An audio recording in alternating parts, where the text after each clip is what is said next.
obviously dying. Now, this story I'm about to tell you is a typical example of something that happens every day in Nigeria. We only hear about a few, but this happens every day. By now, you've probably heard about the students of Yabatech protesting the death of a fellow student, that is Dazan Charity Oluwabukola, a 27-year-old final year student studying office technology management at Yabatech in Lagos. So there has been several reports that she had sickle cell, but several students have disputed this. They denied it. So this account I'm about to give you is the account of her friends who were with her till her last moment. It was on Tuesday when Dazan finished her French shorthand practical examination around 2 in the afternoon, and then she fell sick. But getting to the school clinic, all they gave her after waiting for hours, all they gave her was paracetamol. That's like ibuprofen, pain reliever, in case you're not familiar with paracetamol. According to her friends who took her back to her hostel, the clinic didn't allow her to go beyond the lobby. Now, when the girl got back to the hostel, she was complaining to her friends that not only was she really, really tired, but that she was having pains in both hands. Clearly, something was going on with the girl, right? Now, she got back to her room around 7, but by 8 o'clock, when she kept complaining, her friends took her back to the school clinic, and again, they just checked her and gave her some drugs and then sent her back to her hostel. Her friends were trying to convince the clinic to admit her into the sick ward. Apparently, they have a sick ward where they could admit people, but for the second time, this girl was restricted to the lobby, which tells me that they didn't really do any major tests if she was attended to at the lobby. Now, it's already around 10 p.m. when the clinic told her to go back to her hostel, and her friend said that by this time she could neither stand nor walk. Yet the clinic did not admit her. Instead, they drove her to her room in their ambulance, which is this bus. They drove her back to her room.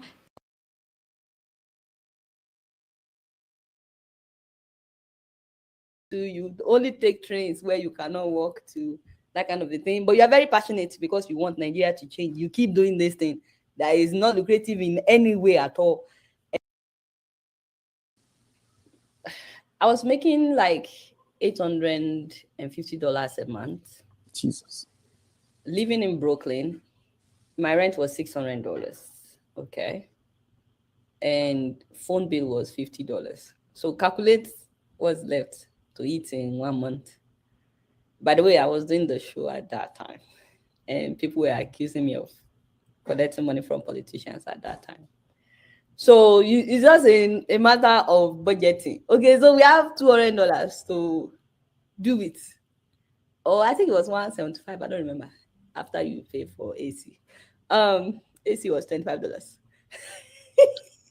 So I've been there before and I survived. You walk where you can walk to. You only take trains where you cannot walk to, that kind of a thing. But you're very passionate because you want Nigeria to change. You keep doing this thing that is not lucrative in any way at all. And it comes with all kinds of abuses. On top of you not making money, people are yabbing you left and right. And you can't find husband because you talk on. I'm sorry, I was not looking for husband. But people were always saying yeah, this is why you're not married.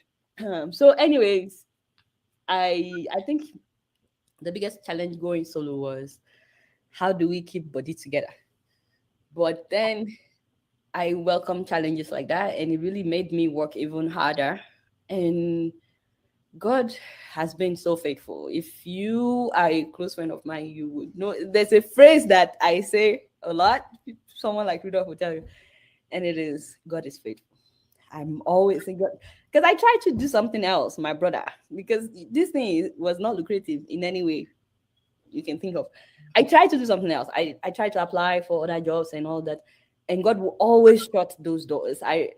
It was really hard. And then on top of all this wahala, my brother, I did not have my residency, my green card to work anywhere I wanted. I only had like freelance visa, which limited me hugely, immensely. I was not illegal. Like, I don't want anybody to get misconception. And nobody is illegal, by the way, in my dictionary. I'm just saying that I wasn't breaking any law. Like, I will always go and renew my media visa every 2 years. So life was really tough. But you know what? I'm more passionate about this thing. Besides the fact that God kept closing all the doors, I'm extremely passionate about what I do because the Nigerian factor is real and it has affected me personally in ways that I can't, like, I can't be listing like family members that I've lost due to Nigerian factor. And I really wanted things to change right from the first time I came to this country. And so even if I had another job, I would still be doing this. I was trying to get in the US Army, you know. That's a story for another day. I did the oath and everything. And God was like, no. And he said, this is what you are going to do. So I guess the biggest fear was like, how do we survive? But God was so faithful. When I left Sahara, the first thing we did was to go get a loan, $5,000, just to survive for the next so months while we were doing this, trying to survive. And then when God came through, he did. Like gradually, people like Rudolph Conco will look at you and smile and say, oh, let me give you this $50. I'm just kidding. I'm just kidding. I started getting ads. On my show. And that's how I started making ends meet. So I think that was the biggest fear, because I didn't have another job when I left Sahara. It wasn't like I had a job or I had anything lined. I just knew it was time to leave. And I had been there for 6 years. And I gave my all. Like Showore will tell you, I gave more than was expected. Rudolph is also my witness. I did everything expected and even things that were not expected of me. I went beyond what was expected. 6 years, if I was just trying to get popularity or whatever, because some people accuse me of, oh, you went on Sahara to get popularity. There was no Sahara TV when I started working at Sahara TV, by the way. She would have called Rudolph, myself, and Tracy and said he wanted to start Sahara TV. Help me start Sahara TV. Because sometimes I would see people write comments like, oh, you use Sahara to get popular, or I mean Sahara TV to get popular. And I was like, there was no Sahara TV. We helped build Sahara TV. So I don't know where you are getting this idea. And part of helping build Sahara TV was me doing my show. But the whole time, Showore knew that I had my own media company. He had always known, because I used to talk to him as a mentor that, you know, I want to have my own media company. And he knew that even before he invited me to work with him at Sahara as a freelancer. So I think that was the biggest challenge. And I worked hard and God was faithful. Did I answer your question? Thank you so much. Can you hear me?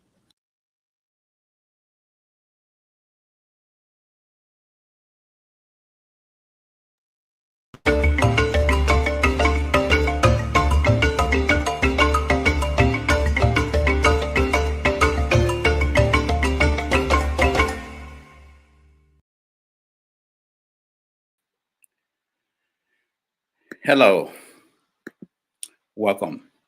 My name is Rudolph Okonkwo, and this is 90 Minutes Africa. My co-host Chido Onoma is on assignment. Today we have a special guest who is joining us. You know her as Adeola Fayehun.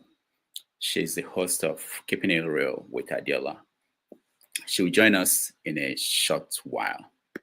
I just want to say thank you for joining me. And for those who are joining me for the first time this year, I think this is our first show in the year. Say Happy New Year to all of you.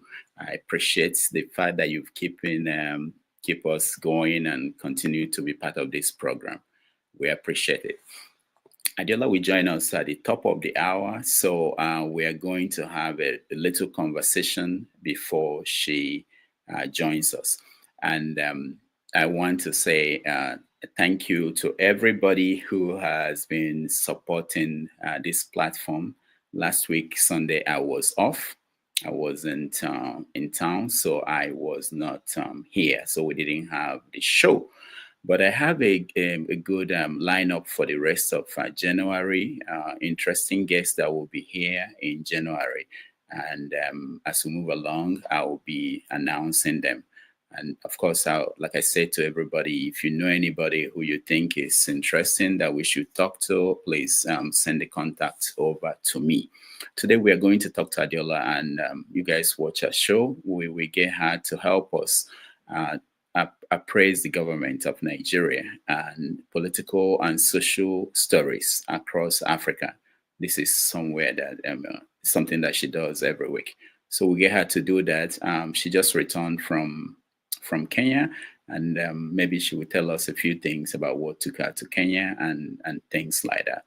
So that will be quite interesting. I'm looking forward to that.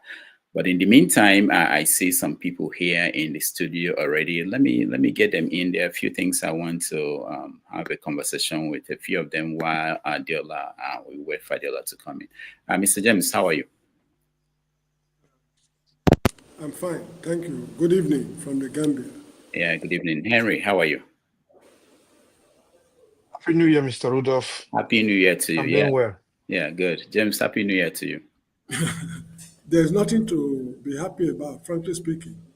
I mean, we are alive. That's very important. That's very important. No, but we are living. We are not alive. We are just living. Oh, James, what do you want to see that will make you feel that we are alive? Revert to the good old days we had in Nigeria. Is that possible? Those years of Yakubu Gowon, when worker salaries were increased without agitation, a bottle of beer was 90 kobo, liquid content only. Simeon Adebo, Salary Review Commission, and Udoji Salary Review Commission. Free education at all levels, from nursery school to PhD degree level. That's what I want. And it's possible. It's not just wishful thinking. It's very possible.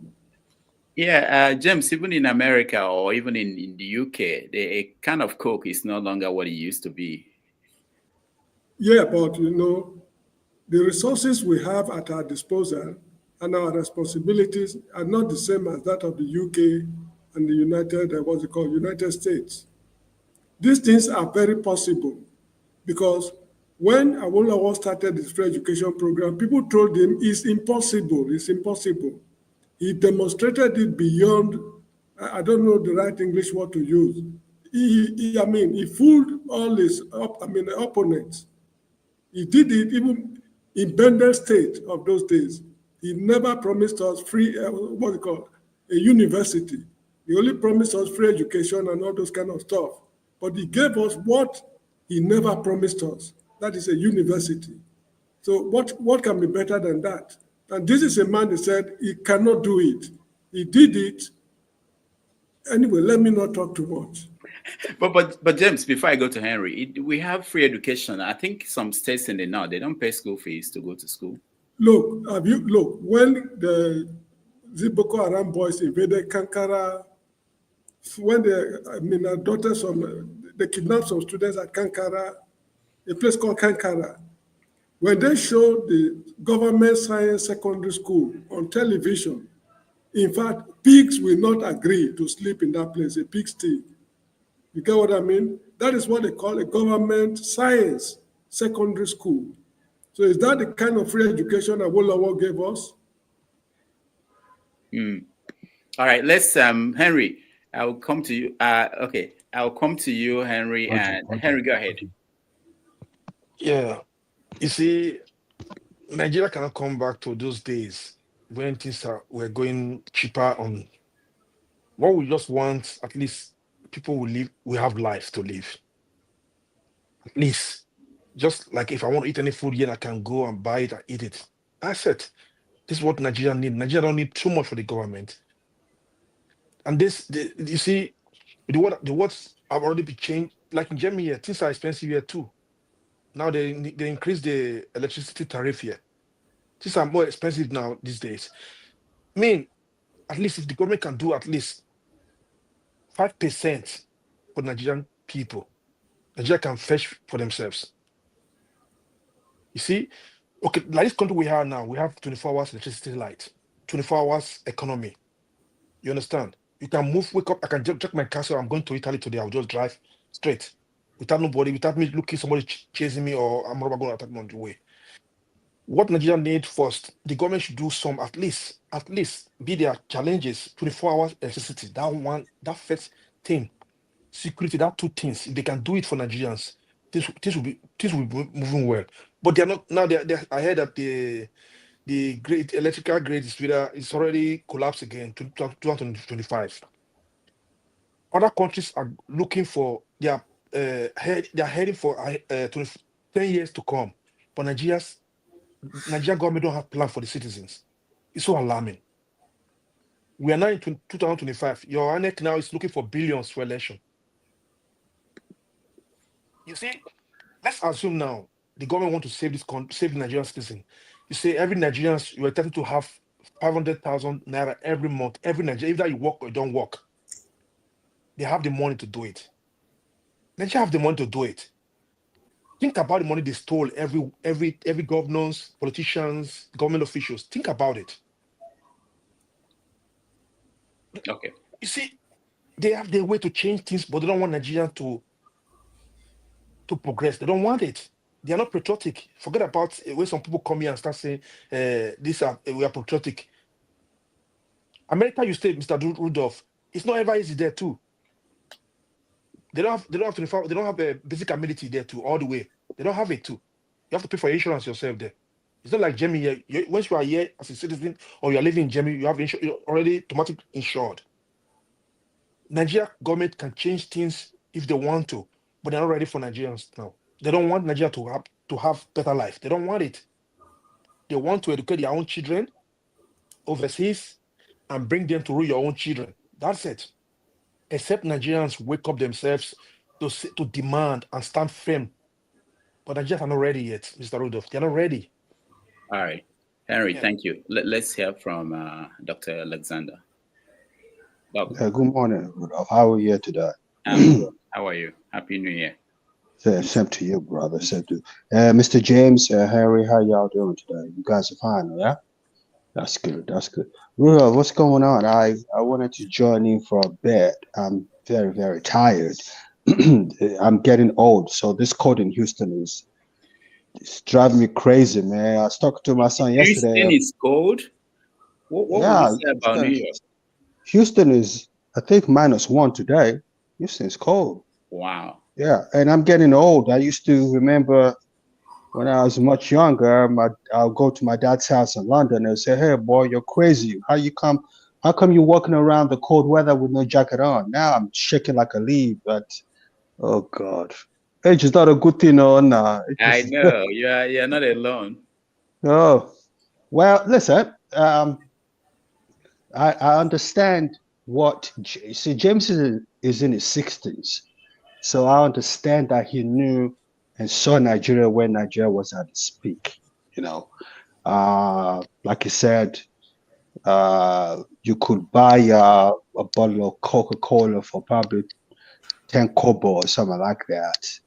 You could go, yeah, something like that. You could go to school, you don't pay tuition. There's no discrimination like we have so apparent in Nigeria today. You can go to a store in London and they say, "Oh, you're Nigerian," and they close the door because they know that you got the disposable income. Look, the truth of the matter is, when I see Nigeria the way it is today, it breaks my heart. I can't believe in my lifetime that country can become what it has become today. But that's because of leadership, like most wise people would say.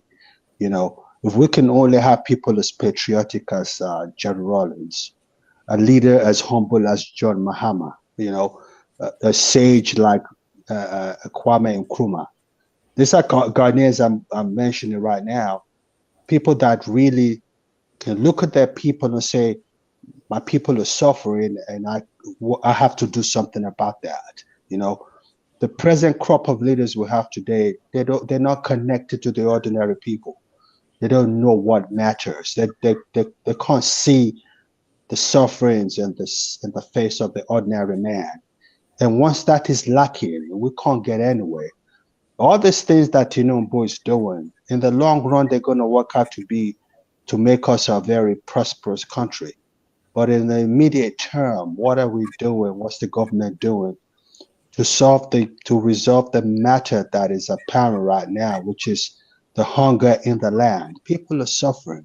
You know, it breaks my heart to see Nigerians like that. It doesn't matter where they come from, whether you're northerner or you're southerner, doesn't really bother. It doesn't really matter to me. You're a Nigerian, that's what matters. And if you can't have people with these key character traits, we're not going to go anywhere. And unfortunately, all these people in government don't have it. You know, they're there for their personal aggrandizement. You know, that's what they're there for. They're there for status. I'm the president of Nigeria. This and that. They're not Fashola. They're not the governor of Enugu State, who you can see is going over and above. Look, this man, Alex Oti, is my personal friend. I eat with him every time he comes over here. He spent a night in my house before, personal, to tell you how close we are. And this is a man that you can tell really, really wanted to be governor because he knew he had something special to offer his people. Everybody mentioning Alex Oti. The problem is we don't have a lot of Alex Otis in Nigeria anymore. And that breaks my heart, Rudolph. That's the gospel truth. Now, you said something now about the reforms of the president. A lot of people say that in the long run, it's going to be to the benefit of the country. Yes. What do you mean by long run? What I mean by, I want to say, are you talking about 10 years, 20 years? And are you sure that they will be sustained? Because, well, as a Nigerian in the mid 60s, age-wise, we have a problem with continuity in Nigeria, right? So what would invariably happen 9 times out of 10, another president will come into government, take over from Tinubu, whether it's a 4-year, 1-term or 2-term government, and will reverse the whole thing. Do you know what I'm saying to you? So we've always had a problem with continuity. So 9 times out of 10, that might be a problem. I can foresee that happening.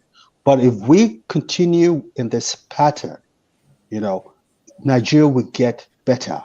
All this living on borrowed money and all that was going to run the country bankrupt. Whatever we're going through today, according to your economist who came to your show last week, is primarily and solely the fault of MFLA.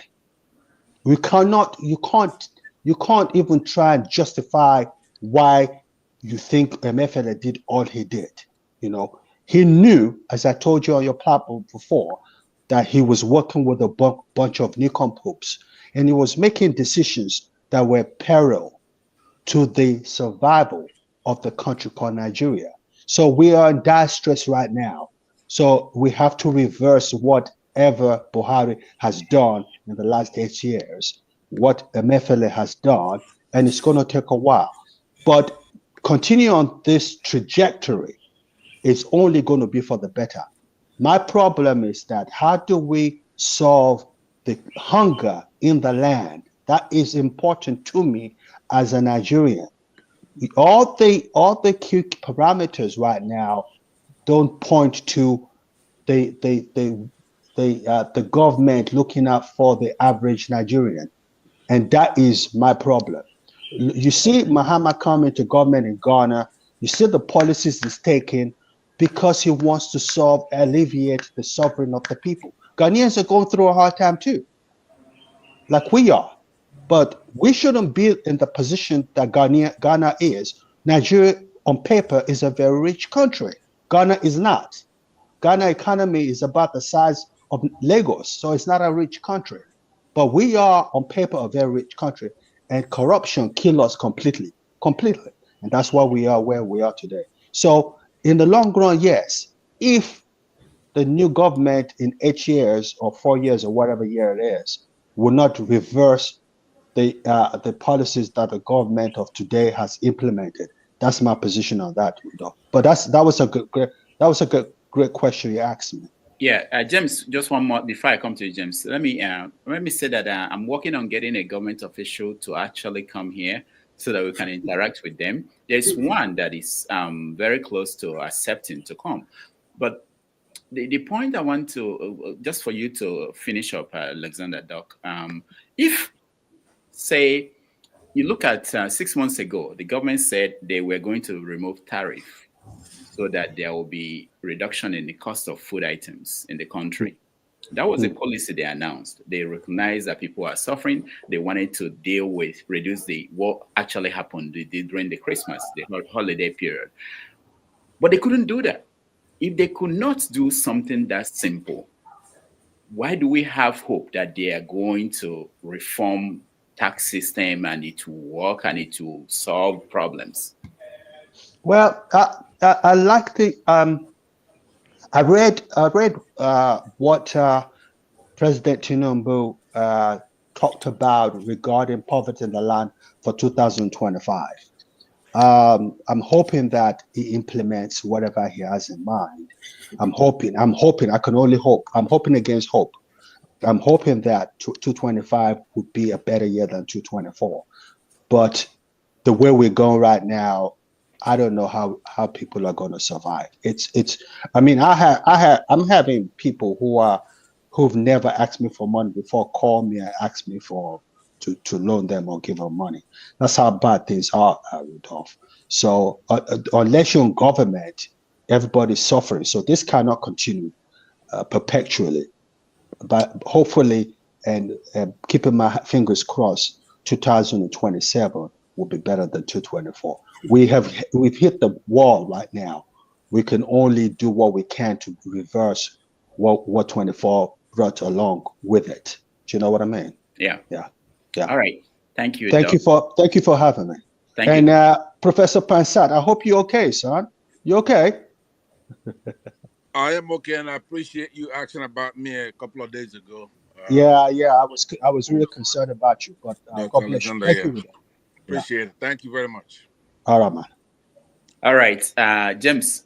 James after James Henry. I just want to ask a question. Anyone can answer it. Okay, go ahead. At the pace we are going, are you not sure Nigeria will be placed under receivership? Who wants to take that? Anybody can answer it. Will Nigeria not be placed under receivership at the pace we are going? Well, I can answer that if you want me to. All right, Pansat, go ahead. Especially since I'm not going to be here very long with you guys because you don't appreciate me here. I'm not going to be devoting a lot of time to this. But let me say that if Nigeria is placed under receivership, it's better than we're in receivership of criminals right now. So if we're placed in a receivership, then they can actually look into it and we can get good data, know what the problem is, right? It's Nigeria, believe it or not, we are in receivership, all right? Our monies come from petroleum, but all that's mortgaged years in the future. Even somebody like Dangote, who could point at how many barrels of oil he wants and they give it to him, he can't even get one. So I don't know what we think we're doing, but we're in receivership. So it's better that it's given to an official. You mean like receivership as like IMF or something like that? Who do you mean to receive it? Who will be the receiver? Chinese or what? Who is it that will receive the country? No, those we are owing because we have to pay our debts. We have to honor our commitments. Yeah, that'll be a positive development as far as I'm concerned because something has to be done. Our organs are taking over the Supreme Court, the INEC. We don't have anything. But anyway, thank you very much. I understand it's a rhetorical question, but we shouldn't fear anything now because we don't have anything. We don't have that country. We don't. Let's be honest. All right. Thank you, Pansat. Henry. You know, when our colleagues here was saying Tinubu have a plan for the country, I don't get it. I don't get it. Tinubu promised to cut the governance, but it's increasing things like buying luxurious cars, doing other things. So when he come here and say this 2025 going to be better, Tinubu have a plan. Don't forget, Tinubu promised you people that we will continue where Buhari stopped. The corruption from Buhari's time was more. Tinubu time was was times 3. So when he come here to try to romance the criminals, politicians, it's so sad. You know, it's so sad. Just if you think Nigeria going to be better from that in 5 years' time, you are joking. These people don't have plan for Nigerians, except Nigerians wake up themselves to say, you know what? We have to change things. We want a better life for us. Look at the justice system. Let's go for that first. If Tinubu have plan, look at Edo State election. Look at what is going on in the country. Look at the IG. Look at the police PRO. It's a Twitter boy. He come out to debunk some things. He come out to debunk things, but when you ask him questions, he don't go straight to the questions. I asked him some questions on Twitter. He don't go straight because it's a bunch of agbado. The IG came out to say Tinubu helped him from some years ago, so you have to pay him back for goods. People are kidding here. When you come here, you live in the state, you come here and say Tinubu have a plan for you. You are joking. Sorry. All right. Thank you, Henry. Jide, welcome to the show. Thank you, Dr. Damages, for having me. Good afternoon. Good afternoon, my elders, Mr. James, Henry, Pansat. I greet again. Good to see you again. Michael, good afternoon. Those on the comment section and listeners too, I greet everyone. So I think I listened to what everyone said, the analysis. I was going to say that I think it's possible for Nigeria to have free healthcare, free education, those things that we're clamoring for, free housing. It is very possible. What Mr. James said that we used to have, but we don't have anymore. I think it is possible. I feel like we should stop, and that's one of the things that's one of the points I would like to make, that we should stop using the US and the UK as a yardstick to how we want to actually foster development. It is very dangerous. And that's number one. Number two, other countries have been able to implement having free healthcare, housing, education, social infrastructure, and they have social mobility for their people, and they are doing very well. They are not really spoken of that much. You have Nordic countries like Finland, like Norway, like Denmark, like Sweden. These countries are doing very well for their people. Switzerland is there. Singapore too is doing very well for its people too. They are not as neoliberal as the US and the UK. So having said that, how can we get there, right? That's the big question. Currently, the current system that we have, that cannot be implemented. It is just not possible. It is not going to work. The current leadership, the current system that is being operated in Nigeria, that will never happen. So we need to change the system. So how can we change the system? That's the question I will ask everyone. Thank you. All right. Thank you. Michael, welcome to the show. Hey, good afternoon, everybody. Dr. Rudolph, I know I'm in your neighborhood here in New York. So yes. Back door. So thank you so much for having me again. And Mr. James and everybody, greetings to you all. Happy Sunday.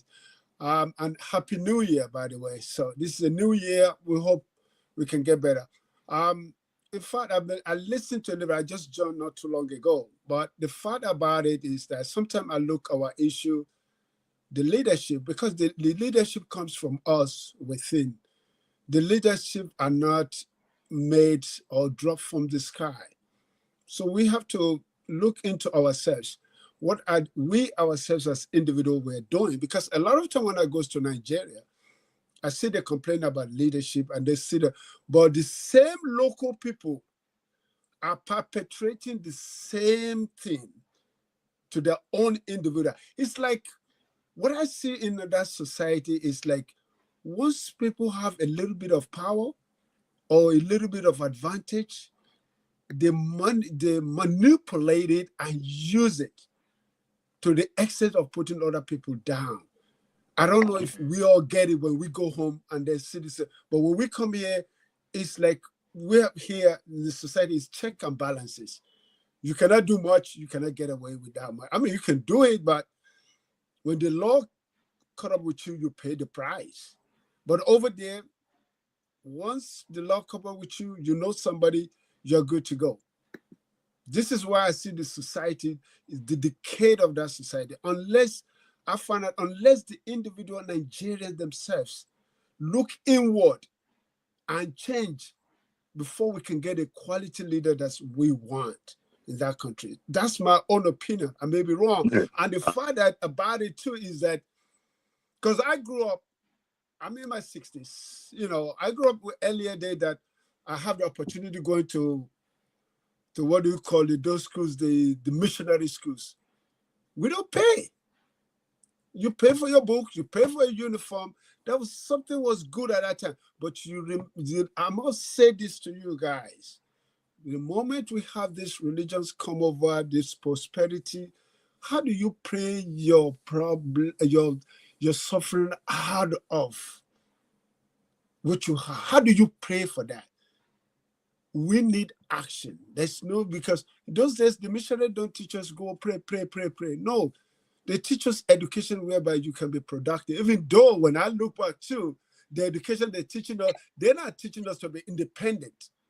They are teaching us to be dependent on them, because when you look at our system in them, they're not giving us the education to say, all right, we give you this technology, you don't need this to, like the Chinese, you don't, but all the thing, you gotta have a you gotta have a bachelor, master's, PhD. How many engineers or how many so-called Nigerians that are good today, what do we produce? Folks, we are living in the diaspora. What do we produce? And we have it. Nigerians are the most blessed nation on this planet. Nobody here can tell me we are not blessed. Naturally, manpower, everything we do have it, but we have not been able to utilize it. That's the issue. And what I found is that we keep complaining, leader. What about the grassroots? Can the grassroots to start growing? Because to me, I look at the issue of Nigerians today is let's start from the ground up. So when those on the top see the ground, I think they will face the reality. That's my contribution. Thank you so much, Dr. Rudolph. All right, thank you. DMO, before I come to you, let me just try something with Pansat. Pansat, so Michael was talking about when things were good. Was there a time in your lifetime that things were good in Nigeria? And what happened, if there was? Well, by the way, hello to you, Rudolph, and fellow panelists, and those who are in the comment section. Yeah, it's relatively speaking, right? In the comparative sense, there was a time that we're better than what we have now, right? But it's never really been any good. So there were times when things were a little better, right after independence, for one thing, before we got into the political turmoil. But right now, it's a horrible situation. It's a fail or failing state. It's a totally different thing altogether. We cannot protect our borders, for one thing. We cannot feed ourselves. We cannot set prices for our commodities. At least the days that we can set prices for our commodities, right? Feed ourselves. There's no doubt that times were better in those days, and we're optimistic people, we're hopeful people.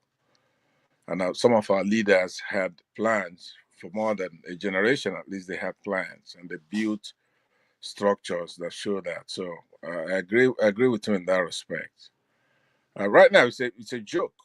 It's a complete joke. It's like, so people like myself, who when I first got on this platform actually cared, and I was upset because I knew that we have to do something.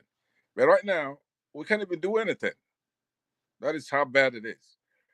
They have complete state capture. A lot of things that P2B says are true because he set himself up to where he can't even make a mistake or lie. So if anybody got any sense, you want to listen to him, because what he's done is to come on stage and say, hey, look, I care, and I'm almost inerrant. It's a position that he put himself in. So now we should milk that, because he's put himself in a position where he can't even make a mistake. So you listen to him and you get the true picture of what's happening out there. So that's my answer to that. I agree with him, but only in the sense of a comparative. We used to be a whole lot better than what we have now, but even then, wasn't up to standard. Thank you. All right, thank you, Pansat. DMO, welcome to the show. Thank you very much, Dr. Rudolph. And my fellow panelists, I greet you all, and those on the comment section too. I agree,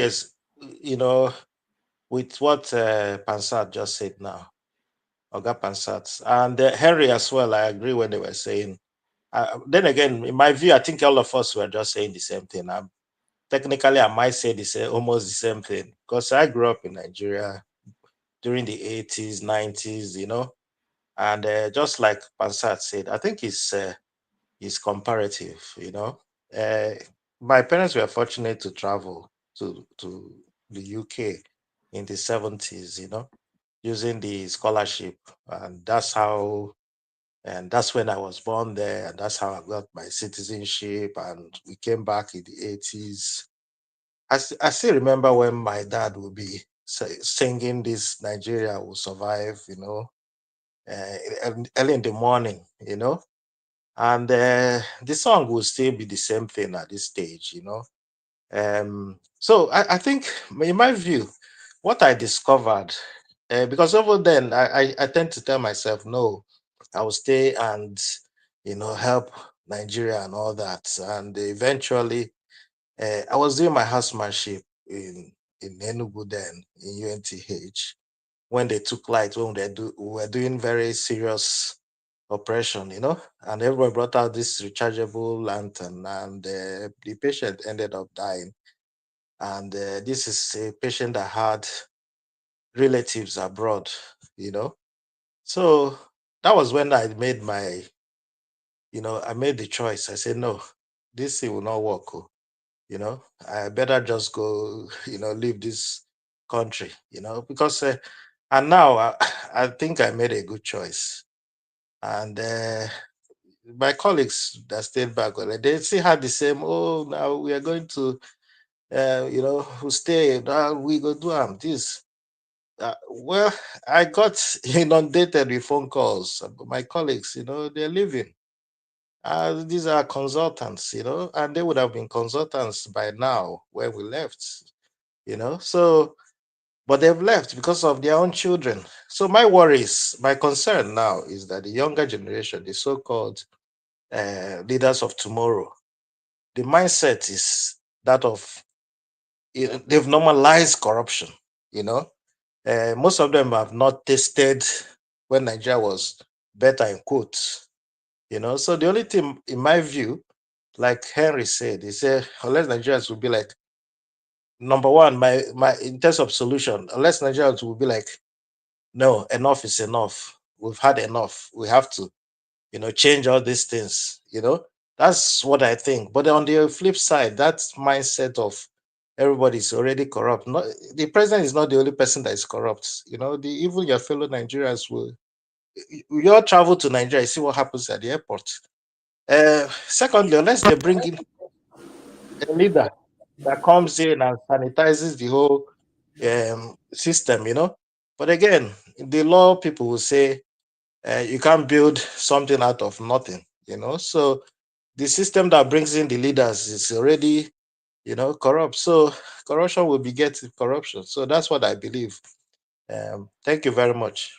Yeah, thank you, DMO. Let me ask you a question, please. Now that I have a doctor here who was trained in Nigeria, so do you at any point feel, Nigeria trained you? Well, what I mean by that is that our medical school trained you. You're now outside the country serving other people. Do you feel, and of course, the medical situation in Nigeria is getting worse than it was when you were there. How do you feel about that? I'm not saying it's your fault. I mean, you made a decision for yourself, but how do you feel? Do you feel that there is something that is owed to that country? Thank you very much. And it's a very, very, very good question.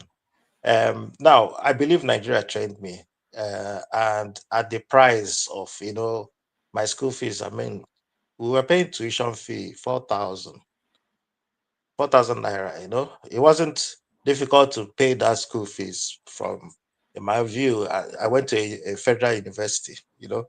So, and compare it to, I'm a lecturer here. I know they pay, some of them pay about 50 something thousand euros and all that, I mean, Republic of Ireland.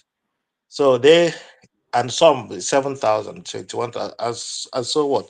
Now, my colleagues that are back in Nigeria, they have that, mindset that we owe this country. They've given us so much, But when you are giving your all and you're not appreciated, and you have your own family, so would you now just get trapped into, and again, medical science tend to evolve. most people, most of my colleagues, unfortunately, I would say, are stuck with what they already know, you know. And there are things you need to update yourself, you know. So how can you do that when you're in a society that is not encouraging you?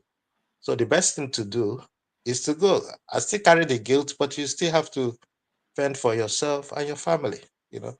That's the only way I can answer that. Mm. Thank you so much. James, you wanted to say something? No?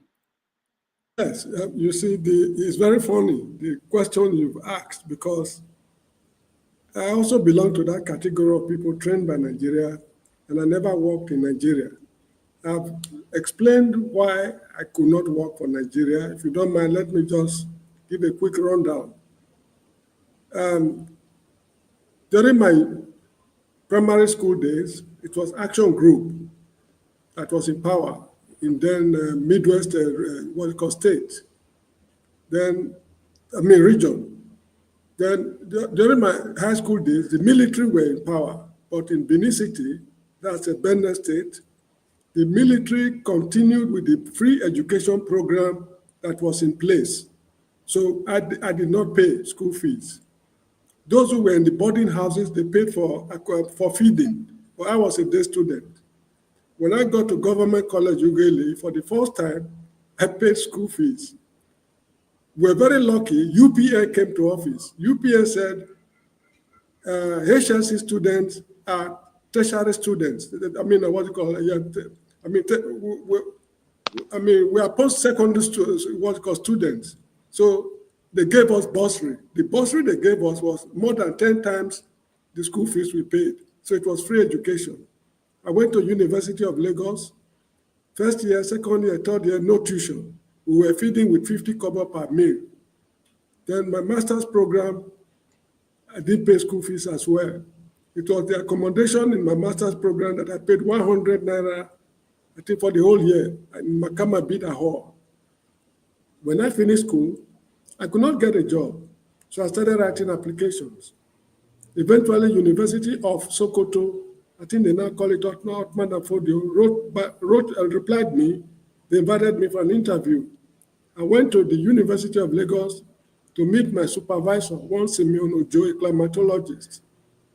Then he sat me down and interviewed me. After the interview, he told me, my boy, you are not prepared for this interview. So he gave me some work to do. I went back to Benin, completed the assignment, then I returned. Then he interviewed me again. He said, yes, my boy, I wish you well. You may go. So I went for the interview. When I got there, the head of geography department, University of Sokoto, was Dr. L.A. Day, a Ghanaian. After the interview, a Fulani man, I think he was the dean, gave me 20 naira to supplement my travel back to Benin City because I did very well, was very impressed. So he said, you will hear from us. I went back to Benin. So I was shuttling between Benin and Sokoto to know the outcome of the interview. They were just dribbling me up and down. At a point, an Hausa man called me by the side and told me that, look, I've been seeing you coming and going. The truth is, they said you cannot work here because you were born in Ondo State. Why not try any of those Yoruba states? Maybe you'll be lucky. I know you are from Bender State. So I thanked the man very well. Then I went back home. I intensified my search for jobs. Then my father was working at the Ministry of Local Government in Benin City, near the Oba's Palace. With his connections, he got some friends in the Ministry of Education. They said they would give me something to do at Arinze Primary School off Second Secular Road, because I attended that school in the 60s. Then my father said, it's okay. Let him just find something to do. A master's degree holder. One day, my father returned from work and told me, look, my boy, I think the idea of your going to the overseas, we should start working on it because from the look of things, I'm not so satisfied with what is going on. Then I asked him, what exactly is going on? He said, the people who are assisting you to get the job are giving me the condition that I should come and join a secret society before they give me something to do in a primary school. I cannot do it. So at that point, I left the country. I went to Monrovia, Liberia. The following day, I got a job at St. Samuel's High School, number 52 Center Street, Monrovia. For a master's degree holder coming to teach in a high school in Monrovia those days, it was something unbelievable. So I was there, but there were rumors that there would be wars. So I left Monrovia and traveled to the Gambia. I also got a job in less than a week at Muslim High School, Banjul. So that's how I'll be traveling up and down, earning my living. So it's not my fault that I turned my back on Nigeria. If a Ghanaian, Dr. L.A. Day, can be the head of Department of Geography, University of Sokoto, why should I, born in Ondo State, not be able to work there? So you see the irony. I mean, Nigeria is a very funny setup. So this is the reason why I believe it is time for us to pack up the country. We are wasting our time. Nigeria is irredeemable. Nigeria is beyond repair. We are just wasting our time, hoping that tomorrow will be better. Students who study diligently find it very difficult to pass exams, let alone those who refuse to study. Nigeria is like a student who refused to study and hoping to pass an examination. That is how I see it. So those of us who turn our backs on the country, we did it for particular reasons. Nobody wished to be called a foreigner. Although here in the Gambia where I live, I'm not being treated as a foreigner because I've been here, I've been interacting with them for almost 40 years. I'm more or less a native. I refuse to change my nationality because even if I change it, it will not confer any special privilege on me because whatever I'm entitled to in the Gambia legally, they don't deny me, unless I'm not entitled to it legally. I'm not being discriminated, so why should I change my nationality? So that is the story, my friend. So I encourage all Nigerian youths who are qualified to troop out of the country. They are wasting their time. They are wasting their talent. Their contribution to humanity is far more important than their contribution to Nigeria. So anybody who wants to leave the country should do so. My only advice is they should mind the country they go to because not all countries not all countries are good, let me put it that way. The more difficult it is for you to get a visa, the better the country. So they should have that at the back of their minds. Thank you very much. All right. Thank you, James. Michael, hold on, okay? Let me get to, because Adeola will soon join us. Let me get to Nonye and on politics. Then I can come back to you. Nonye, welcome to the show. Yeah, thank you, Dr. Damages, and greetings, panelists. So what I have to say is that the last time I listened to my brother CM saying that Nigeria is a failed state, and sometimes I do join this particular panel to be able to form some ideas and then get new insights and knowledge, then have an introspective examination of the things I've heard, then do an independent research on them to find out the truth, right? So when he said that, I had to go and do an independent research on it. And then I found out that he said the truth because I believe Nigeria is a failed state. After my research, because I've come to find out that the characteristics of a failed state is that it is marked by collapse of institutions, loss of governmental authority, and inability of the government to provide basic services and secure the country, right? And all these things are just self-evident in the present Nigerian dispensation. So I think at this moment, Nigeria needs a complete overhaul or separation. And I believe that even if Nigeria is completely overhauled right now, before the next 20, 30, 50 years, we would still get back to where we are now. So I think dividing the country to save lives is the best at this point. Thank you. All right. Thank you, Nonye. Let's see. On politics. Welcome. Thank you, Doctor. If I understand, we're talking about giving back to the country, or well, We're just because talking about the state of the country and any angle you want to take. the state of the country. Not that what you're asking us how we did now, because now we be the country, now we be the state. You live in Right? Texas. You're in Florida. You are not in the country. It doesn't matter in the world that we're living today. Now we be Nigeria, right? If I Okay. meet any other person nationality, how he or she interact with me, that is his experience of Nigeria, right? Whatever Okay. I get from me, whatever I get from you, that's why we say, oh, I've met a Nigerian. So, now, I'm saying that to say, I mean, listening to a doctor about what Nigeria has done for him and Mr. James, it my at my own cost of, I mean, my looking at them, I might be younger than doctor, but in terms of Mr. James, let me and you did the same side. I don't maybe English, with a few hours. But I'm saying that to say that my own little life experience, what I've learned in terms of giving back to a country, is quite different from what I'm hearing here because as somebody who has done the green white green for Nigeria for at least a decade, I remember at the point, there's this brags, yeah, you know, I don't do Nigeria, I don't do Nigeria, I've done this for Nigeria, I've done this for Nigeria. As true as that may sound, but an event make me realize that it is the other way around.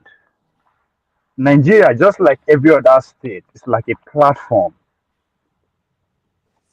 It's like a platform that is given to you. What you do with that platform, it's what matters. In other words, we come this world. It's not that we are that important, but what you do here, that means how you live what you met is what counts. Either you destroy or add value to it.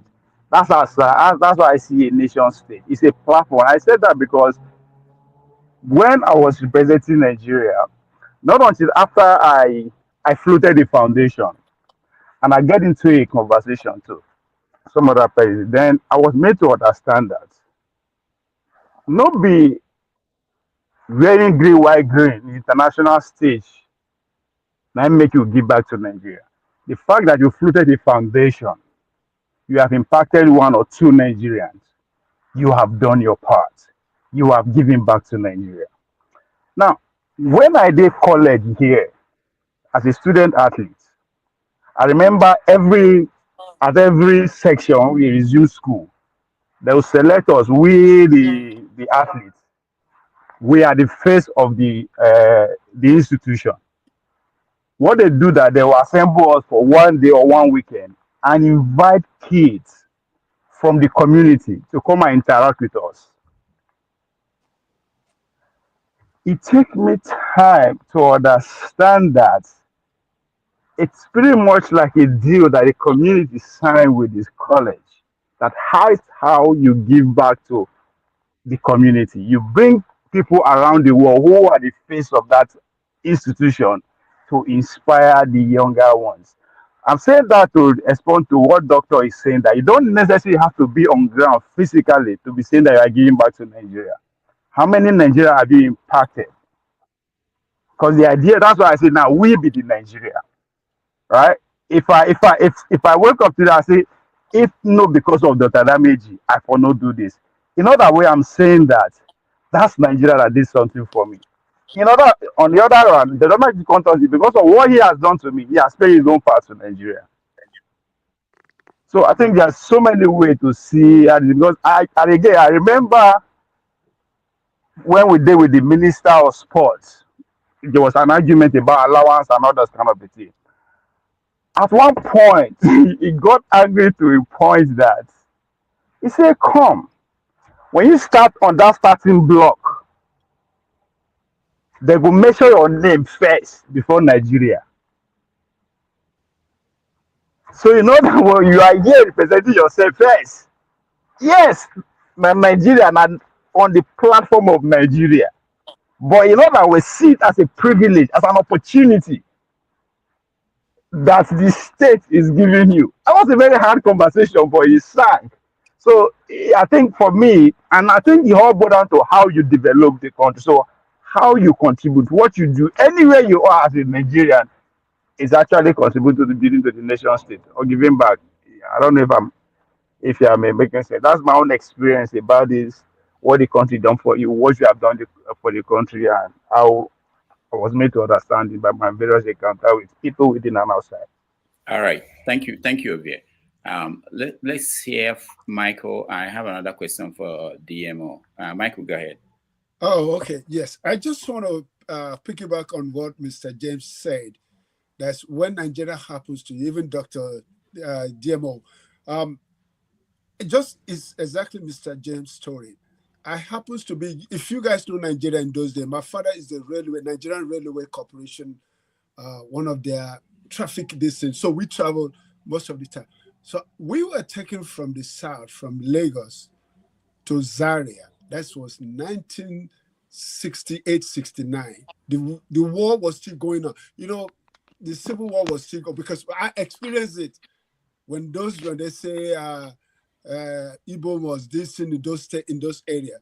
So I see that, you know, so for that young age to grow up in northern Nigeria, I only speak the Hausa language fluently than my own language. I went to school over there and everything. My secondary school, if you guys know, it was very close to the Chibok. I went to government secondary school Biu, which was in those days, not Eastern State, but it's now Borno State. I went to Domboa. Domboa, you see? What is small world? So what is small world? So I went to crazy. So what is small world? So that's exactly how I grew up. But guess what? After my high school and everything, I got admission to University of Maiduguri. Everything was fine, everything. But the day that I went to the buzzer office, the next thing they look at my name, you know, you can see I spell Adetimiri, Michael. Oh, you don't belong here. You are the Yoruba indigent. You have to go to your indigenous state and bring. I was like, I've lived my life all here. Even I read Hausa language in my, you know, in part of my WAEC. I passed the Hausa language. What more can I do? So I came back south. Coming back south, my uncle told me, oh, you've made a big mistake in your life. You have changed your name to an Hausa man. I'm like, really? Change my identity because of Nigeria? But I said, it's okay. So I went to, as a young man, 18, 19, very radical, want to serve Nigerians. This thing. I went and took Navy exam at Naval College at Papa. I passed it in, but guess what? Somebody just told me, do you know somebody there? I said, no, I don't know them. And that up to today, that's my history. So I can relate to all of us here that sometimes when Nigeria happens to you, it's not like we want to Japa. Japa, people are complaining. Japa is, everybody have to look their own circumstances. A lot of us don't want to. As a young man, I don't want to live. I want to serve Nigeria. As an RFA, I worked with the Federal Ministry of Information for 2.5 years. Before I left Nigeria, I was serving, I was everything. So everybody has a different story and an experience of that country. So we cannot use one paintbrush to say, oh, Nigerians instead. Just like all the politics nations say, it is true that we all have the ability to give back in our little way. It's whatever little way. My wife, she's not from Nigeria. She's from Guyana, South America. 7 years ago, she did a charity in Nigeria. So that's her contribution. And that's my contribution too, because guess what? She's not a Nigerian, but my name was printed in the, the newspaper in Nigeria. So that's the contribution. So all of us, like you said, we have a little way to say, but Nigeria happens to all of us. And this is what I want this platform to know, that with all our circumstances, we should never regret that we left that country. None of us will. If you are in diaspora, never. And that's why I advocate. If you have the opportunity of living in Nigeria, I will never say don't Japa. Japa that is for those who wants, they have something to do. If God bless you, you have the opportunity to Japa that, to go back and influence something. Yes, well and good. But all of us, we have different circumstances and we have different experience of that country. Thank you, Dr. Rudolph. All right, thank you, Michael. Rudolph, I don't know if you know this. Hold on now, Ovie. I just want to talk about the stories in the news for those who may not be following. There's this story about government kidnapped 3 Nigerian soldiers and over 30 civilians in Enugu. There's another story about Bola Tinubu, the president, bans homosexuality, transgender identity, cross-dressing, and tattooing and others in the military a few days before Trump is inaugurated. So we touch on some of those things in the news when Adeola joins us. I think I said I have a question for Dr. DMO. So this is something that I ask all doctors when I meet them, trained in Nigeria and now abroad.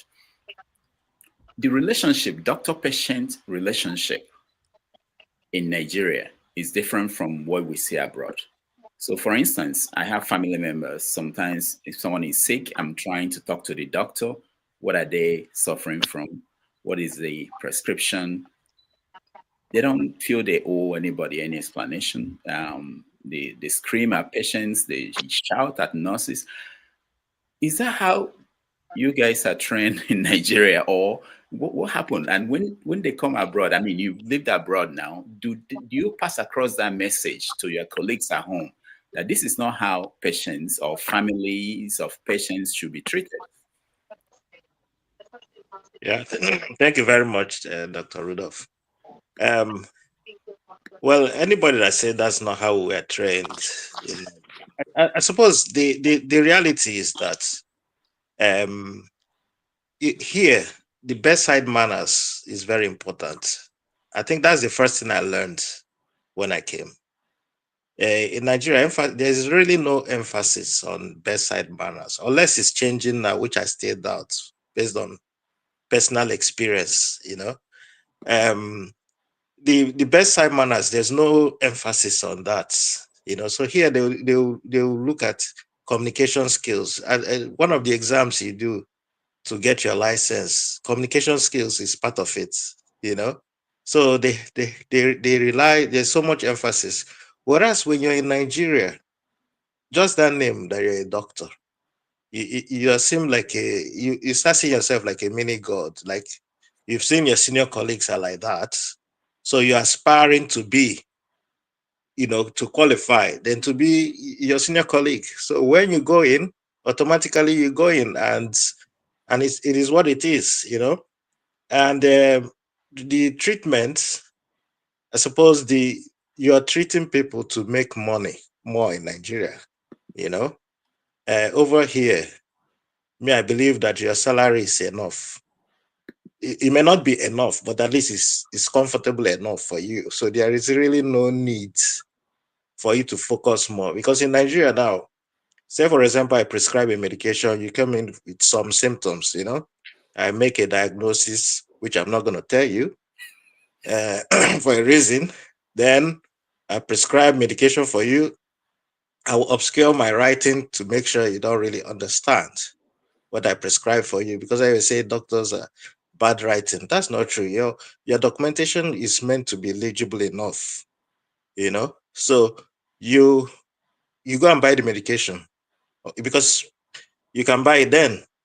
Tomorrow, if I had told you what was wrong with you and told you the medication that you need, what the person does is next time they have similar symptom, they could just go to the chemist, buy the medication.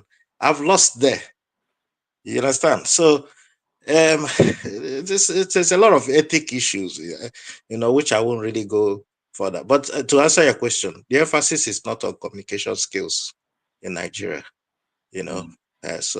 But abroad, it is.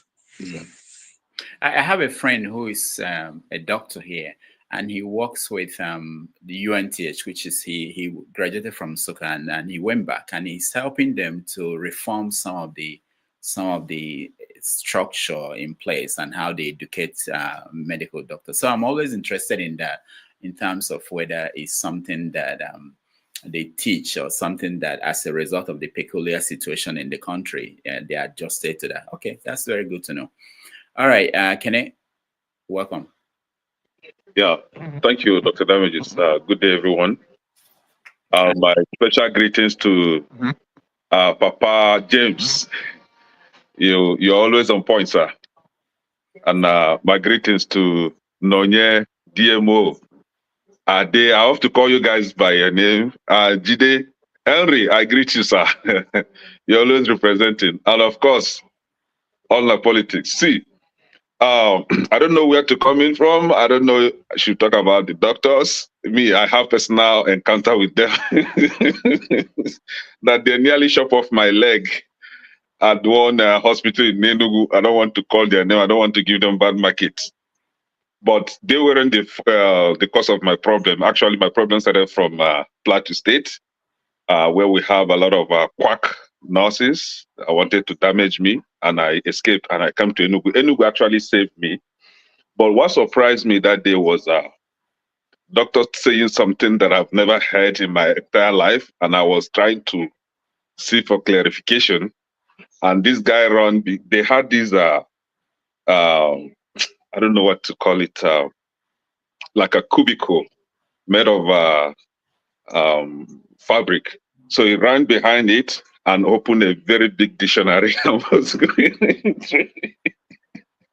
and I pretended as if I didn't see him doing that. So he came out and fed me with some tautology, which I later, find out to be wrong. So, but all the same, I later got help from them. And as God may have it, I was transferred to Port Harcourt, where they completed the stuff. But yeah, like my brother here, DMO, stated, I think they do that to retain customers. And it's very annoying if you have your aged parents, they go to hospital, you spend thousands, and still you don't know what is going on. If you ask, okay, can you send me a screenshot of what the doctor wrote? You see some jabbers, you're like, this guy should go back and learn how to write, But I actually called in to chip in on giving back to Nigeria and not giving back to Nigeria because we have a country where we are always asked or encouraged to give back to, where we've never been given from this country. We've never received anything from this country. Okay, look at Mr. James here, as old as he is. In their own days, they were treated this way. So, which means that this nonsense that is happening in Nigeria today didn't start today. It has been there for a very long time. A Ghanaian can be employed in the north, but a Southerner cannot be employed in the north. And then you expect me from the south, a Ghanaian can be given in the north, but a Southerner cannot be given in the north. Then you expect me, a Southerner, to waste my 12 months of youth service. That is the greatest mistake that I made in my life. That youth service, 12 years youth service, I will never encourage my loved one to do that nonsense, because they will give you the impression that if you don't do your youth service, you'll not be able to get a job in Nigeria. You wasted that 12 years still. You are not given that job. You will not get that job. At the end of the day, you have to sell your family land to run away to abroad. Then I don't want to say God-forsaken human being will now come and tell me, well, you have to give back to Nigeria. You have to go back to Nigeria and develop. Please hear me. Do not give back to Nigeria anything. Nigeria should give you first. I have nothing to give back to Nigeria. Nothing. Even if I have, I will not give. I would rather give just the same way the Fulani man decided to give to his Fulani brother and kick my Southern brother out. I would rather only give to my Igbo brother. I am Igbo. I will give to my Igbo brother first.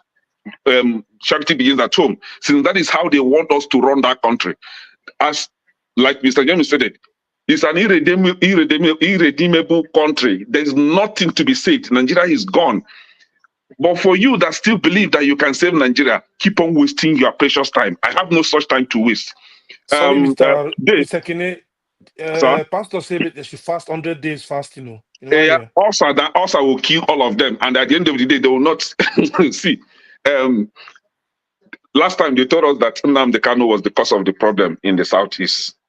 That if Nnamdi Kanu is arrested, there will be peace in the southeast. My Olodo Igbo people believe them.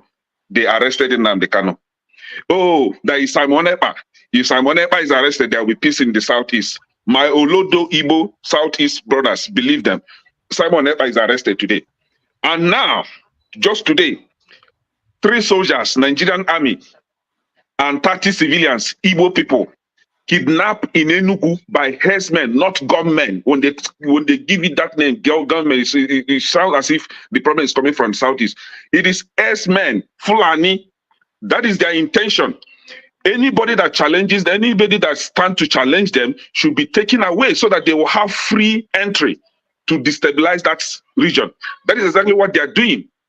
We need people, we need youth, we don't need soldiers. We need our Igbo people, Igbo brothers to police our environment. We need them to protect us. We need people like Simon Ekpa. We need people like Nnamdi Kanu to protect us. We don't need useless Nigerian police and soldiers in our region. They are the one killing us. Look at soldier being kidnapped by soldier that they spend money training. Nigeria is useless. Nigeria is gone. Nobody should be talking about Nigeria again. I'm sorry for people like forefathers that believe that building missiles will save Nigeria. When you are hungry, you want to begin to manufacture missiles. When you are hungry, your people are hungry. So at the end, on the election day, people like MC Olomo will be giving missiles to go and bomb whomever that is not voting for APC. My brother, Nigeria is gone. Let's forget about Nigeria. Thank you. Thank you so much, Kene. Our guest is ready to come in. So I think at this point, let's take a break. When we come back, I will talk to her for probably 30 minutes. I will let you guys in to But Rudolph, don't bring me to be last man to start, in case you bring people in. Huh? I don't know.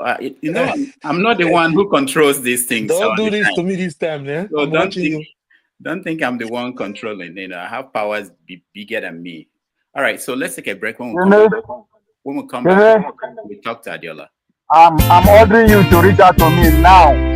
Now, if you pass now, you are.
right, welcome back. Thank you so much for hanging on there and being with us. Our special guest today is in the studio, so it's an honor for me to welcome. She doesn't want any introduction, so it's an honor for me to welcome Adeola Fayehun. Adeola, welcome to the show. Happy New Year to you. See, we can't hear you. We can't hear you.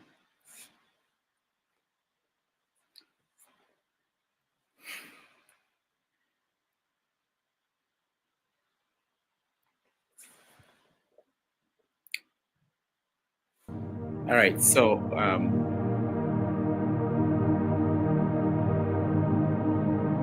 you can, Adeola, you can come back, you can reconnect. There's something wrong with the, it's not from here.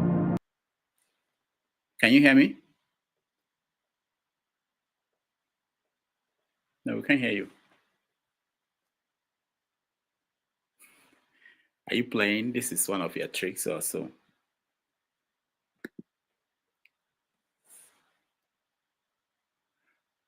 It's not from here. All right, let me play a video and you just reconnect. I think that will take care of. For those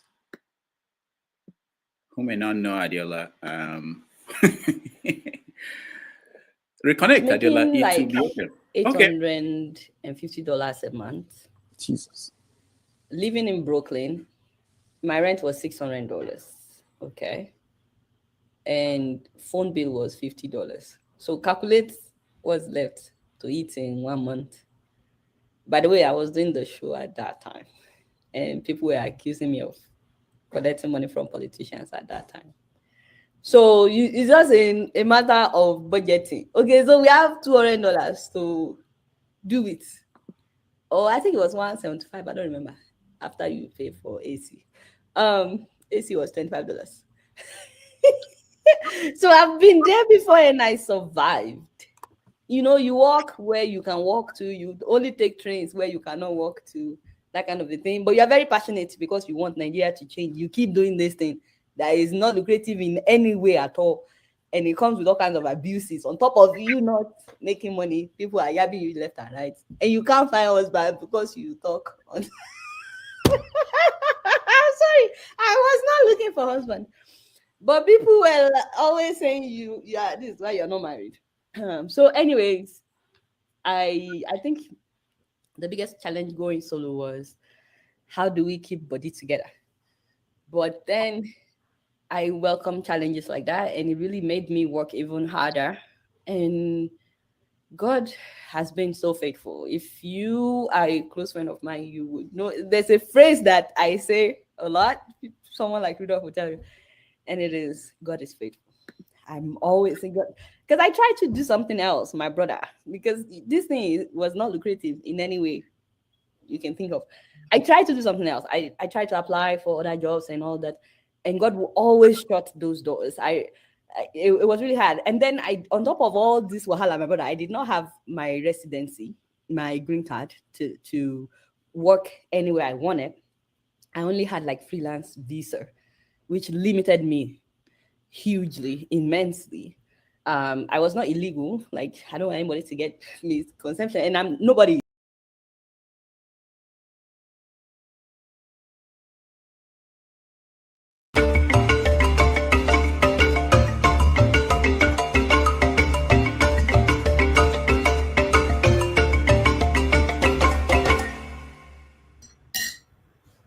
Can you hear me now? Yes, we can hear you now. Thank you so much. Hi, Rudolph. Thanks for having me. Yeah, it's nice to see you. Happy New Year to you. Happy New Year. This is the first time I'm seeing your face. You still look good.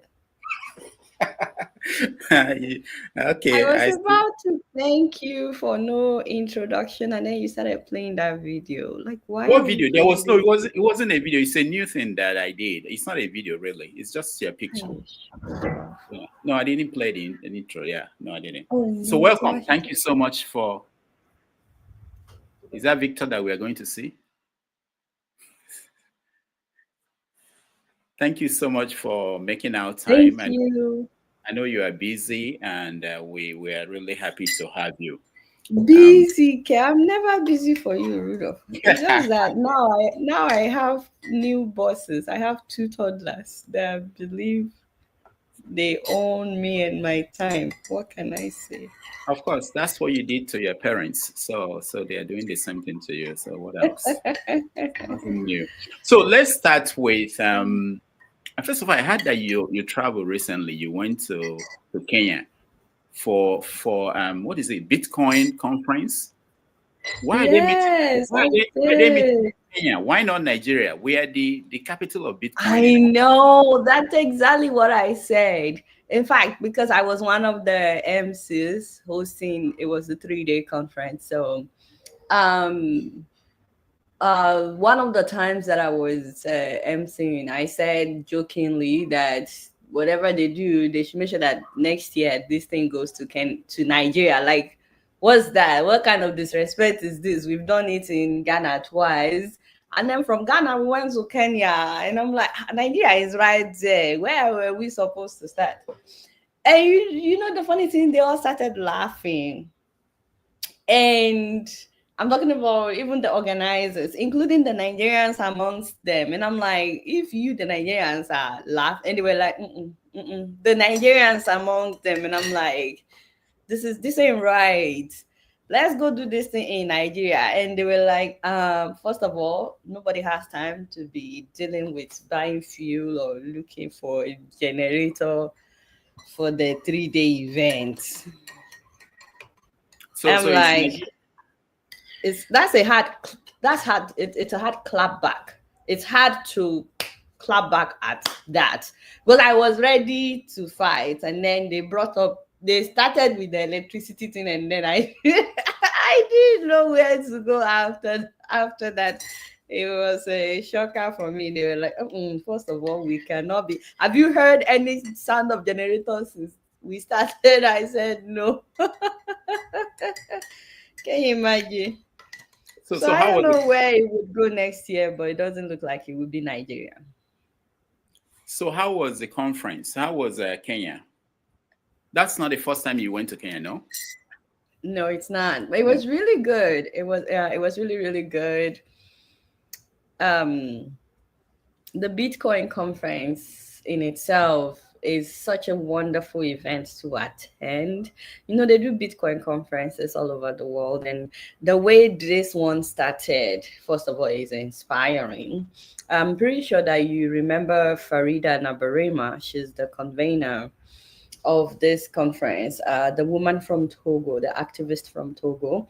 And, you know, one of the things I found out is when you're an activist, we don't have this problem as much as some Francophone countries, French-speaking African countries. So we all know that when you're an activist, the first thing that the government would do is to close down your bank account or make it impossible for you to have access. They will freeze your bank account. And so this has been happening a lot in the Francophone countries.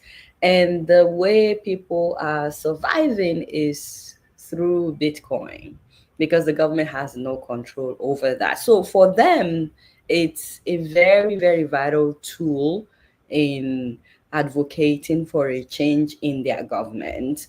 And it's not just the activists, even the journalists. There has been a number of African journalists that reported stories, and the first thing the government did was to freeze their bank accounts. Imagine, Rudolph, somebody freezing your bank account because of a story that you talked about on your show or an article that you wrote. You're like, that doesn't sound like something that you would experience. But this is the day-to-day experience of some people. And so the government will freeze their bank account and then still go after them. There's actually a particular man that the government ordered all the people that advertise with them to stop advertising with his media company. And so he suddenly had no means of making ends meet. And so then it was introduced to Bitcoin.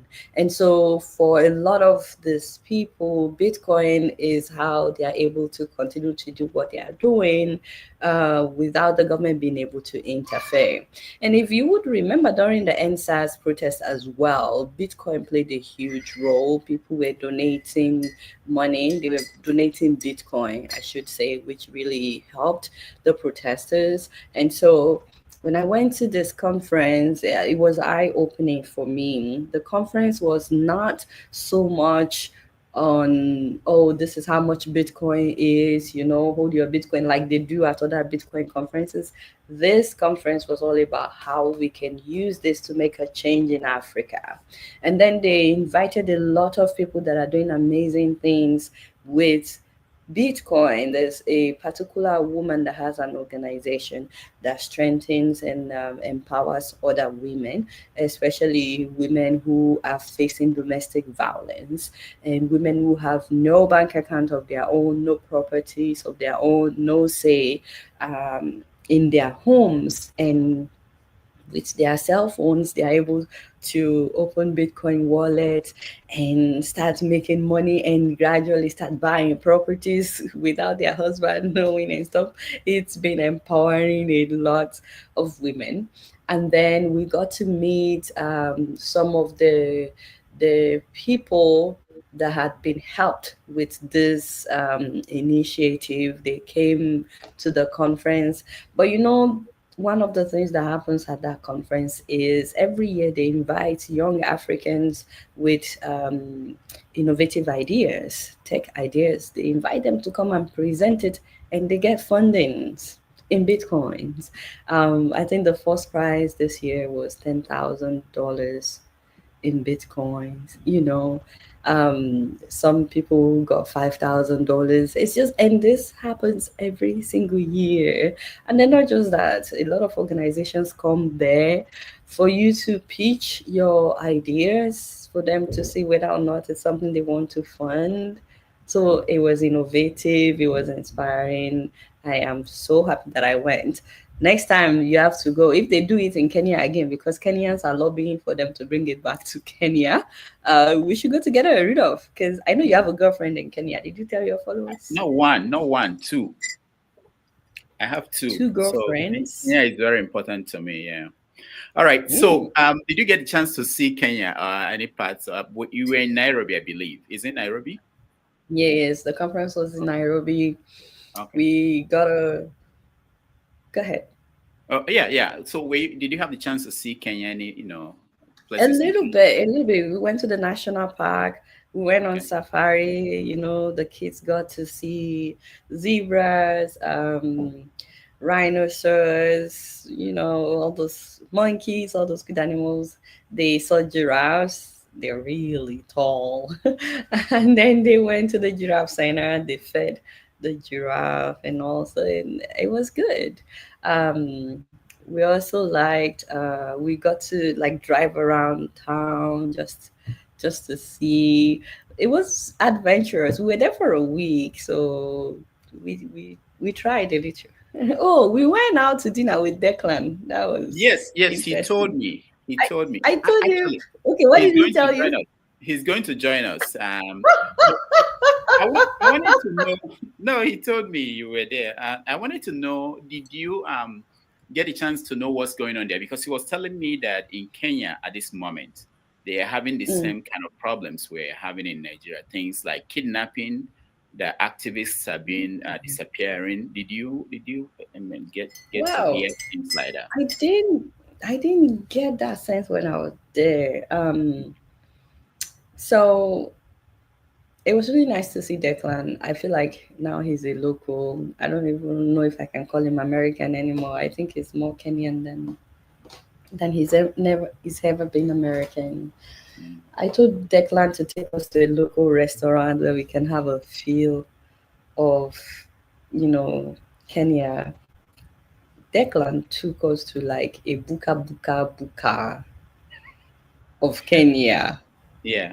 No, Rudolph, seriously. In Nairobi? in Nairobi. He Okay. kept going on and on about how this is where you get the authentic food, and I know he's coming. And then we got there and we're like, Declan, we cannot eat here. He's I like, ate, I what do ate, you mean? I ate there. I think I know the place. There are no windows. It's an open place. Like, Yeah, man. yeah, I ate there. Yes. Mhm.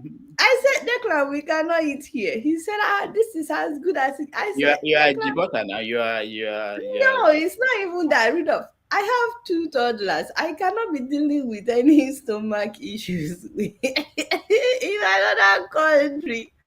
And me, my tummy is very sensitive. So I said, Declan, is there no Nigerian restaurant? Let's stay with what we know. so so he took us to a Nigerian restaurant, and then the food ended up being extremely spicy, and I actually got sick from that.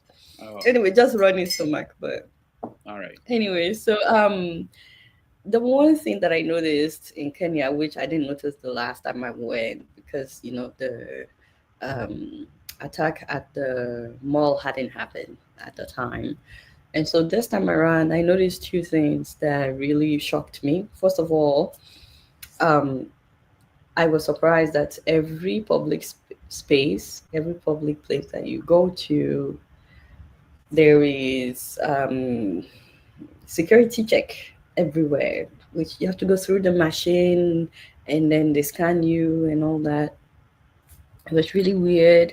You know how when you go to Nigeria, you would see military checkpoints several times on the road. If you're going from one place to another, especially from one city to another, you start seeing so many police check, or let me say, soldiers. It's it's something that is always it stands out to us because we've not lived in Nigeria in a long time, and so every time we go home and we see that, we're like, oh Lord. So that was the way I felt with this. The hotel we stayed, the same thing. The all the malls, the same thing. Every hotel you go to, the same thing. Every public place, it was quite alarming because you're like, what's happening here? And then you remember the terrorist attack at the mall. But Declan pointed out one thing that was very interesting. He said, well, the funny thing is, none of them have guns or even radio to call for help in case there's someone that is trying to attack. So, what's the point of this whole checkpoint thing? Anyways, the second thing that really shocked me, which I'm still going to talk about, is that on our way back to the airport, after you go through the welcome to the airport sign and stuff, where you would normally stop to pay toll gates, if they built something that looks like a toll gate, but it's actually a security checkpoint.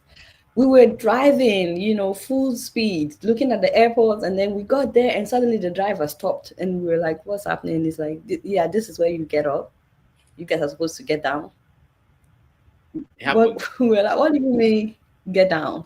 He's like, "You get down, you go through security." We were like, "What?" And we looked around, and every vehicle was stopping in the middle of the road. They were all stopping, and people were getting off and walking towards, there's this building where you go through the security machine thing, and we were like, what the heck? And then you go through that, and your driver goes through, he drives through and then waits for you to get back in, and we were like, what? This is weird. I wonder Now, if the president what, goes through that. I don't know, but what is funny is that it was really funny to us because we were shocked. And the driver was like, "What's funny? Like, everybody does it." We were like, "No, not every." He's like, "They do this everywhere." We were like, "No, man. which countries have you been to? He said, I've been to Tanzania, I've been to Somalia. We were like, maybe you need to go to other countries. I don't know whether they do this in Somalia or Tanzania. But then we had to explain to him that we're not saying it's a bad thing or it's not a bad thing. We're just saying it's shocking to us. Like, we were on our way to the airport. We had no idea we would have to come down at the gate of the airport, so to say, in the middle of the road and walk towards them. We're like, this is it's crazy, it's dangerous. Some drunk driver may be going and not stop on time. They can hit people. People were all, walking by. So it was very strange to us. It was my first time experiencing that. Did you say you've experienced that? Yeah. When I went in 2017, they had it. So Well, yeah, the attack had happened by then. mm. It wasn't strange to you? It was a new country for me. I said, okay, maybe that's what they do. Now let's. How long have you been doing your show? I don't remember, but I know it's been a while. How long? 2011. Okay, so that must be getting to 15 years. Are you? Are you? No, getting to no 15 years. Yeah, it's going to be 15 soon. I know, right? I think it was towards the end of this year. When did you start doing your show? 2010. No, 11. It should be 11 too. But earlier in the year. Yeah. I think mine was like November or so. Okay. So are you tired? Are you tired of saying the same thing? Because Bioma was just asked yesterday if he was going to retire his show. He said everything about Trump. Now Trump is coming back. And, what does he have to say again? Do you ever get tired of saying the same thing when you do your show? No, I personally don't believe that I have started. No. I think that all that I've done so far has just been like, warm up and all that. And it's been great because one of the things that came out of us doing our show is now more people do what we do, which is amazing. At the beginning, when we started, there were not that many people doing what we were doing. I personally didn't know of anyone else besides you talking about Nigerian politics and publicly making fun, not just of politicians, but also of men of God who were out of step. I still remember that video you did of Pastor Oyedepo, right? Did David. you remember the reaction to that? So No. when we started out, people were abusing us a lot. I know they still abuse us definitely, but now more people do what we do. So it's no longer seen as strange to people that some people will talk back, speak publicly, condemn publicly what government officials are doing. So that is something that makes me extremely happy that more and more, like now, everybody is a commentator. People can just get on their Facebook and start talking about current affairs, which makes me extremely happy that it has produced many more people with the confidence to do what we're doing. Not that people didn't have the confidence, but maybe they were waiting for someone to start and then you started. So it makes me happy. But personally, I've been able to do a lot with limited help, I should say. But as far as I'm concerned, the future is really beautiful. It's gonna be, just imagine what we will be able to do if we're empowered way more than where we are right now. Be able to do so much more. And I don't know how many people are watching, but I just want to throw it out there that if you're watching, please subscribe to Rudolph's YouTube channel, to Dr. Damage's channel if you have not subscribed, though, because that's the least you can do. This man is really trying. How many hours do you do on this show? Like, really? No. I mean, help me. Tell them. Help me subscribe this channel. Tell them, please. So why I ask that question is that like you said, there are a lot of people who are doing similar things, and but the abuse, they've not stopped. Have they stopped? People abusing you for No. They have not stopped, but Okay. now they know that it's a normal thing to.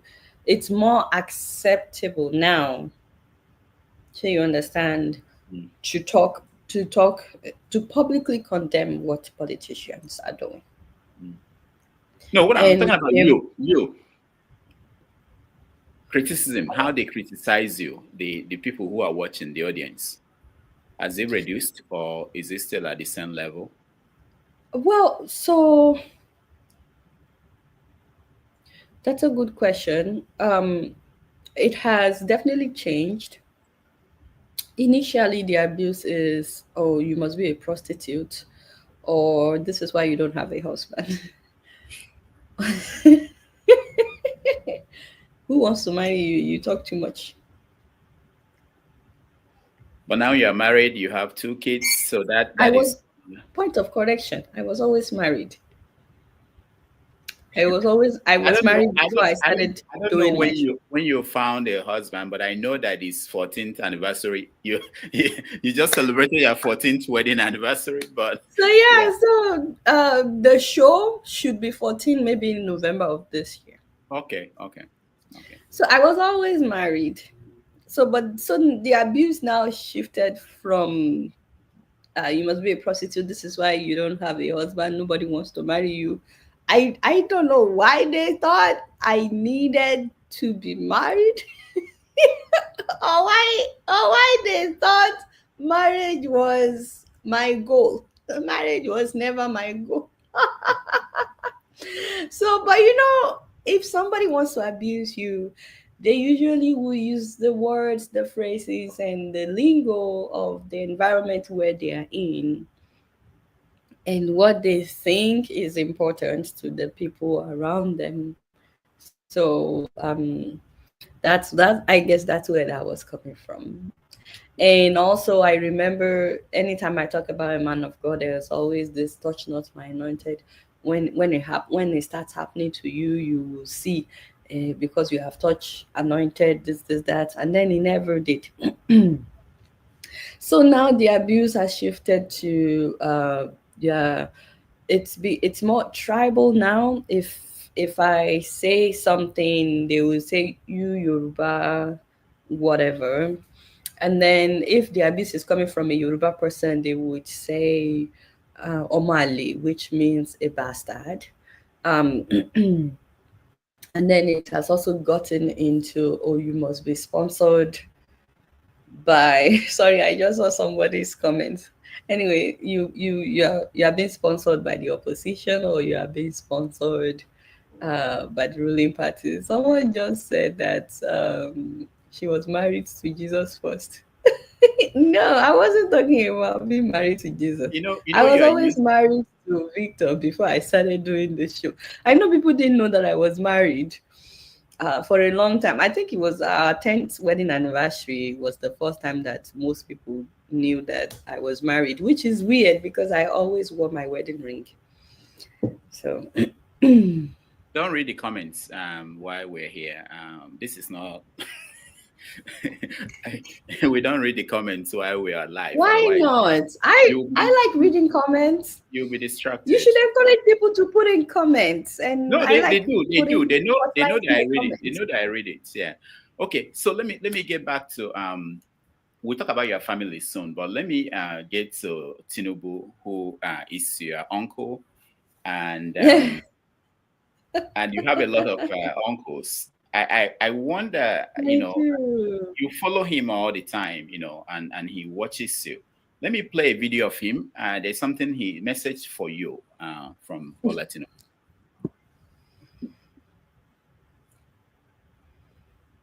Don't condemn it in sermons. Don't abuse the nation. Leadership are meant for changes. Yes, this leader is bad, fine.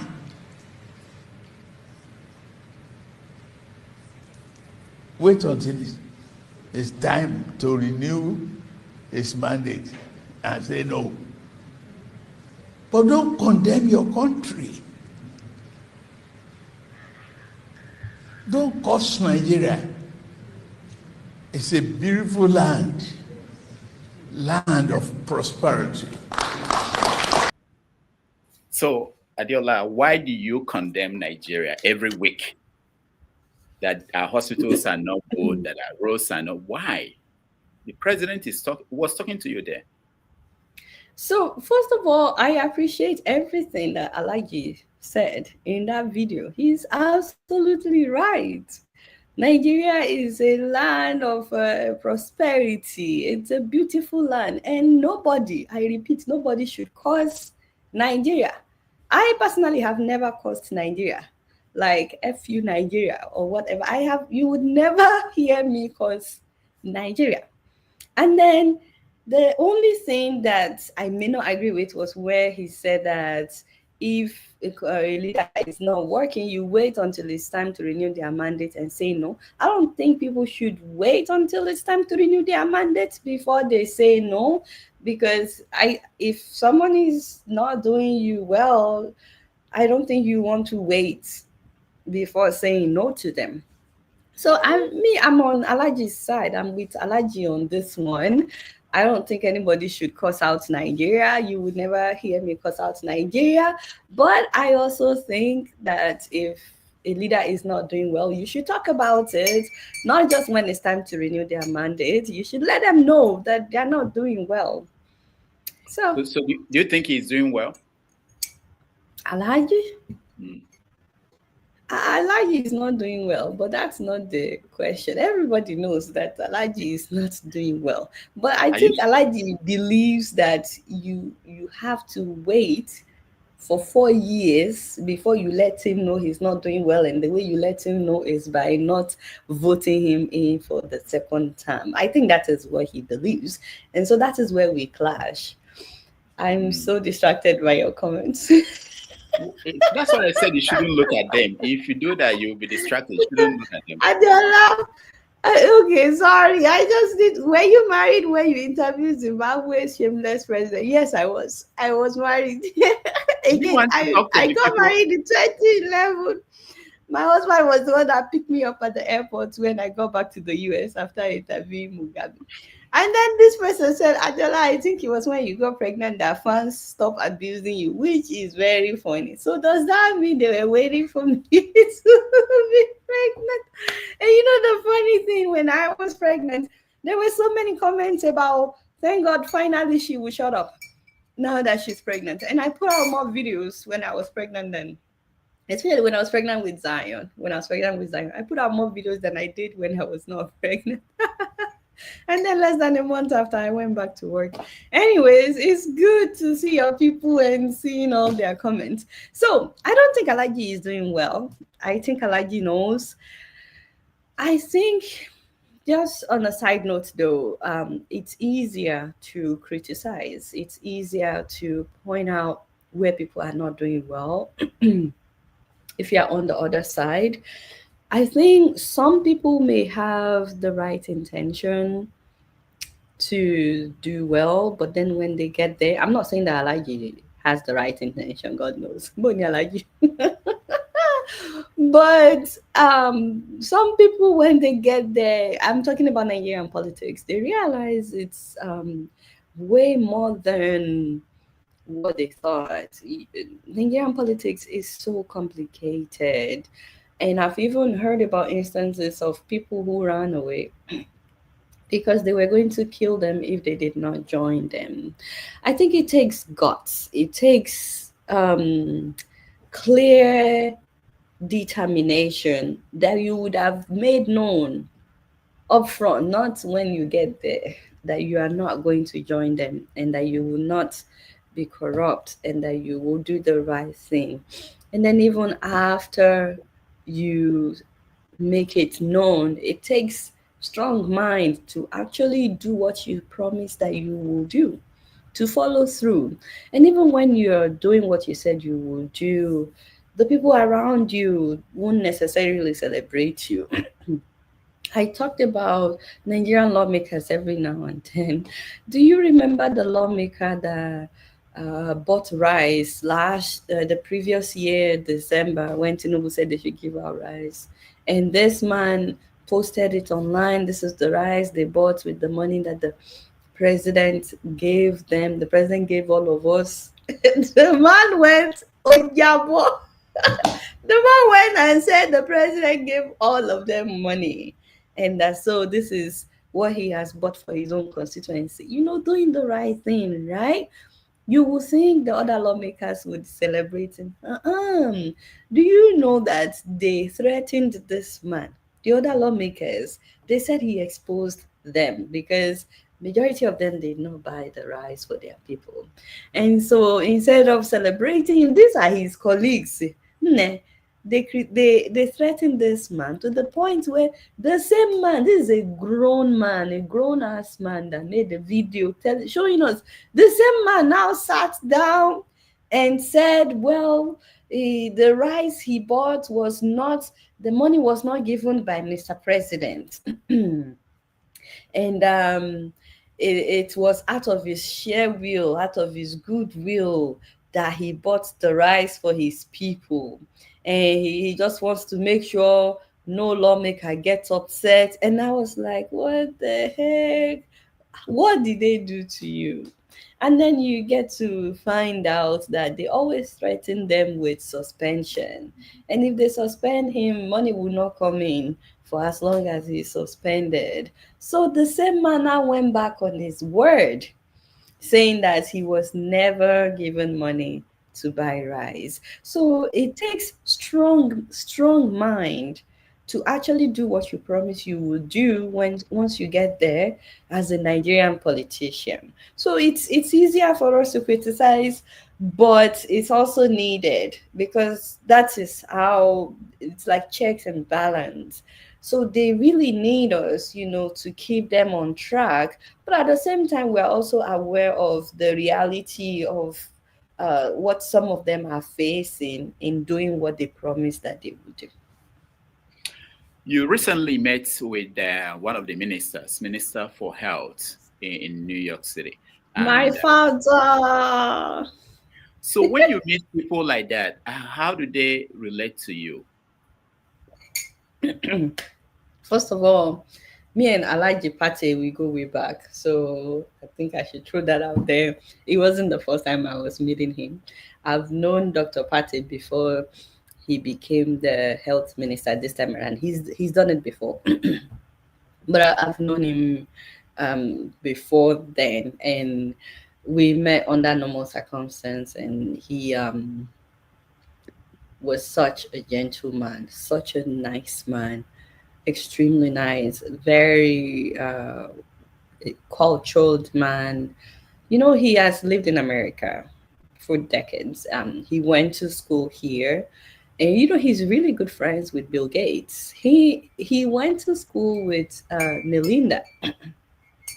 Melinda now introduced him to Bill, and he now became, I want to say, best friends with Bill Gates because I don't know Bill like that. I've never met him, but usually every time I see Dr. Pate, I'm talking about international scenes, you will see Bill Gates. So he's a really great man. What was your question again? No, my question is, when you meet someone like that, how do they relate to you? Now, in this case, you knew him before he became minister. Yes, so we already knew each other. Okay. So I wasn't a stranger to Alhaji. Dr. Pate is the kind of person that I would see, and the first thing he would ask is, how's the family? How's my husband? How are the kids? He didn't just see me as a journalist. You know what I mean? I'm like a daughter. And then at this event where I interviewed him, I actually met his daughter first. And I was like, shut up, your dad is here. So I prepared for him when I found out that he was there. Anyways, so he's very nice and very professional. In that video, you would notice that even after I interviewed him, he was like, thank you so much. and all that. He didn't like walk away or get angry despite my question. So he is someone that I truly respect. And I actually believe in him, you know. Okay. All right. So, do you buy the argument that the government, people in the government, they're making that we have to go through this difficult time so that tomorrow will be better for everybody? No, I don't, because it's one-sided. If they are also making sacrifice, then maybe it would be a legit argument, but they are not. They are not making sacrifice. What do you mean by that? No, it's what sacrifices have they made? They announced that they were reducing the number of people traveling with him. They said they've reduced the number of people traveling with the ministers. You hear them say these things, so I want to know what you think. How does that affect their bottom line? How does that affect their pots, their cooking pots? How does that affect their bank account? Let's start from there. Everybody else is sacrificing with their bank accounts, with their cooking pots, the kind of food that they are eating, the plate in front of them. If their own sacrifice has not gotten to what they are eating, or how many times they are eating, or the amount of money in their bank accounts, then they have not sacrificed anything. Have you ever have you met Tinubu before, the president? I have actually. Okay. Surprisingly, right? You didn't know? I'm surprised. I I didn't know. interviewed him before. Where? When? It was a long time ago. This was in Chicago. Okay, I think I remember now. Okay. Do you have the video of that interview? 2013 or 14? Gosh, I don't remember now. Okay. It was a long time ago. Do you hear from his people? Do they reach out to you? I don't know his people. At that time, he was no longer governor of Lagos. There was one time that we had a commissioner of sports, or let me say minister. Yes, Mr. Sunday Dari. I don't know if do you remember him? I know Sunday. Yeah, he's a big man now. Yes, he was the me, minister of years. At that time, he was, hey, Declan. At Declan, he was, no, stop, Declan. I was about to say he was no longer but at that time he was no longer how do you know? How are you sure? Right? It just so happened that we met in Chicago. Anyways, Mr. Sunday Dari was he cleaning up some things in Chicago when you met? Okay, go ahead. I'm going out of character. Mr. Sunday Dari was my contact at the time that got me to Alhaji, and he actually took me to his hotel room where I interviewed him. So it was just me and him and Mr. Sunday Dari. And he was gracious. He answered all my questions. But I was doing the story for the Nation newspaper. I don't think that I filmed the interview. I think I just recorded audio so that I could transcribe and send them the story, which I did. Because he wasn't even dressed for an interview. It was in the evening. He was done at the event that he attended, so he was just wearing shorts and a shirt. So it wasn't like a video interview. So, but yes, that was the first time that I met Alhaji. Okay. I know that you have a lot of love for the pastors in Nigeria, and I do. You do. I did not know. You love them so much. And there are so many issues that we see almost every week. One pastor will come out with something new. And for most people who may not know, you came from a church family. So where are you with the church in Nigeria? And the I was never anywhere with. all right. Hold on now. Hold on. Okay. All right. Hold on. What is this question? Where are you with the church? Like I have a goal to do something with the church. There's no goal. It's just that we don't leave any stone unturned. Hold on. Adeola, hold on.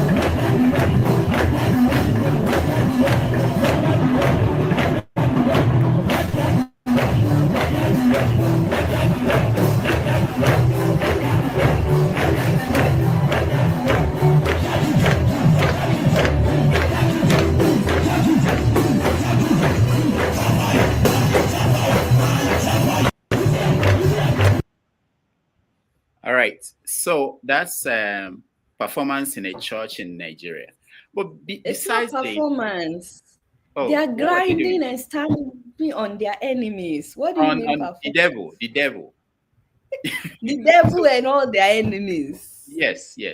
So besides this dramatic, theatrical, and all these performances, there are also other issues, like when we see Pastor Enoch Adeboye saying things like drinking tea with Jesus.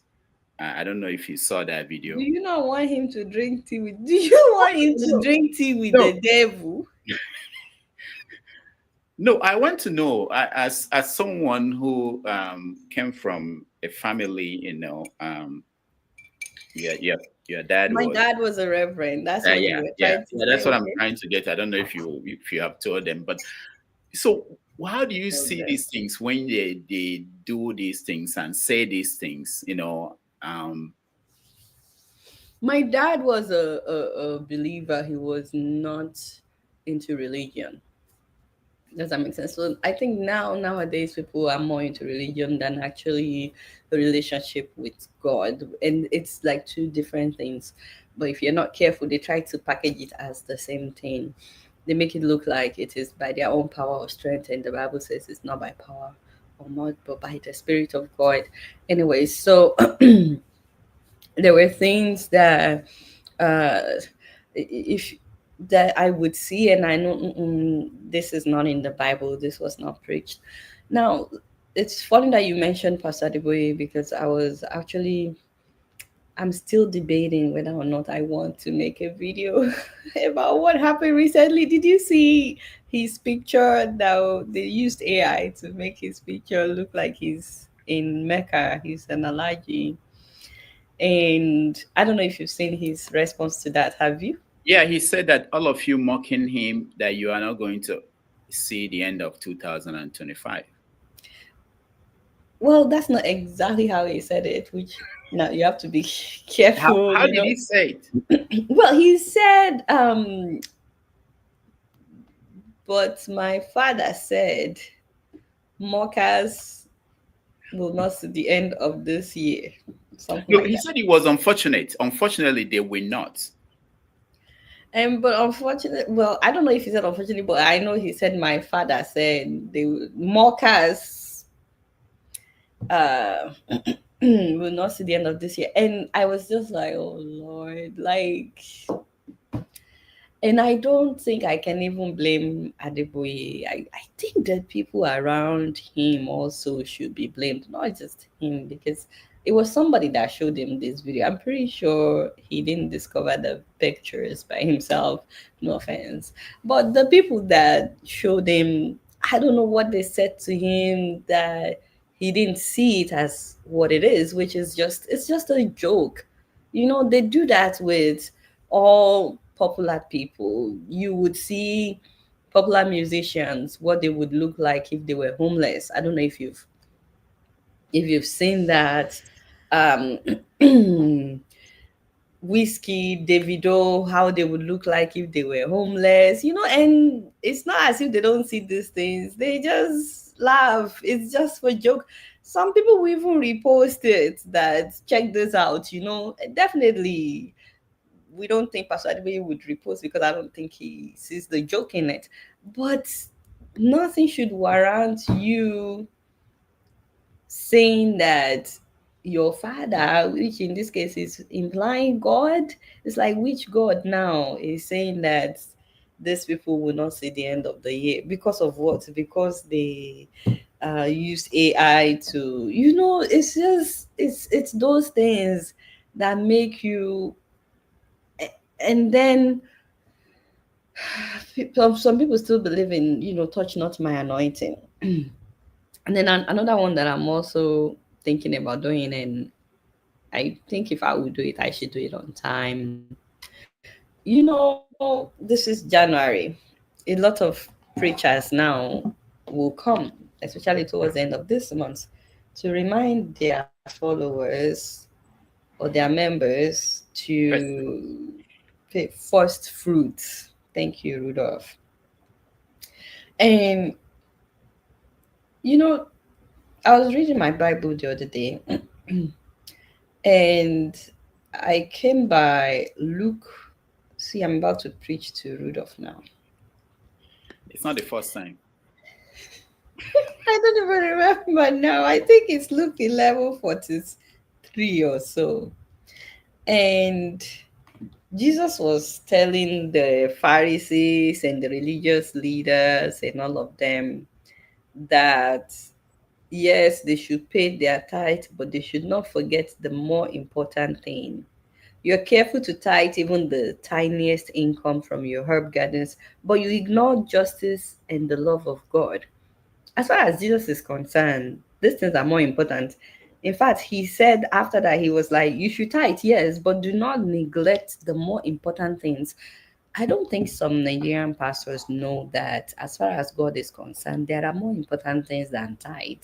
Than like to God, it's more important to him that we go after justice, which is a huge thing when you talk about justice and also the love of God, like showing the love of God. Like it's more important to God that you walk the talk than just talk the talk, that you actually show his love than whatever you put in the offering or in the tithe. So I wanted to talk about this, that guys, before, first of all, there's nowhere in the Bible where God says you should bring your 1 month salary. These first fruits that they talk about, it's not that they bring the entire harvest. They just bring some of the fruit, enough to fit in the basket. It's not like that is all that they harvested. And unfortunately, a lot of pastors have twisted this and, fashioned it for their own benefits. So just to remind people, read your Bible. Don't let anybody coerce you into giving your 1 month salary. If you now feel like God wants you to give your 1 month salary, that's your own. But don't do anything out of and it doesn't mean that you get more favor from God because you give your 1 month salary. No. What is important to God is not really your tithes. It's seeking for justice and showing his love to others. Amen. Amen.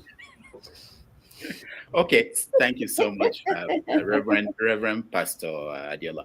But some people are believing that the church is contributing to the problems we have, in the sense that they're making people not to rise up and demand change. They're making people to think that God will solve the problem, that God will give them prosperity, not that they should hold their government accountable so that they will provide the environment that the country will prosper. What do you say to that? So are you saying that God will not take care of the government? Are you saying that it is no longer God's job to hold the leaders accountable? Is that what you are saying, Dr. Damages? No, that's what people are saying. People are actually serious about that the leaders of the church are responsible for No. They are not in any way. I beg. God is coming to take care of business in Nigeria. This electricity thing that we have not had, that we have not taken care of all this decade. Do you not know that Jesus is coming to fix our electricity now? He's been doing press up, push up, getting ready, because Nigerian work is a lot and Nigerian politics is a lot. When he comes back like this, he will first of all go to Aso Rock. Oh no, before Aso Rock, he has to go and see some Momonile somewhere so that he can be able to successfully do what he needs to do in Aso Rock. No, God is coming now. Me, I'm a firm believer that it is by prayers that Nigeria would work. Why do you think we are doing all this night vigil? How many years has it been? Maybe only 40 years of doing it. Anything can still happen, Rudolph. It's like you don't believe. You need to believe. You want people to be calling for change. You want them to take responsibility for their governance. That is not going to happen, my brother. God is able to do all things. We don't need to lift our fingers. We don't even need to do any election. If left to me, I would say we cancel election and just do night vigil. Okay, I'm going to let our audience come in very soon. But before that, let me one more question about God. Do you know the pastor they call Pastor Jerry Eze? Everybody knows Pastor Jerry Eze. So, what God cannot do does not exist. So do you know how many people watch him every morning around the world? How many? I don't, but I know it has to be a lot. Yeah, about 170,000 average. Oh shit! All right.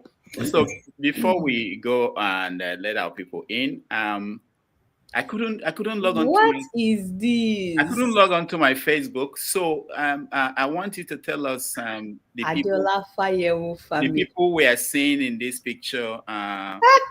Rudolph. I couldn't get into my. You could ask me for pictures. I can send you pictures. Yeah, you don't need to go on Google. Again, it won't let me go in. Oh yes, okay, we're here. Aha, who are these people? Oh God, what am I doing? I was about to ask you the same thing. So you said you had your 15th or 14th anniversary, wedding anniversary recently? Yes, we did. And it's really weird. You wonder, where did time go? How did we get here? You know? Because it literally still it felt like yesterday when we got married. And I guess that's the saying that when you're with your best friend, time goes by so quickly, you don't even realize that time is going by. So I'm so sorry. So yeah, it's been 14 years. What I wrote on Instagram. I said it's been 14 years of doing kiss. So on to me.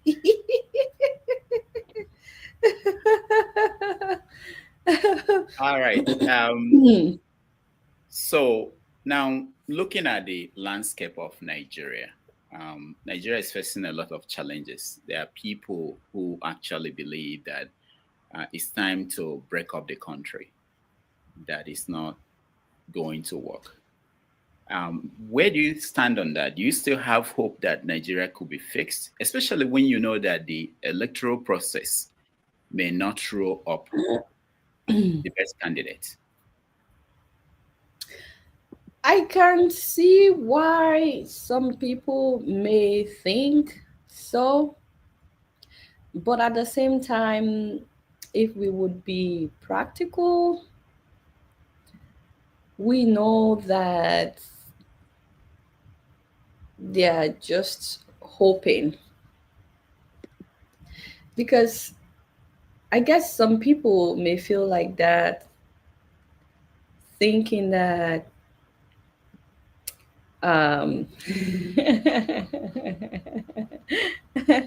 There's my man.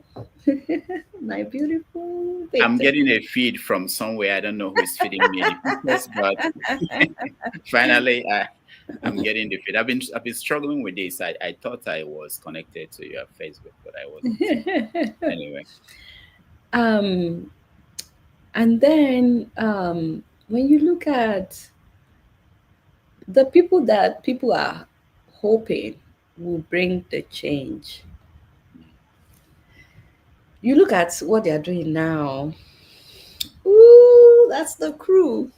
I think Bobo's smile wins the award in this picture.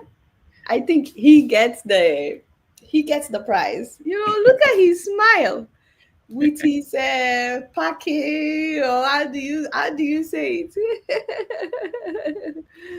Oh. All right. So go ahead. Anyways, Why are people feeling that way? so yeah, I think that's you can take up the picture. So I think, let me speak for those who want Yoruba nation. Mm-hmm. Oh, let me not speak for those who want Yoruba nation. No, because I don't want. Sunday Boho is actually this week or last week he pushed for the breakup of Nigeria so that people can be free to pursue their own destiny. Okay, so I always ask people, the people that if Nigeria should break up today, personally, I'm not saying that Nigeria should break up or Nigeria should not break up. Similoluwa Ogunlade, it's nice to see you. Can you please take it down? I rarely tell people where I'm from, but it's nice to see you. Not because of me, I am super proud of where I'm from. It's just because I still have families back there. And not everybody likes what I do, but it's so nice to see you, Simi. The Yorubas that we have in government right now, if they stand out, it's a different case for me, right? The people that you want to be in government, you want your own tribesman to be in government. Apart from the fact that it's not practical, because whether we like it or not, we are interwoven, we are intermarried, where it's complicated. Someone that is married, Yoruba that is married to an Igbo person now. So does that mean uh, now they marry someone from another country, or whose children would the children be? Are the children Igbo? Are the Yoruba? But besides all of that, it's not as if these people are doing well right now. It's not as if the Yoruba governors are doing exceptionally well right now. Like, I want to see you do well right now. What is stopping you right now from doing well? In Igbo land, people want Biafra. Well, some people want Biafra. But the Igbo governors that you have right now, they have the power right now. What are they doing right now with the power that they have? Otherwise, what are their leaders doing? No, the argument they make is that if they should have Yoruba nation, that they wouldn't even have Tinubu as the leader of that Yoruba nation. So the governors are not the people that will be the leader of that nation. So that's the argument they are making. So you can't Who say, are the people that will be the leaders of that? no, they will pick. They said that they will now have the opportunity to pick who they want. So if you said that for So who are they picking? What are the people that they are picking? What are they doing right now? How are they impacting lives right now? Okay, I don't know. I can't answer for them, but that's the argument I hear, that because What I'm trying to say is, if you're not doing well now with what you have, there's no magic that would happen when you have more power. So they say power corrupts, absolute power corrupts absolutely. The same thing with money. There are people that when they have a lot of money, that is when you now know the kind of person that they truly are. If you have not been, this is between me and you, Rudolph. I'm going to speak to you in parables. okay. Do not expose yourself. Okay? If someone is not doing well with, let me say, like managing a few people, and suddenly they want to manage a lot of people, you would look at them and be like, are we crazy here? Yeah, So you understand what I'm I know saying? what you're saying. Okay, so if you are I'm not saying that doing the well, people, let's say the governor of Kwara State, the person that mhm. will be the governor of Kwara State under Yoruba Nation, may be a teacher now. So he or she has no chance to show you how they will perform. See, that's what I'm saying. Let's say the governor of Anambra State. Why are you going to Anambra State? I went to Kwara State. You went back to Anambra. Stop. Let's say the governor of Anambra State now is doing exceptionally well. Yeah. So well, he has transformed his state. And that's the plan. But the federal government is preventing him from doing all he wants to do. I would say let Anambra be independent. Anambra is doing so well. Why are you trying to stop them from progressing? You see where I'm going?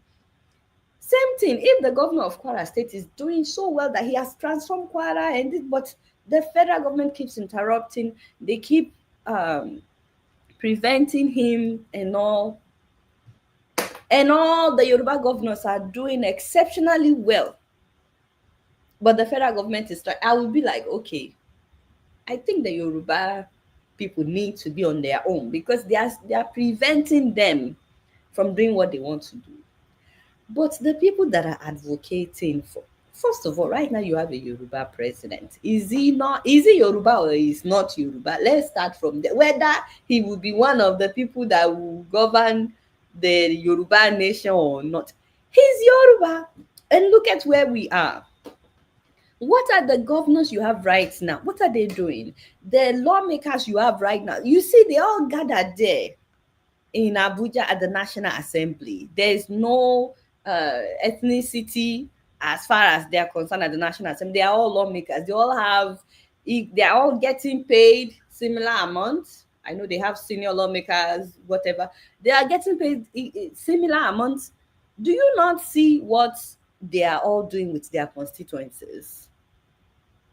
Why is it that some lawmakers are able to do wonders with the same amount, and then some are showing us bags of rice, coming back to say they did not buy any bag of rice, and then some kukuma sit on our bags of rice? They are not even giving us the bag of rice at all. Some are not doing anything. What happened to them? Is it that they are no longer part of their ethnic group? Or it is only when there is a Yoruba nation that they will suddenly start doing well? That I don't get it. I don't understand that rationale. If you are not doing well right now, but you are calling for, I don't know why you believe that it is when everybody is your own ethnic group, it is when everybody speaks your language that you will suddenly start doing well, or that there will suddenly be a change. It's not language barrier that we have. They don't fight when they are sharing money. They don't say you are Hausa, you are Yoruba, you are up there. See, it is down here that people want the country to divide. Up there, and they may join them say it, but when they get up there, they just share money. They don't say, oh, you are Yoruba, you only take one bag of Ghana must go bag filled with money. Because you are Hausa, you only get 2 bags. They unite in trying to destroy this nation. All our governors are getting hundreds of millions every single month as security vote. What are they doing with it? So is it that they stop being Igbo because they are governors, and suddenly when we have Biafra land, they will start doing well for the people? If they don't care about us right now, they won't care even when. And it's not just the governors. I think I've focused too much on those in power right now. The people that are advocating for Yoruba nation, the people that are advocating for Biafra land, I'm not fighting with anybody. But the people that are advocating for secession, what are they doing?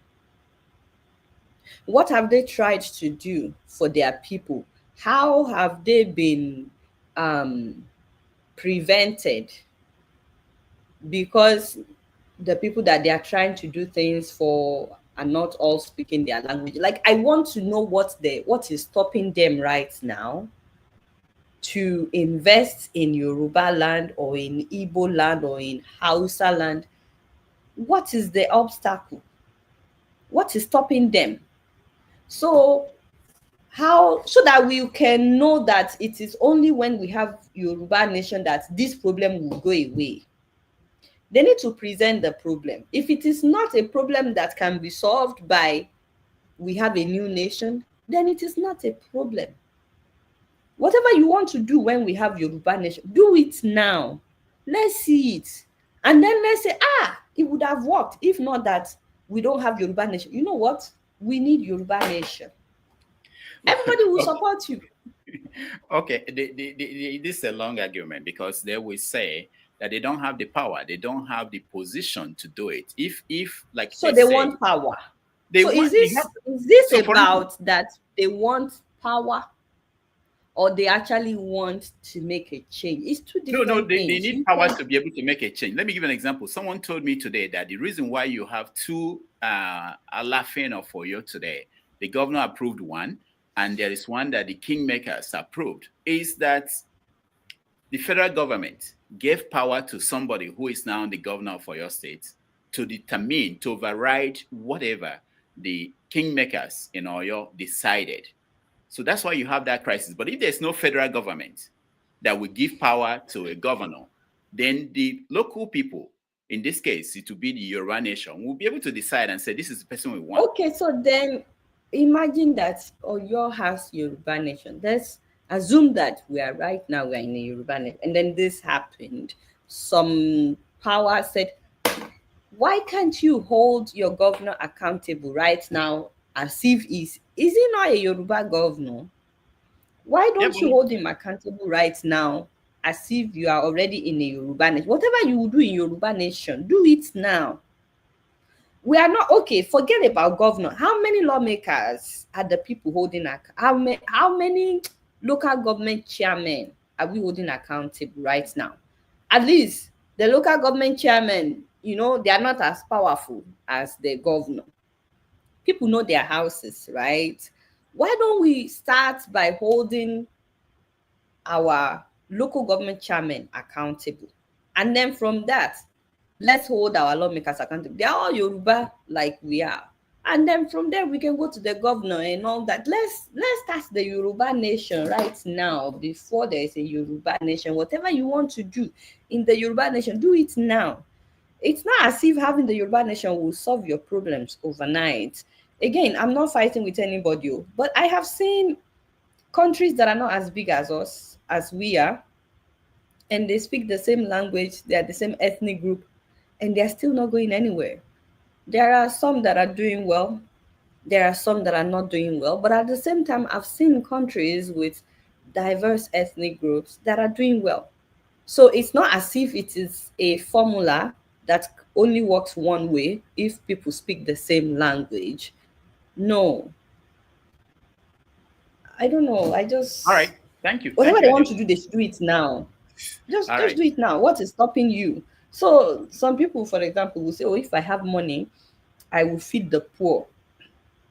I would take care of the less privileged. Well, you can actually do something right now. Why don't you contact the people that you know right now and say, you know what? I want to feed the homeless. I need I'm trying to raise, even if it's 5,000 naira, 50 naira. Can you give me? Raise with what you have right now. And let's see what you do with it.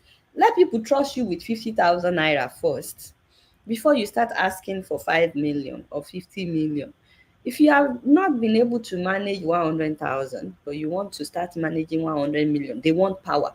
The power they have right now, even if it is their social media platforms, they are influential, these people are influential, you know, they can use their influence. Whatever you have right now, use it right now.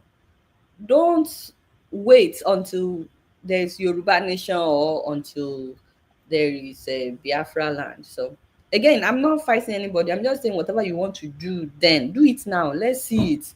Yeah. And then we can all rally around you and be like, this person would do even way better if they have more power. I give them power.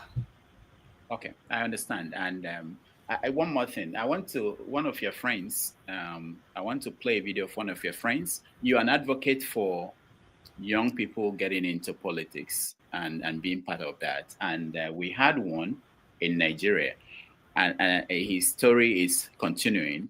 I want to get your take on him. Okay, so my studio here has a system that takes.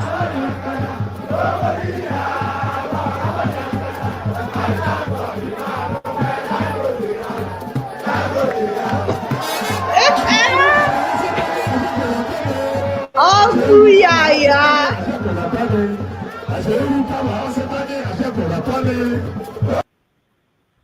All right. Oh, yeah, Bello. So you have, you know, this is, he gives you the counter arguments that young people will change the country. How have you been able to navigate his story and still have that confidence that we need young people to get there? So when I come on your show, the one thing I struggle with is the way Rudolph presents his questions sometimes, because you know he knows the answers to the questions. And then he's asking you, and you're like, Rudolph, what do you want me to say? Of course, I will always be an advocate for younger people to be in politics. Excuse me. As someone that has worked for people, someone that has employed people, if you are trying to employ people for any position in this world, Rudolph, you look for someone that not only has the intelligence, but that also has the physical wherewithal.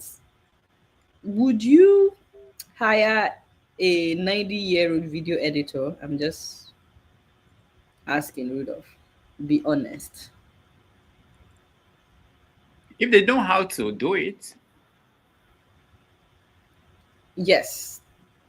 I mean, they won't be dealing with taking care They're of 90. They're 90. You need them in the office by 9 to 5. Would you hire a 90-year-old video editor?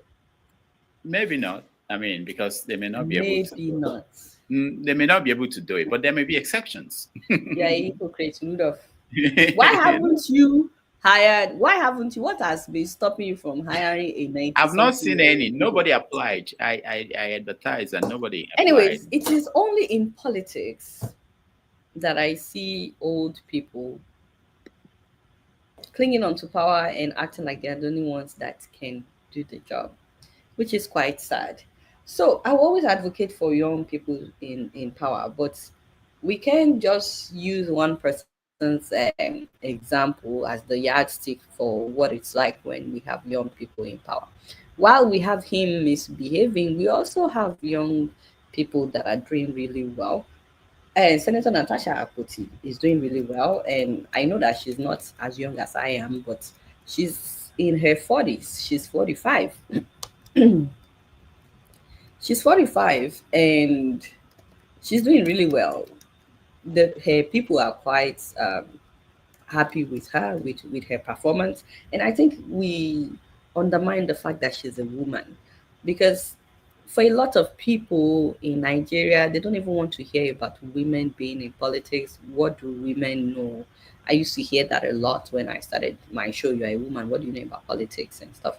And also for her running, there's always a lot of what would women are emotional. I don't know where they get that idea, as if men are not human beings.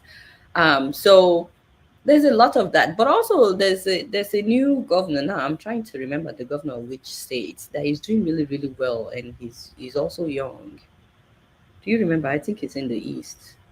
Oh, are you talking about this one? I think I know the governor you're talking about. Let's see. Oh, So you can't just use Yaya Bello or Dino Melaye as the I see. yardstick of what it's like when you have young people in power. And by the way, both of them are not even young anymore. It's just that they got in while they were young, you know.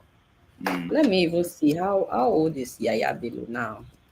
He got there while he was young, but now he's 49. I think he will probably be 50 this year. I don't know if that is his real age, because that's another thing I learned that. What do you think about this one? The things that are at disadvantage to prove that he is God all by himself. What was I having? What God cannot do does not exist. You know him? You know, I saw the video, but I didn't watch it. Bring me up to date. That's the governor, the new governor, the youngest, the latest governor in Nigeria of Edo State. Okay. And so he went to church and said... Oh, if you don't, I don't think you know him. Yeah. But you saw where he read his budget in Edo State. Was it after that he went to church? Yeah, he went to church to do Thanksgiving. So was it where he was stammering or like repeating and reading and apologizing and stuff? Yeah. Yeah, he's a young guy too. We have entered one chance. All right. So we are going to let our people in to have a chat with you, but let's take a minute break or so that we can refresh, and then you just take a few questions and then we round up. But thank you so much, Adeola, for joining us. I really appreciate that. So we take a break and we'll be right back. We are here with Adeola, who most of you, if you don't know her, then I'm sorry. I can help you. All right, so let's take a break.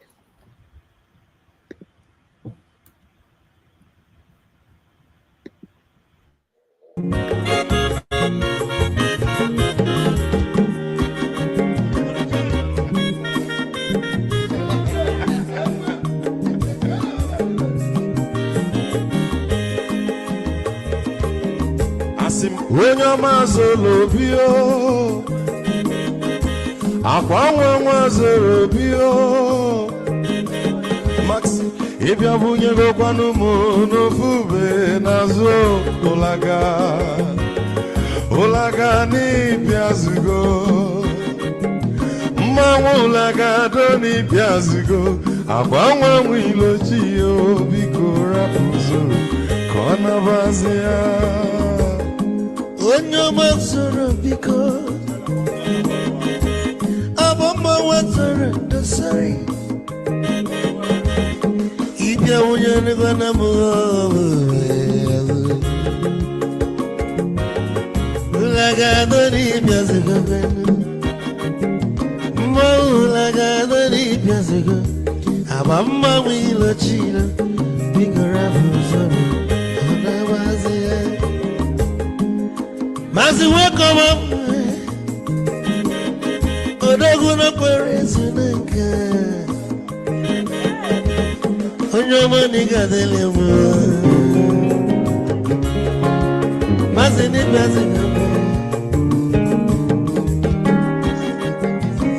you will go with the melody.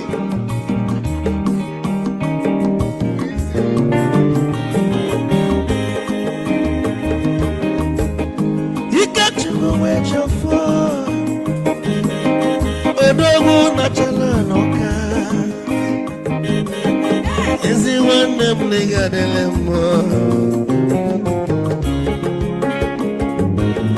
Olaga ni pesigo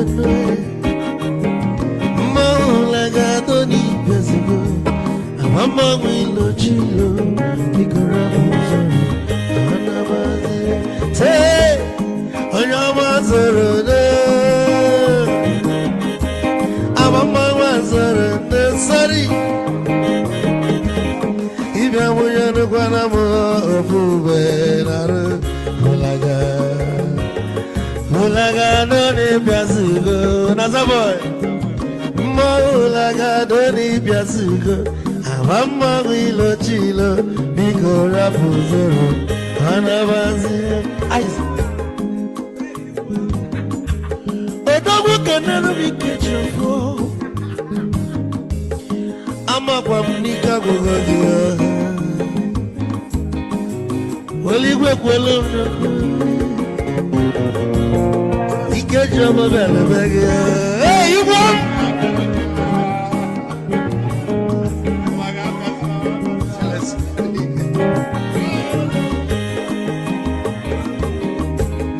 Eku kampune kene Omogo ninso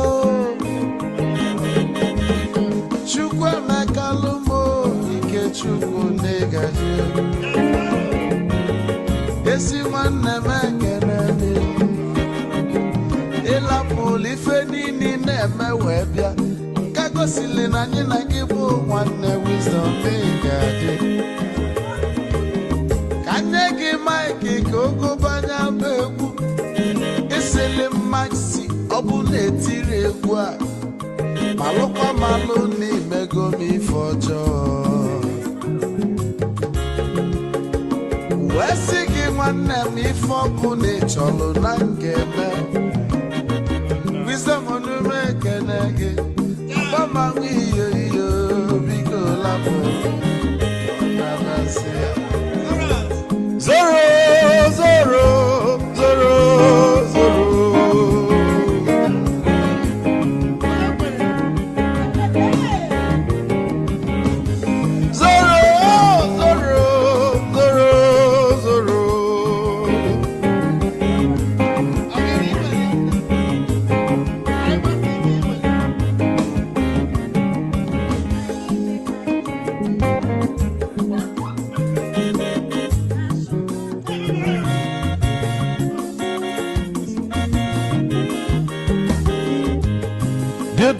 Joy na bugwa osa Sokoto Ujembe mwilo Anu solo mwe ma nofia nara Onye nwuro zurike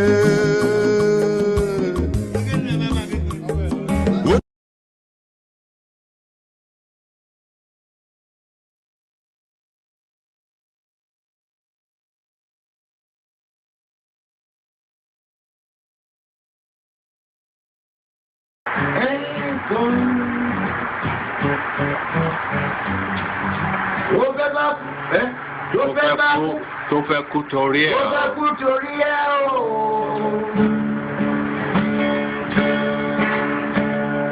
Ọwọ́ ẹni ló ti ṣàánú gbọ́. Ayé la bá, ayé la fi sílẹ̀ sí. Ọ̀nà èyí yóò.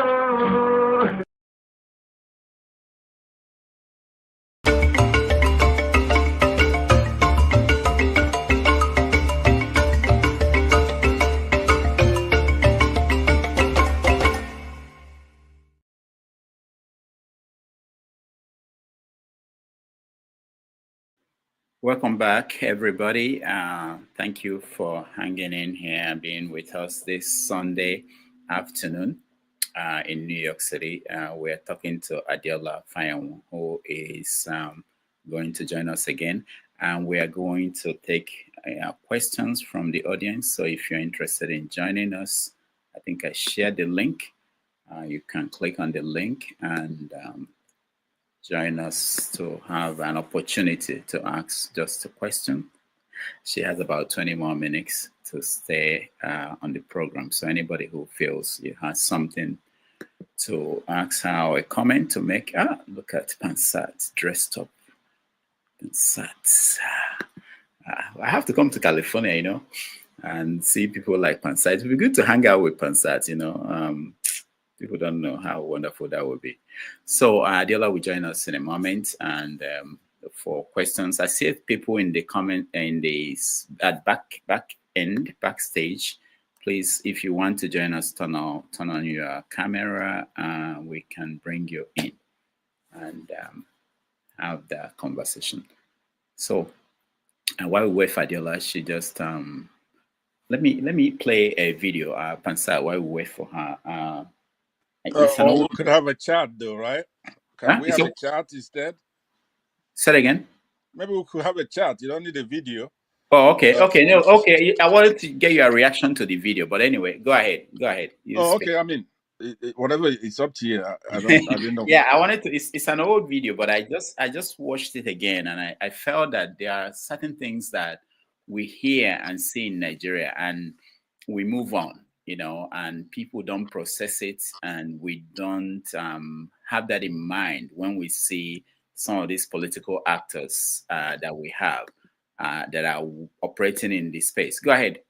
Yeah, I really want to beg your indulgence today, Rudolph.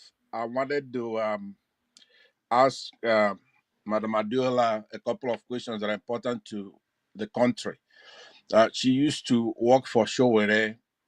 You didn't divulge that because you think both of you are known.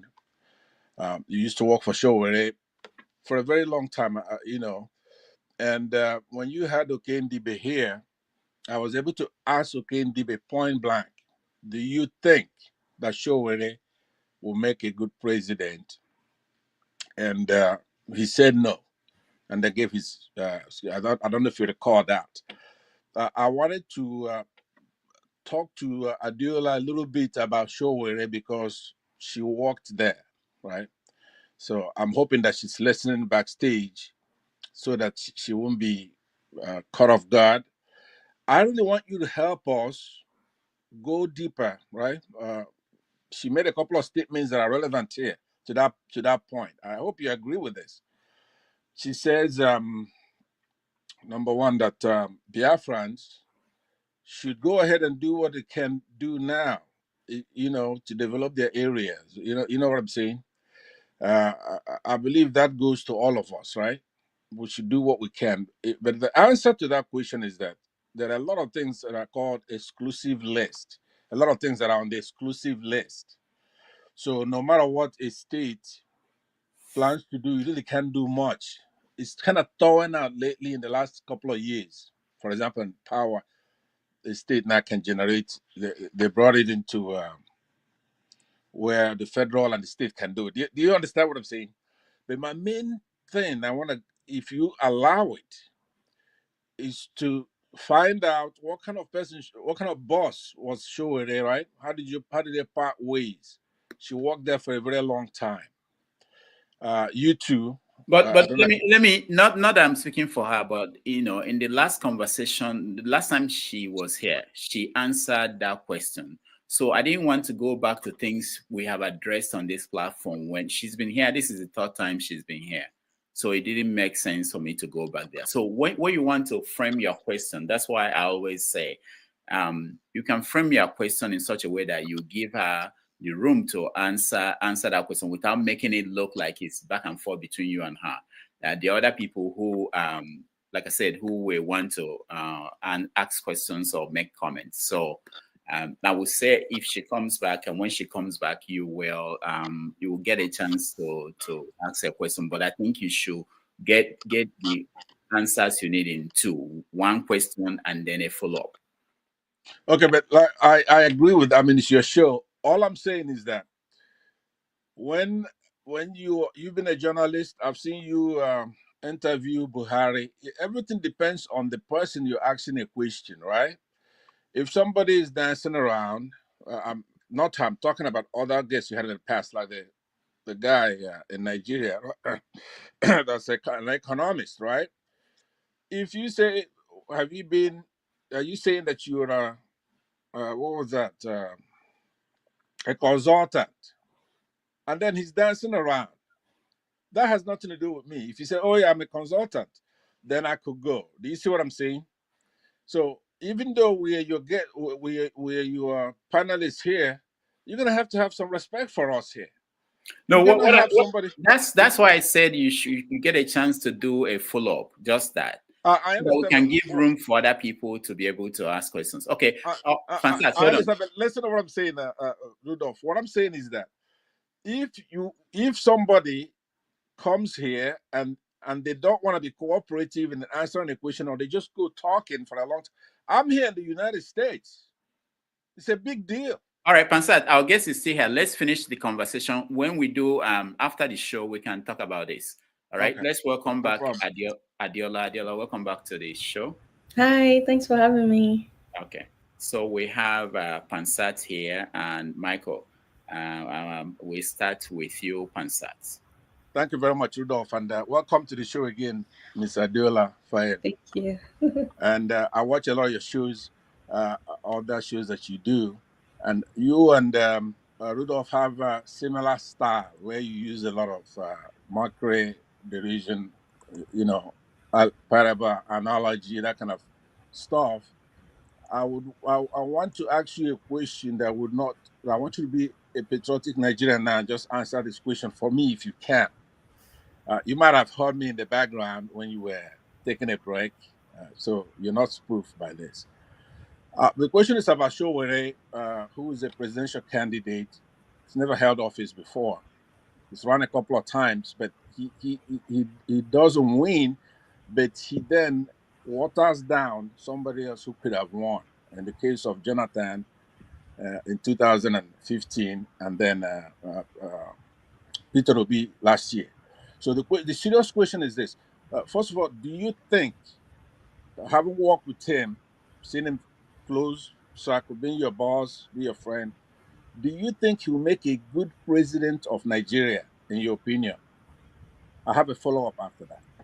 Do you think he will make a good president of Nigeria with men and women, Christians and Muslims, Hausas, Yorubas, Igbos, the soup mix we have there? Thank you so much for asking. That's a really great question. I don't know why Rudolph is laughing. Anyways, I really like how you started that, he didn't win, and you said he watered down some other candidates that could have won.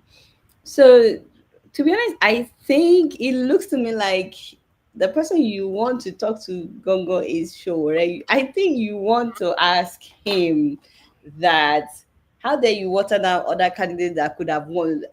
Do you think that you would do better if you were the one in power, or why are you watering now? So I think Shora is the one that you have question for. Let me see if you will pick up to answer your question, because your question is not to me. How am I supposed to know whether he will be a good president? It looks like it's not like you want to know whether he will be a good president so you can consider him as a candidate. From where you started, he watered down, according to you, other people that didn't win. So now you're like, you think you'll be better than them? You didn't win. They could have won. Why are you watering down these people? Are you saying that you are better than them? Would you have made a better president? So let me call him and see if he will pick up.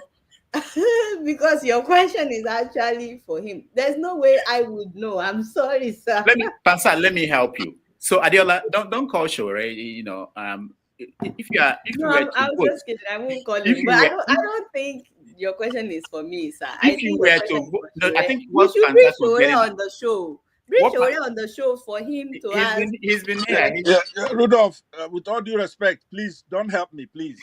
Rudolph, please let me follow up on what let me do my own way, please. I hear you.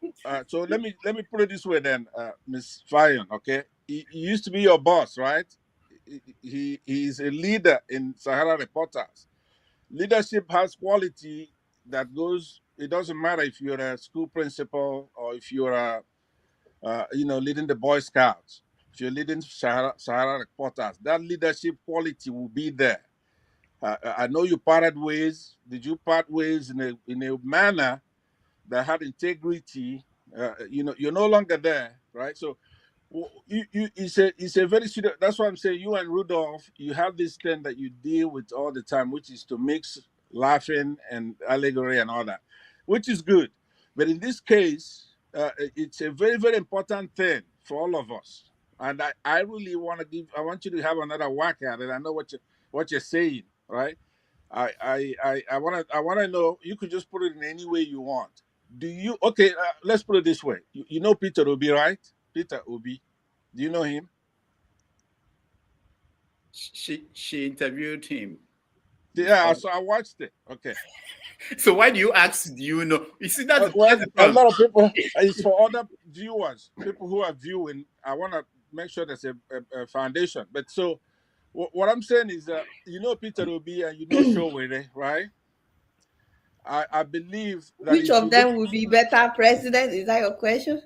Okay, yeah. Why don't you go ahead? That's better than what I was Okay, going so to first ask. of all, you asked whether we parted ways amicably. Yes, we parted ways amicably. Otherwise, I wouldn't just say that I was going to call him. So, and we talk, every now and then. How you doing? Sure. How are you? It's like, Adeola. So, anyways, so we parted ways amicably. He's doing well.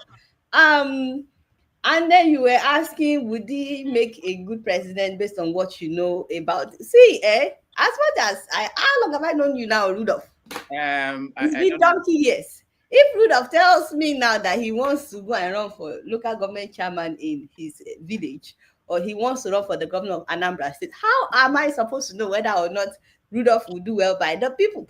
I'm not the one voting for him. The people voting for Rudolph, they need to know whatever they are seeing in Rudolph that will make him a good president. You can't compare Showore running Sahara Reporters and Sahara TV. By the way, I worked at Sahara TV. I didn't work at Sahara Reporters. But you can't compare him running Sahara TV to running a country. It's two different things. I can be frying my puff puff now by the roadside. It doesn't mean that I can run Walmart. You know what I mean? Like it's two different. Now I'm not saying that I won't be able to run Walmart if given the opportunity, or that I will be able to run Walmart. But you can't base my performance with what I'm doing in this corner on whether or not I'll be able to run Walmart. Unless you give him the opportunity, how would you know? Unless you give me the opportunity to run Walmart, how would you know? Me, I don't know. Rudolph, why don't you answer this question? You have known Showore a very long time. Why don't you answer that question? I'm not sure why we are discussing Showore on the show. Is there other questions? Are there other About questions Adeola? that Yeah, exactly. I met two of you almost the same time. So stop no, it's it. true. Okay, now. So I knew him before you knew him. Yeah, Is that what you're saying? Okay. Yeah. Okay. Yes, All right. I have known Showore a very long time. Yes, I have. Okay. All right. I really appreciate the candor. Let me conclude it this way then, right? Let me conclude it this way. You are not saying to us that from what you know. I am not saying anything to us, so be careful how you don't quote me, but say what you were trying to. I have not said anything to us. No, I'm saying you are not saying resoundingly, yes, he's gonna make a good president. From what you know, you don't know enough, right? You don't know enough to say either way, right? You're not now recommending. I did not say that. I said the question is for Showore. I don't know why.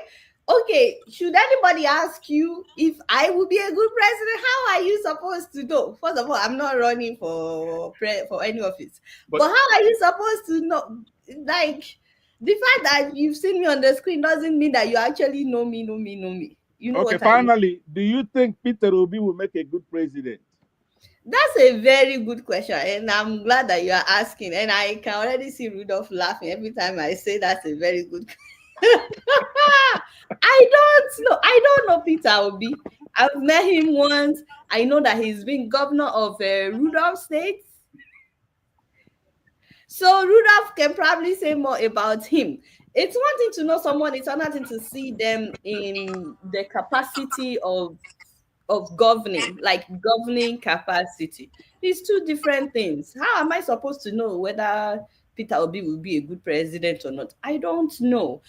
People said that he transformed Anambra State. I have never been there. I'm pretty sure it looks like America, maybe. I don't know. But I'm just trying to say there's no way for me to know.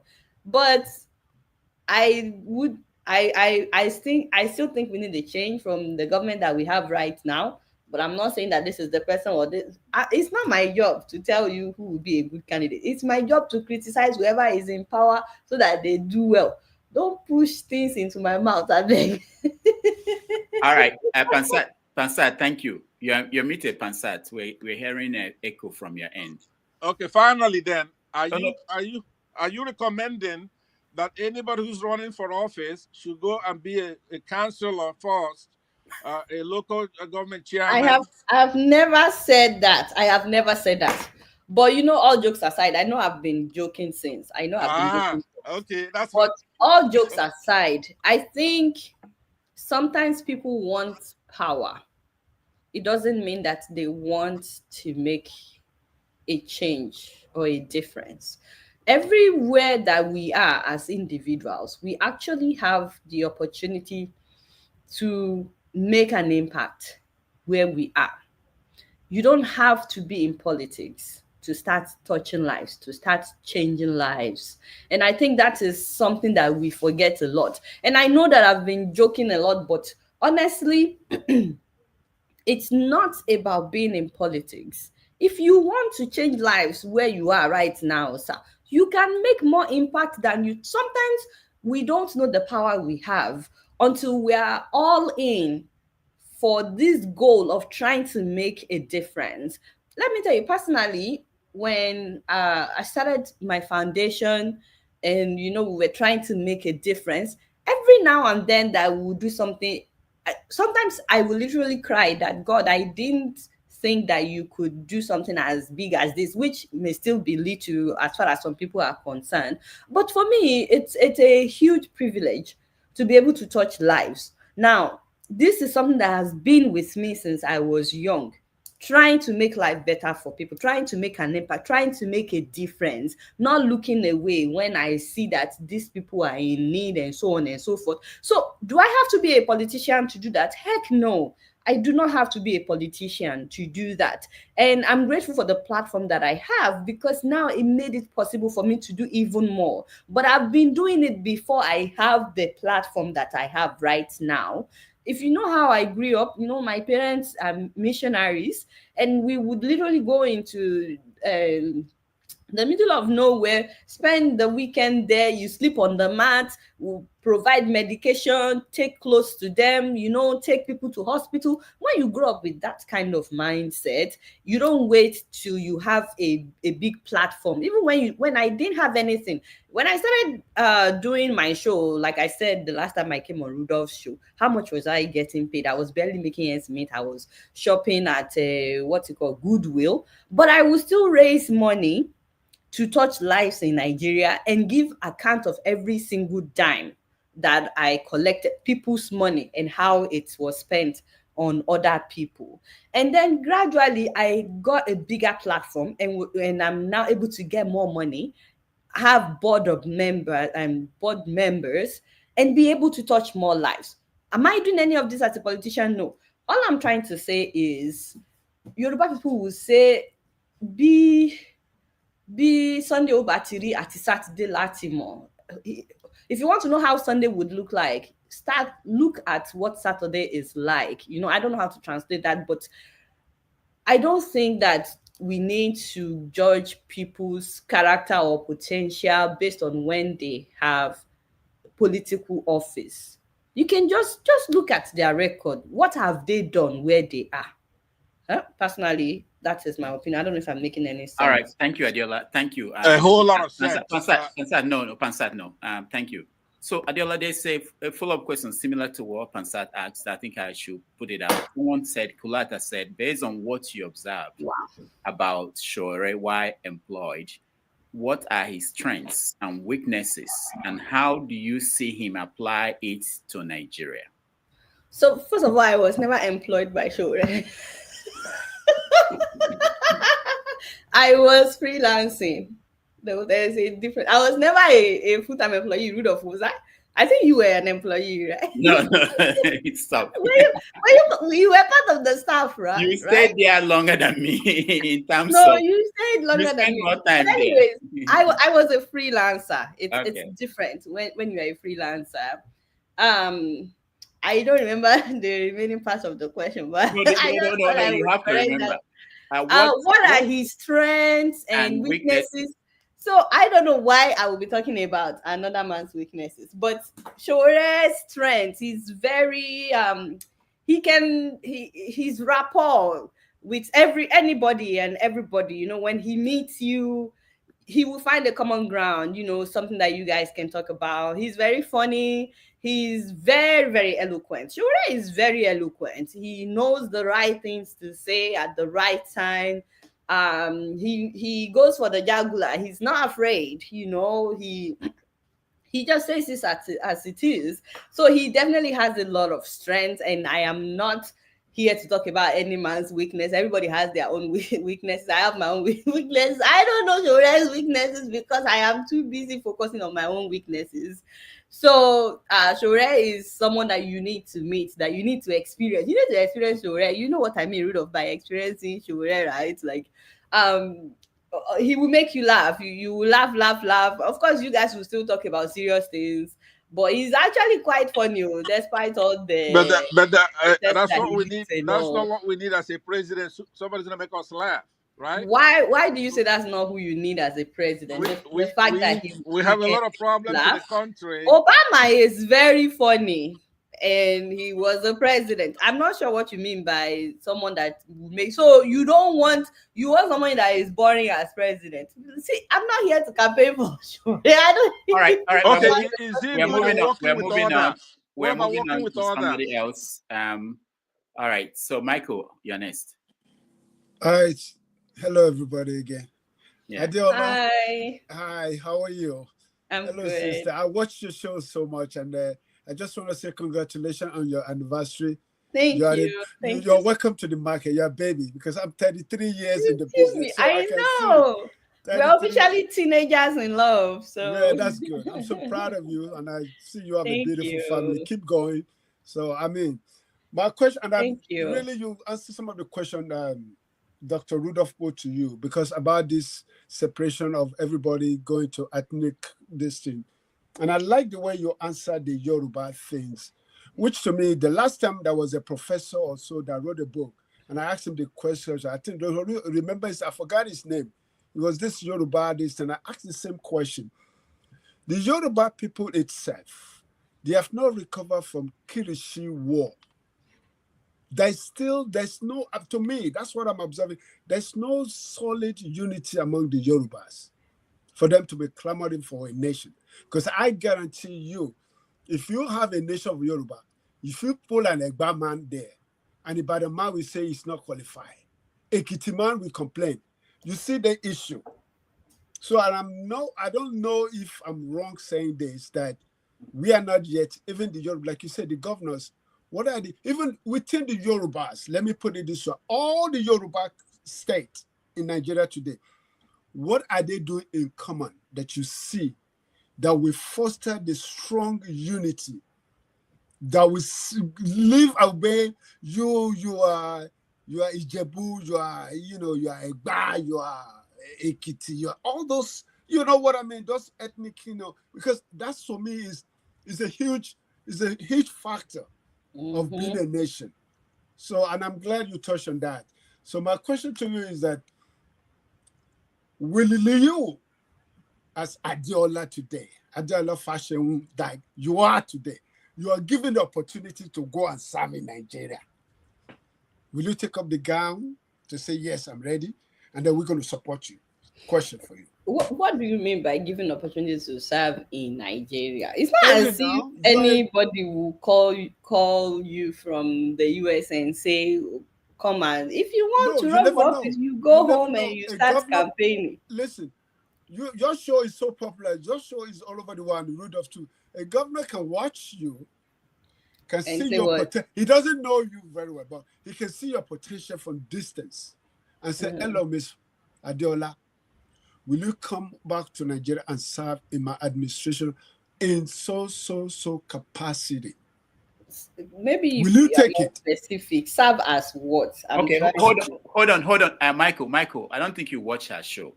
She wants to be the first lady. So that is exactly. We're working on that. But the other problem she has is that she doesn't have an NYSC certificate. Thank you, Rudolph. I didn't go to school in Nigeria. I'm not going to go to Nigeria because I want to serve. Joke apart, Adeola. Let's put joke apart. I'm just serious about this. Like, if you the opportunity surface to say, okay, No, So, yeah. okay, so let me answer your question. Thank you. First of all, I don't think you can just say you're going from one country to another to serve when you have not been in that system in a really long time. Excuse me. This is 2025.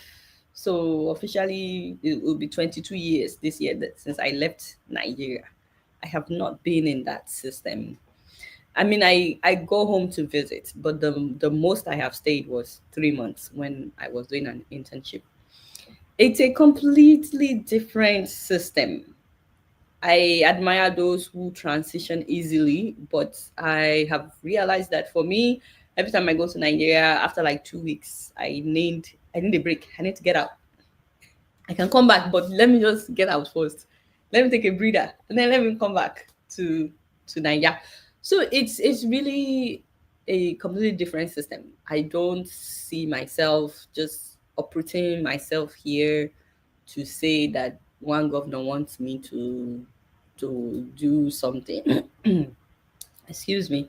But I think I answered this question in the last question that I addressed.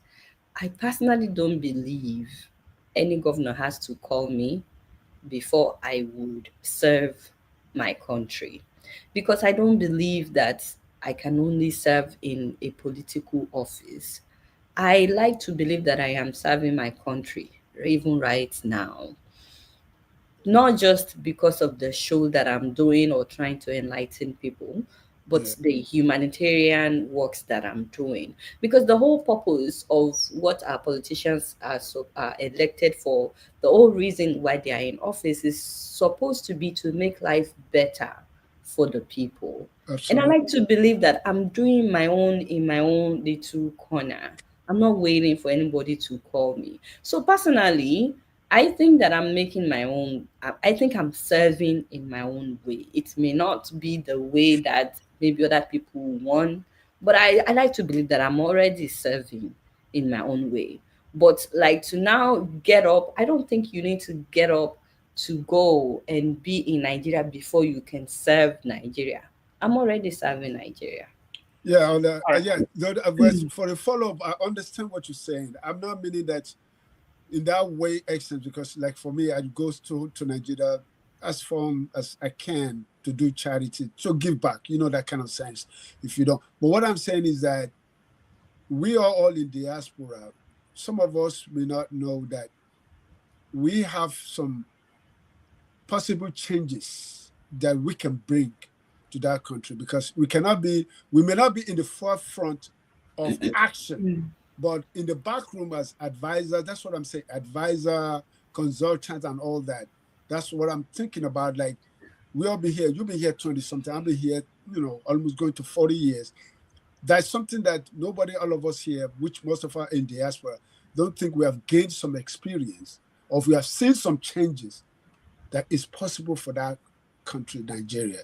That when somebody walk into you and say, can you please give me some ideas or how things work? Because for me, I get to the sense that I love to involve myself in politics in the sense that every election, I volunteer myself to go do because I just want to see how the process works so smoothly, so nobody bothers all like this. So I enjoy that a lot.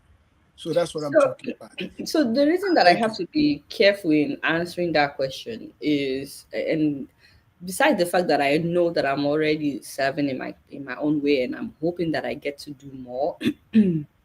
Excuse me, and also besides the fact that I don't believe you have to be in politics to serve. If I say here now that, oh yeah, if they give me opportunity, I'll go, then people will say, okay, so you are in it so that you can get into politics. And then if I say no, I'm not going, I'm already seeing a comment that, oh, for someone that criticizes the government, they don't even want to go and make a difference or something. That's not the case. My what I'm trying to say is, I don't have to wait to be called to come and serve. You said that you go home every election to go and volunteer. Did anybody call you? No. But you make yourself available. I can't just say that, oh, I'm here now, vote for me. I have arrived. I'm the one you've been waiting for. I'm not the one that nobody is waiting for anybody that lives abroad to come and fix the country. But I can do what I'm doing and hopefully expand the capacity of what I'm doing. Also, not everybody back home wants you to come from America to say you want to come and fix Nigeria. They even tell you to your face that so you think those of us here don't know what we are doing. You think that just because you have lived abroad, you can now come, and they even say it to your face. Rudolph, what are you waiting for? No, When no, are you I wanted to going correct something. Just you don't have to fear the process of transitioning from here to there. The new Alafino for you, the one appointed, just left Canada. He was in Canada just like you, and he's going to go back home and govern people who are traditionally, you have to. You He's can a do it. You can king. do it. You can do He's it. going back as a king. You are who can do. Why don't you go? I'll follow you. You go, I'll follow You you. can do it, Adeola. You can Anyways, do it. Mr. Michael, hopefully that answers your question. I honestly am grateful for the privilege to serve. First of all, people don't understand that it's a privilege to serve. And I think that is one of the problems that we have with our leaders. They don't understand what it means to serve. They're supposed to be servant leaders, but many of them don't even know them. They've never even heard of that word servant leaders. And unless you're a servant leader, you can't really be selfless in your leadership. It will be about you. It will always be about you. And it shouldn't be about you. It should be about the people. So for me, I'm grateful. I have the privilege to serve in the capacity that I'm serving. If God wants me to serve in a bigger capacity, He will give me that opportunity. And I can get maybe a bigger grant now to touch more lives, to build roads, to this. And you're already doing what the government is supposed to do, you know? So I don't think you have to be in politics to make All a right. difference. Thank you. Let's go to Revolution, Eunice. Yeah, hello and greetings to everybody. And Sister, before you go, I'm glad you go, seriously. Sure, thank you so much. I enjoy you, seriously. Thank you. But on a more serious note, I was sleeping when I joined in. And then I joined in when you were talking about the Igbos want to separate, the Yoruba want to separate. That was when I joined. And you were making a very good point that they need, I think when you were saying it, Rudolph was saying they need power, something like that. Then you say, oh, is it power they want? They have to show what they can do before they enter there, so that we will know what they are going to do. Now, this comes to the point of Sowore now. There are a lot of people who don't like Sowore. The reasons is that they know that I'm a good fan of Sowore, because I know what he can do, and he's been doing it. Whether these people who come and criticize him or not, we all know the game. That game, look at this small boy. He went to that Nigerian game. They will say the young shall grow. But there are many Nigerians who don't want the young to grow. That's all they have against that Sowore. You understand me? So my question will just be based on, I want to know your real view about this type of the young shall grow. Because for me, the only person existing in that country, in my own personal view, is Sowore. No other person exists in that country when it comes to taking over that country and making it good, even P2B himself. So what do you think? What chance do we think that Sowore should be given? No matter those who don't like him. But he's the only person I see who can really move Nigeria forward. What do you think? Thank you. Thank you so much for this question. So Shora is the only person that you see in that country. You don't see the rest of us other Nigerians. You only see you are Shora doing is the your one own already. existing, you said? No, what I'm saying, you have said I don't your think own. Shora would like you saying that he's the only one existing. Among those, what I'm saying, among those people who are calling themselves politicians, you have been doing your own. You said it that you don't have to be a politician to do anything for Nigeria. So, but among those who we know now, who has put up themselves as presidential candidate. That's what I'm talking about. Okay, so I wanted to say first of all that Showore has been in this game for a while now. He's run twice. And people used to say then that, oh, he's young. Is this Showore is not young anymore. I think he's going to be how old is he now, Rudolph? He's like 53. He's going to be 54. 54 next month. His birthday is next month. Oh yeah, that's true. Yeah, I need to call him. Showore will be 54 next month. And the reason I brought that up is excuse me, the first time he ran was like 2018 or 19. 19. I think 19. It was yeah, I think 2019. Baba's second term. Yes. I'm just trying to say that it's funny how time goes by quickly. The people that we think are young, they are also now getting to that age that they are no longer as young. Doesn't mean that they are old, but now he's 50 something. There are other people now coming as well with potential. So I think as a nation, we need to start embracing having younger people, because now we are ending up with 70 something. We are getting close to 80 something now. Anyways, I really don't remember what the question is, because I got caught up in trying to straighten that out. Question is among those who we see nowadays, who are candidates. But the problem is you are not seeing anybody else. So you just told us Showore is the only person that you see, but now you're asking among those that we have who can do it.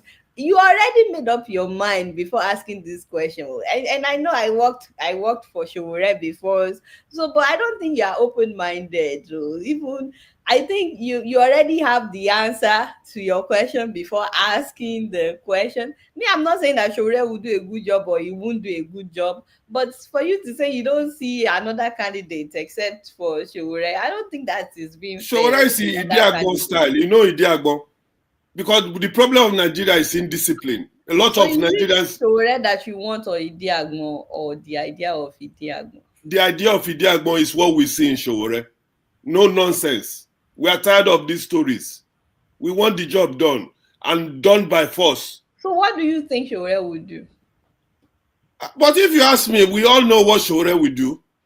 I don't know. That's why I'm asking you. What do you think Showore would then do? you are not. Then I'm sorry to say you are not a real fan of Showore if you say you don't know what Showore can do. Showore will clean. I never said I'm a fan of anybody. Once you're a politician, you're a politician. You're on my plasma TV. You're my uncle, but I'm not a fan of anybody. I can okay, now understood. But what I'm trying to say is that you get your answer. Rudolph, please do the way you do me. You got his answer. No, let him. I just wanted to know, what do you think Showore would do?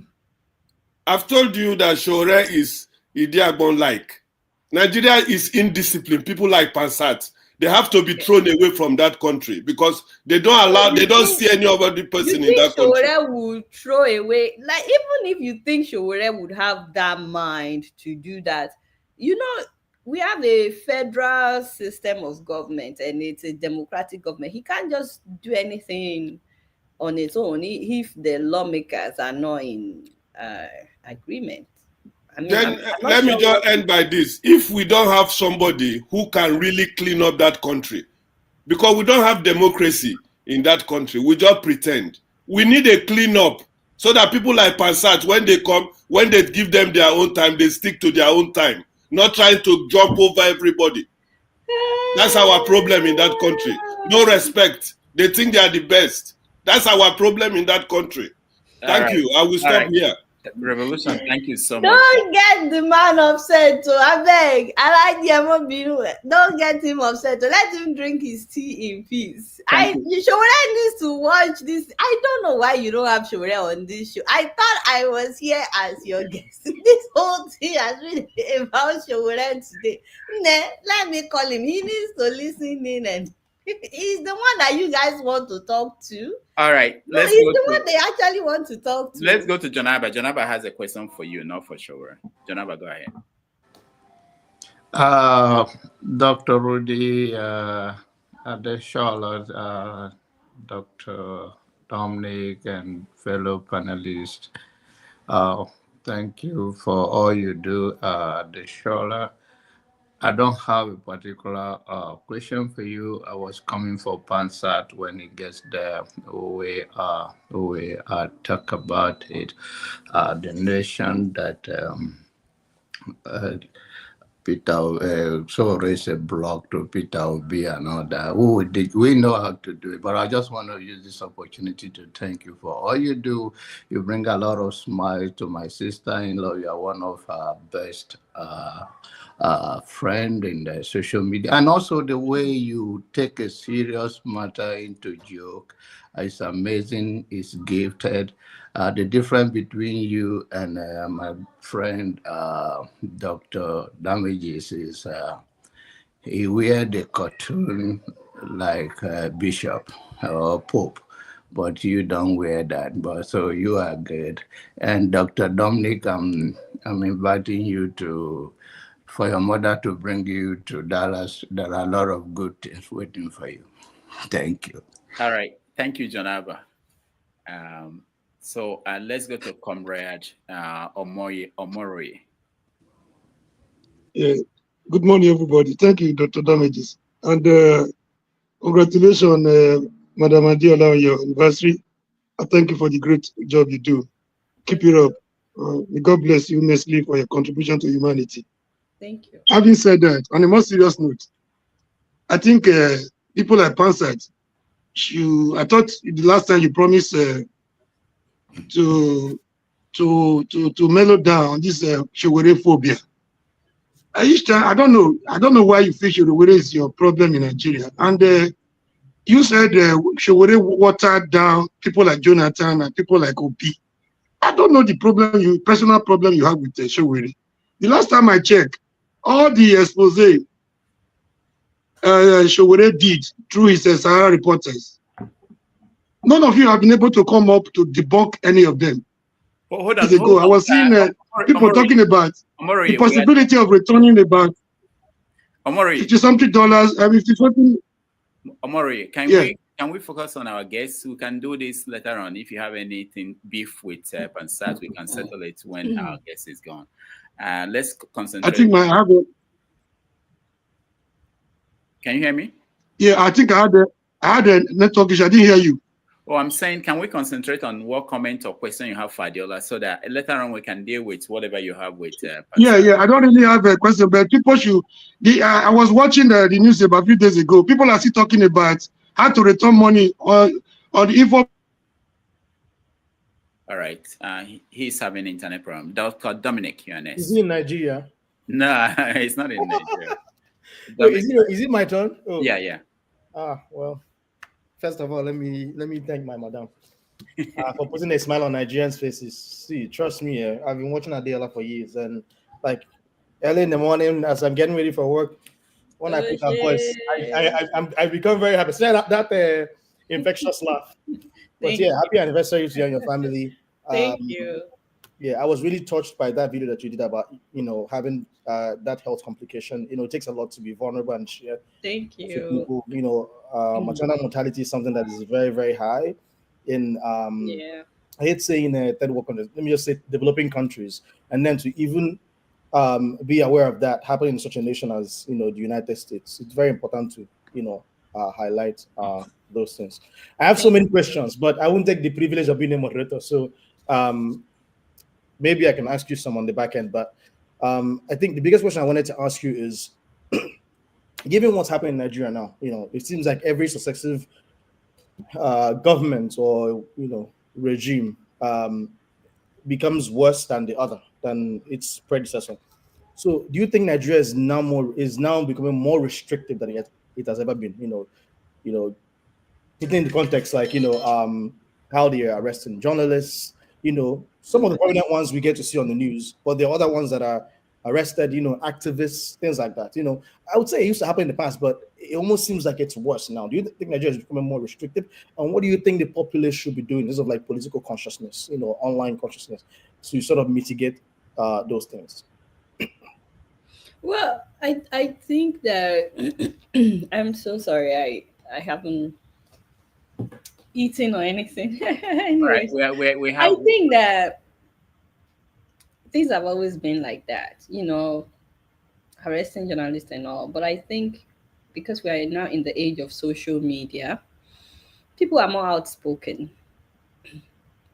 than before, and they also know that they are able to speak and their voices will be heard beyond the shores of Nigeria because of social media. And I think the government is also aware of that, and they are trying so hard to contain um excuse me, the um I won't say the revolution, but they just don't want to get to that point where they would have to be accountable to the people. So they are trying everything in their power to keep things the way they've always been.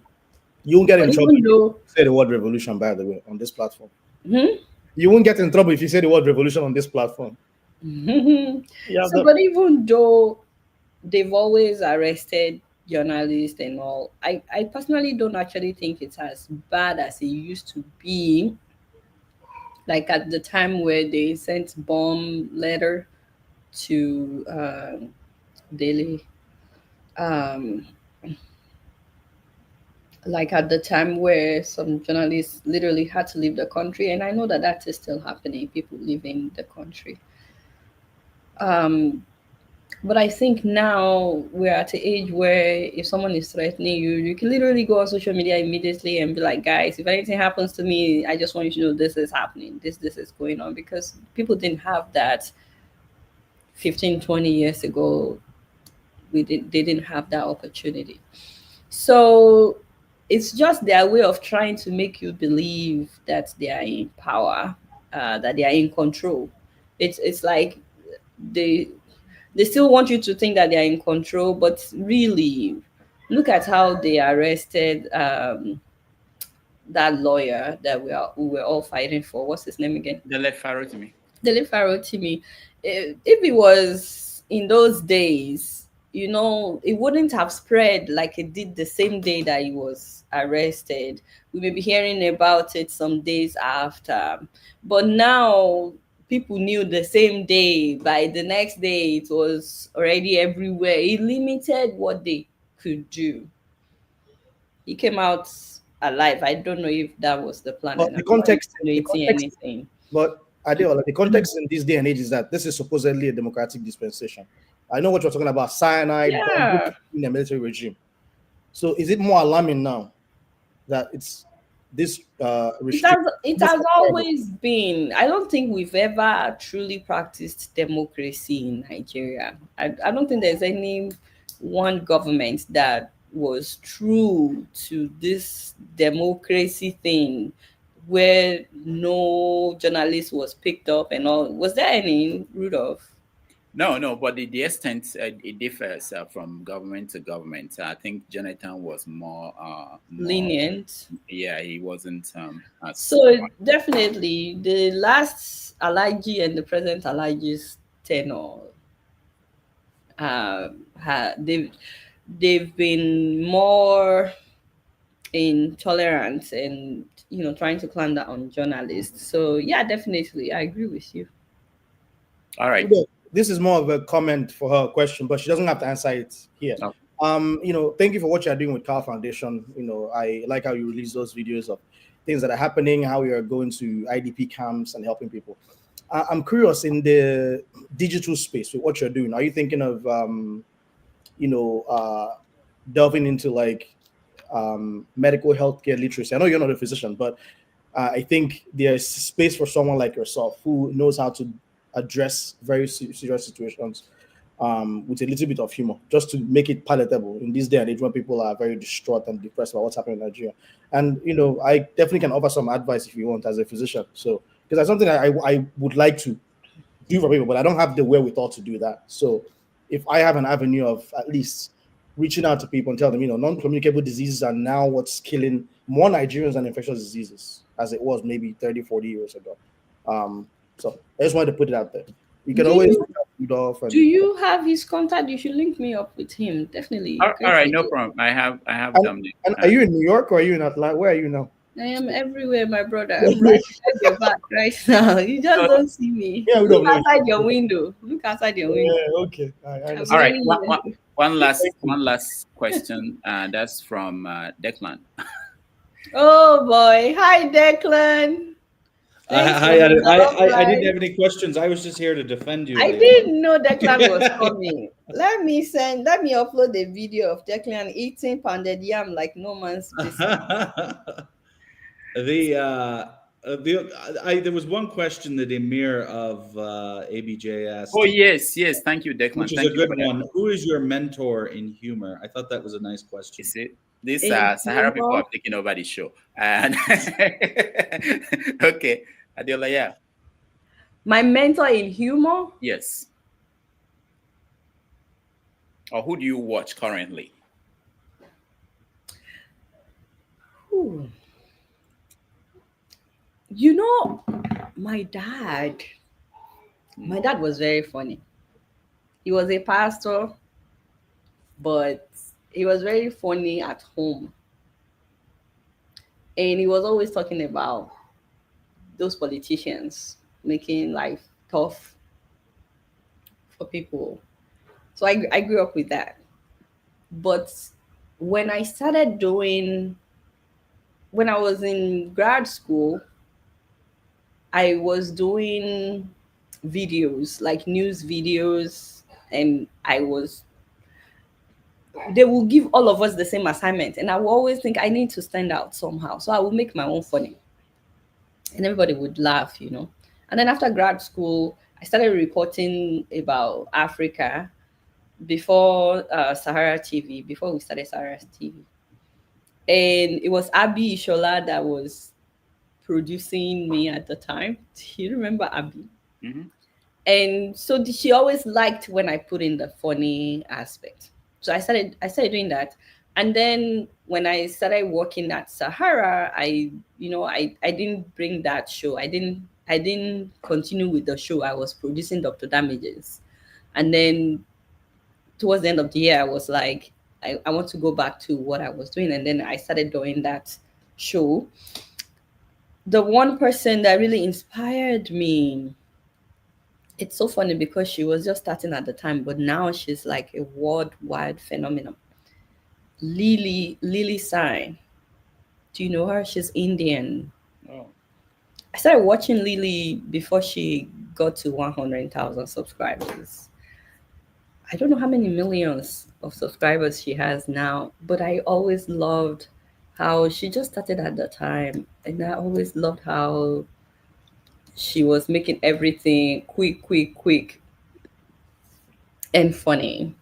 So now she has 14 million subscribers.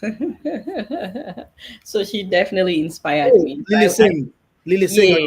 Oh, I know you somewhere. Yeah. She's always made like music videos. And stuff Yes. But I think you're unique anyway, to be honest. Thank you. So yeah. I would say it's my dad and Lily. Those people, the two of them definitely inspired. Do you watch late night shows? Yes, I also love the late night shows, but at the time, just answering his questions, those were the main people that inspired me. Okay. All right. Sorry, the late night shows, the person I love the most in the late night show, oh God, what's his name? He does it a week after. Oh, Oliver. I love the movie. Oliver, from Britain. Yes. Last Oliver. week with John Oliver. Yeah. I love him. Okay. All right. Declan, any other comments? Hey, Declan. This is all your question. Declan, there were many questions about show. Could I get one more in here? I logged on to back up Adeola, and everybody's saying Adeola's dodging questions, but Rudolph didn't answer. So Declan, maybe you answer those questions. Declan, am I dodging questions? Would I know if Declan will be? But nobody's criticizing Rudolph for evading the same questions. All right. Declan, if they ask me whether you will be a good president, how am I supposed to know? Can you answer if I will be a good president? No, you cannot. But can I get one more in before she goes? No, is it possible? Every country needs a Showeredo. Every country needs someone that would, do the kind of work that Showore does, exposing corruption in high places, and publishing all those stories, publishing evidence that they ordinarily could have shut down a media company for, and so on, piecing them off to the point where they sued him a number of times, right? Every country needs a Showore, that I would say. That's Adeola. Is that what we call expose? Huh? Is that what we call expose? Yeah, Showore is a hero in doing those kinds of work. So every country needs. I can see revolution clapping. If Sahara reporters were to have been in Nigeria, they would have shut it down a long time ago. Like when he started doing what he does. I like that we brought up Showore because I mean, I'm a big fan of Showore. I know Adeola would say I'm not a fan of Showore. That's fine. I did not say I'm not a fan of Showore. I just said I don't have any preference. I cannot be a fan of anybody in person if you are in politics. All right. We have hold on. Dominic, one thing I wanted to mention was I don't think a lot of people understand if you have watched Showore from when he was vying for his first election. One thing people fail to understand about Showere's type of activism is he doesn't just say it, he demonstrates it. And for me, I never really took it to heart that Showore was going to win either of the elections. But through him actually being there on the ground, going to different states, showing the electoral process, how corrupt it is, how it pushes down the little candidates, how the numbers are manipulated, it made it even more tangible to Nigerians. So not only is he in America saying it, he's down in Nigeria demonstrating how the system stifles people who want to make change. That's the type of activism that I think is shown. People think he's running because he actually wants to win. I don't think so, personally. All right. You don't think he wants to win? You think he's there's a little part of him, but I think he actually please let me say something, Rudolph. I'm please. trying to help Adeola. Based on what I say, let me say something, right? No, hold on, Pansat, hold on. Dr. Dominic. Okay. All right. Just 1 minute. Okay. Let me say that. Please.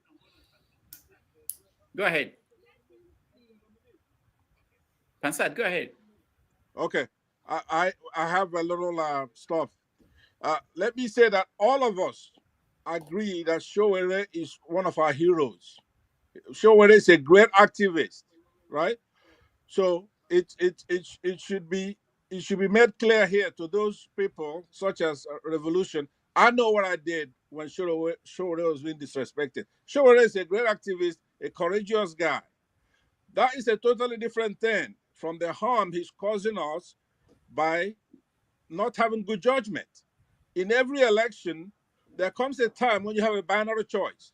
You give it your shot, you're not going to make it like we do here. At some point, then you're going to have to fold your thing and join whichever one is a better candidate. You can go all the way bad-mouthing who the people have chosen.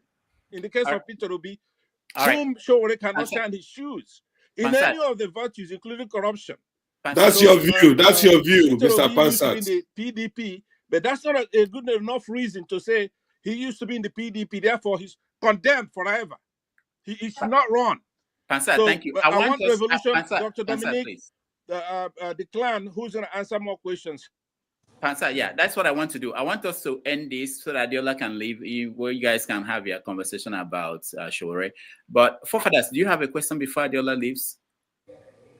Not much. Thank you for giving me the opportunity, Dr. Rudolph, and greetings to everyone on the panel, the chat, and the viewers. Of course, and special greetings to Adeola. I do watch your videos, and I don't have too much to complain about. When I don't have much to complain about, I don't tend to show up. But if you look at the Nigerian space today, do you have hope for things to be transformed for the better? And I definitely do. If I don't have hope, I won't be doing what I'm doing. Nigeria will get better someday. yeah, I the strongly question is believe that. the question is, how do you picture, what way do you picture it happening? We I elect think a he great has leader or to. something. I think he has to start from the grassroots. You see, when the NSAS protests broke out and people didn't see it coming. Thank you very much.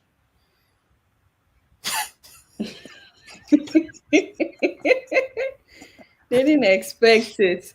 But I think the way things are right now in Nigeria is getting to the point where the big people will start feeling the heat soon. If there's nothing else for people to eat, they will still turn around and they will visit the people who have food very soon. And I think it will start with the local government and all, from the grassroots. The young people that we have today in Nigeria, they don't have the patience that our politicians want them to have, especially telling people to make sacrifice when they themselves are not making the sacrifice. So I think the young people, at some point, the young people, we would revolt against the system, and the revolution that would eventually lead to real change will happen when people will say, you can't kill all of us. The protests that happened in Kenya recently, like, the whole world stopped to pay attention to what's happening in Kenya. People got to know about what's happening in Kenya. It lasted for several days, and someone just said that Adeola claiming Nigeria will get better shows she can be trusted. No, Nigeria will get better. We may need people like Rudolph, and Declan. And let me not say Declan because he's not Nigerian citizen. No offense, Declan.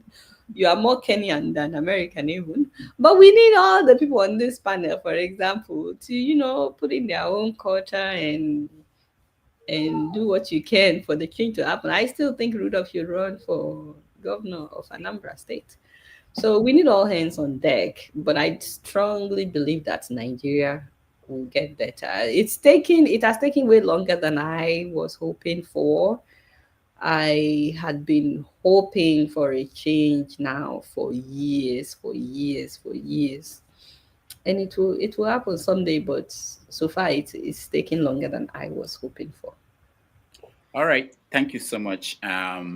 When you see Koledo, what will you tell him about what happened to you today? What happened to me? Yeah. Nothing happened to me now. Everything has been good. Koledo is here the whole time. He was filming. Zion, hi. Zai, say hello, uncle. How are you? She just woke up. Okay. All right, Adeola, thank you. If you have any final concluding thoughts, otherwise, we really appreciate it. I wanted to say thank you so much for having me on the show. Somebody is feeling left out. I wanted to say thank you so much for having me on the show. It's been real. And this is where I sign out. Okay. See, these are my employers. They have come to... Yeah, these are my employers. They've come to... Can Victor show his face? He's not home. Okay. Baba, say hello. All right. Hello. They've come to tell me to round up that what's taking so long. It's not everything power. All right. Thank you, Adeola. Thank you so much for having me. And this is where I say, all right, y'all, it's been real and I'm keeping it real. I've been here. Don't forget to follow me on Facebook, Twitter, and Instagram. And until next time, I'm gonna see y'all later. Peace out. All right. Thank you. See you. Well.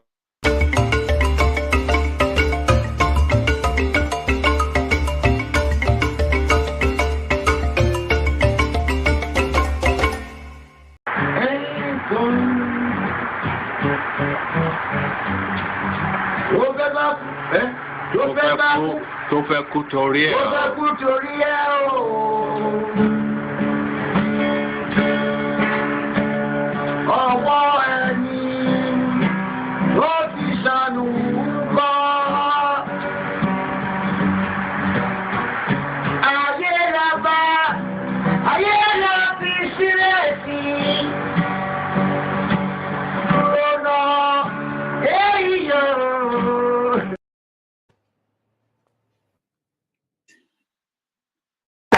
Thank you so much for watching. Thank you. Have you subscribed? Yes, you. Have you subscribed? You. Yeah, before you go, click. It's free. Click. Just that's it. Have you subscribed? You are laughing. Have you subscribed? Have you subscribed? Thank you. Thank you. Thank you. Hey, madam. Thank you so much. I can see you. I can see you. We have to get to 100,000 subscribers. By the end of the year, how are we going to do that if you don't subscribe? Yes, you. Yes, you're about to click off. Why? Have you subscribed? It's free. If you don't, ask your son, ask your daughter how to. Just one click. Thank you. Thank you. I see you. Aha. Thank you very much. Thank you very much. I'll see you tomorrow. All right. Welcome back, everybody. Thank you for staying with us. I appreciate all of you. For those questions that Adeola did not answer, let's throw it at Declan. Should I bring him to the hot table? Yeah, we bring him up. Bring him up. Okay, I'll bring him I up. don't know how to do that. Bring him, move forefathers away. Move. I don't give a heart attack. I don't know how to do that. Whenever I see that, I say, "Oh, some people are better than me." You have to grab. Let me not say anything. Okay, I will learn. So Declan, welcome. Yeah, hi everybody. I know you didn't prepare for this, but so we you met Adeola last month in Kenya, and you guys met and talked, and I know that you told me that there are similar things going on in Kenya that are similar to what's happening in Nigeria, including suppression of civic society and voices against the government. Can you just briefly give us a little update? We'll invite you to the whole show for this. I think that like abducting political opponents is alive and well pretty much across the continent. We just had for example, we had and maybe the facts have come out different, but we had a Tanzanian journalist who was abducted today in Nairobi. She was apparently released. I don't know any of the details, but we had a bunch of abductions last month in Kenya. There's been something like 52 political abductions since June in Kenya. We had, Ugandan opposition leader Besigye Kizi. He was just abducted in December. And then we've got everything that's going on in Nigeria. So this is definitely what people are choosing to use. And there's a parallel, right? So, I mean, it was interesting. You were asking somebody earlier questions in terms of, Tinubu is saying that the hard times are ahead of us, but we need to kind of sacrifice now for a longer term improvement. But this is the same rhetoric that's being used in Kenya, and I would argue that actually the government in Kenya has taken more austerity measures than what Nigeria is doing, although I don't know all the specifics in terms of Nigeria. But this is whether people are drawing all the parallels or not. I think that sometimes people draw superficial parallels between countries and say, okay, well, this is identical here, it is there. In this case, I think that there's a lot going on where there's a lot of similarity between Kenya and Nigeria, at least. Okay, now the story in the news today is about Tinubu banning homosexual activities in the military and transgender and stuff like that. And people are saying that he was doing this so that he will be in the good books, or he could do it because Trump is coming in and Biden is leaving. He wouldn't have done it when if Biden or Harris were to continue. What do you think is the impact of Trump coming in, especially in Africa, where all these people now will feel that Trump may not really care about what they're doing? Yeah, I mean, I think it's true. I think Trump is a very transactional president. And if he's not transactional, then he's going to be personally motivated. And, as I've said before, I mean, Africa is the least priority when it comes to U.S. foreign policy.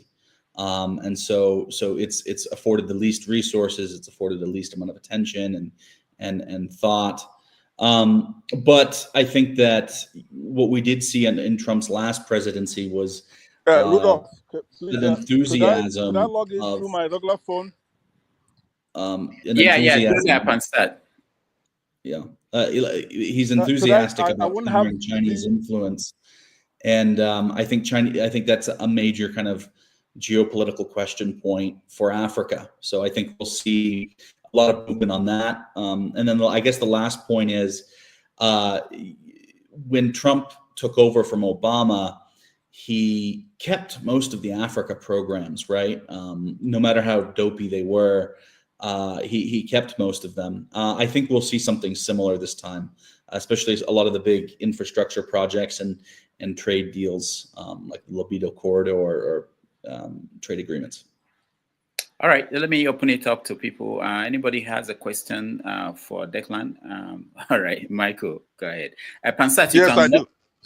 My battery is very low. Okay, let's hold on. Let's give Pansat a chance. Pansat, go ahead. What I'm saying, if you want, I could log in with regular line. I wouldn't have video. Is that okay? No. Go ahead. Go ahead with your question, please. Let's okay. So, let's start with okay. you. Look, welcome back, Declan, the show again, right? And yes. I remember you and I having to go at it the last time you were here.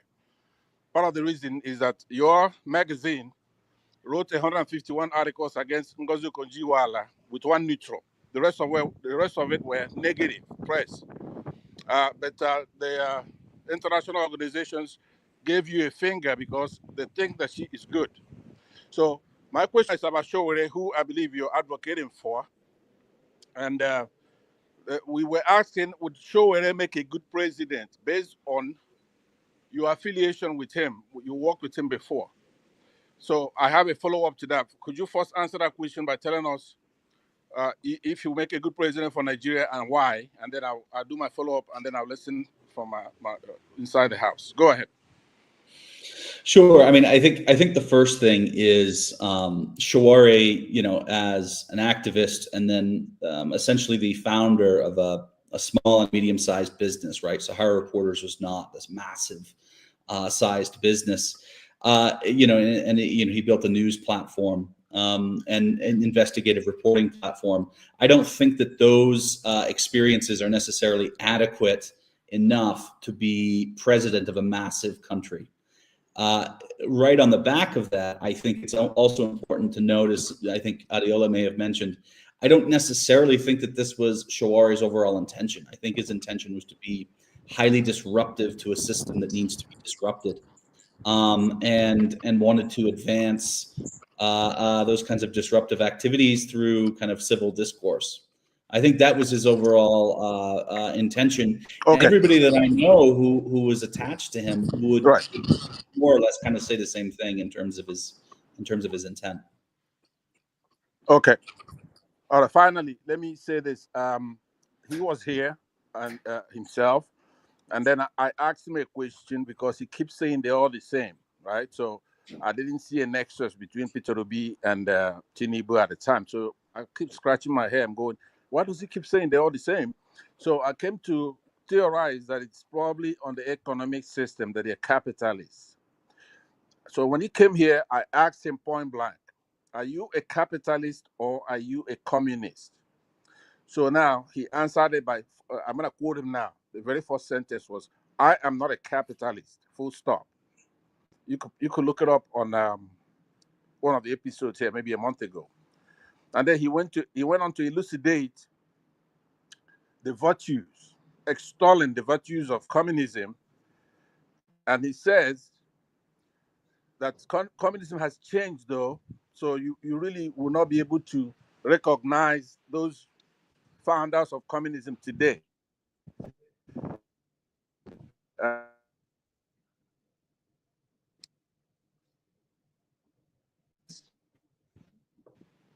All right, I think now the difference between a socialist and a communist, aside from not owning private property, is the means by which you come to power. Okay, can you hear me now? You're breaking up. Can you hear me? Yeah, go ahead. Round Okay. up because Okay. you're breaking up. So, let me make it fast. My battery, my system. So he says he wants to come to line, please. So I need him to comment on this. So the clan, he says he wants to come to power by revolution. The difference between a revolution, a communist and a socialist is the means by which you come to power. So do you think Showore is a communist? That's the question. I mean, so look, I didn't see what Shawari said. Did you hear me? I've known Shawari for years. Communist is not the Showore first is a communist? description that would then come to the top of my mind. That's, that's definitely a question you have to ask him. I mean, what did he say? Did he say he was a communist? All right. Thank you, Pansat. Well, you tell me, what do you think? I told you, communist is not what the first word that comes to my mind when I think of Shawari. I mean, I'd like to think I have an understanding of his politics. I definitely don't want to, speak for his own political positions because they are nuanced. But communism, I'm not sure we've ever discussed that. And Shawari and I've had a lot of conversations over the years. Okay, but you know that he's not a capitalist, though, right? Did you know that? I would assume he would be, but it's going to depend on these are also frameworks and ideas that are subjective, right? So no, it's not. No. No, it is. The clan. Hold on. That is not that's not your style. What you're doing now is not your style. You have to call it the way it is. I am. I'm saying I don't. You're asking if I think he's a communist, and I'm saying no. Hold on. And then you're saying, do you know he's not a capitalist? And I'm saying I don't really know that either. I mean, these are questions to put to him. Ask Dr. Damages. He said that. He said it. Well, Rudolph is entitled to whatever opinion he wants. I mean, no, right. It's a serious point because you know that we're in that country. We need Showore. Showore is a very important person in our country in this fight, right? But he's been costing us a lot of headache. When we have Buhari today, because he keeps saying that Jonathan and Buhari are the same. He keeps saying that Peter Obi and Tinubu are the same, and they're not the same, right? So if these people who support him know that he's saying that because of capitalism, then that makes a difference. We can understand where he's coming from. I think also Shawari would probably, but I can't speak for him. He would probably say that you're over obsessing on his opinion on some of these things, right? Like I asked Dr. Damage. You're either on the bus or you're off the bus, right? So he's not a fan of Obi. He's not a fan of Tinubu, and he'll list a whole bunch of reasons. And I don't think that economic theory is going to be at the center of Shawari's advocacy, right? So you can draw whatever conclusions you want, but I just never heard Shawari articulate his perspectives in that manner before. Thank you very much. But if you're an American and you know that private property ownership is important, if somebody is talking about a revolution, right, that's the means by which communists come to power is by revolution. Like you see the guy right here who's called revolution right down there. So they want to be a revolutionary, which is okay, but you have to be honest and tell people that you're a communist. Therefore, it's nothing they're going to find out later, because it's very important that if you're telling people you cannot own your house, you cannot own a business, everything is going to be a centrally command stuff from the government. You have to let people know that, especially if you are jettisoning some of our good candidates based on that philosophy. Do you understand? Because it makes no sense. Thank you. Thank you so much. We appreciate you. Let's go to other people and other subject matters. Okay, let me go from Michael. Okay, Dominic, let me start from you. Okay. First of all, there's no one man who has the power to twist people's hands to vote a candidate or to not vote a candidate. Much of what you can do is offer opinions on things, and people either believe you or they don't believe you. Everyone has freedom of speech. Everyone has freedom of association. Everyone has freedom of their franchise to decide to accept a cup of beans, 5,000 naira, to believe what Showore says or to not believe what Showore says. Single-handedly painting a picture that one man overturned or influenced an election such that your candidate did not win the election, and the candidate that you supposedly think he was supporting won, is, I think it's a little bit, ridiculous. No, it's not ridiculous. You are the one who's ridiculous, Dr. Dominic. I did not. It's not ridiculous. I did not insult you. I'm saying the idea that you're proposing that one man could single-handedly made the difference is what I find ridiculous. I'm not insulting you as a person, so I'm not sure why he's referring to me directly as being ridiculous. We'll try to keep things civil here. All right, thank you. That's what I wanted to mention. I don't know what the obsession is with discussing Showore. If you want Showore to come back as a guest, we can definitely do that. But I don't get the whole keep like going round and round and round in circles. Yeah, I know you don't want to say it, Rudolph, but I'll say it for you. Rudolph, are you on the phone with Showore? Okay. So, Rudolph, can I go on with my question? Michael, go ahead. All right. Hi, Declan. Nice to see you. I mean, my first time I see you on the platform. All right. I have a question for you. I believe you have traversed and traveled a lot within Africa itself. And I know the way I see things, you know much about Africa as a whole. So my question to you is what do you think about this new nation that been created, the Sahel, and into conjunction to this recent new president in Ghana? Because now ECOWAS seems to be, they kind of in a back pedal, whereby you see these Sahel regions, you have Mali, Burkina Faso, Niger, kind of pushing them back with the influence of the French, the Francophone. So what do you think, since you've been to Africa, you've traveled a little bit wide and know the political terrain? So what do you think about this new nation and with the new president in Ghana? So you're talking about this kind of block that's formed with like Burkina Faso and right, and so that's what you mean? Okay, exactly. Yeah, that's that's it. Burkina Faso, Mali, and Niger. They are the form new nation controlled by the military that are forming their own sense of this unity among themselves, and they seem to have taken another trajectory of now owing, especially when you look at Burkina Faso and Niger, that they are now control their economy, whereby they are forcing France to buy their natural resources at their own detective prices, which the French have been taking for so many years. So now and then, as I'm told, we're talking today, I think about 2 or 3 days ago, there have been almost 19 or 20 coups staged against Traoré in Burkina Faso.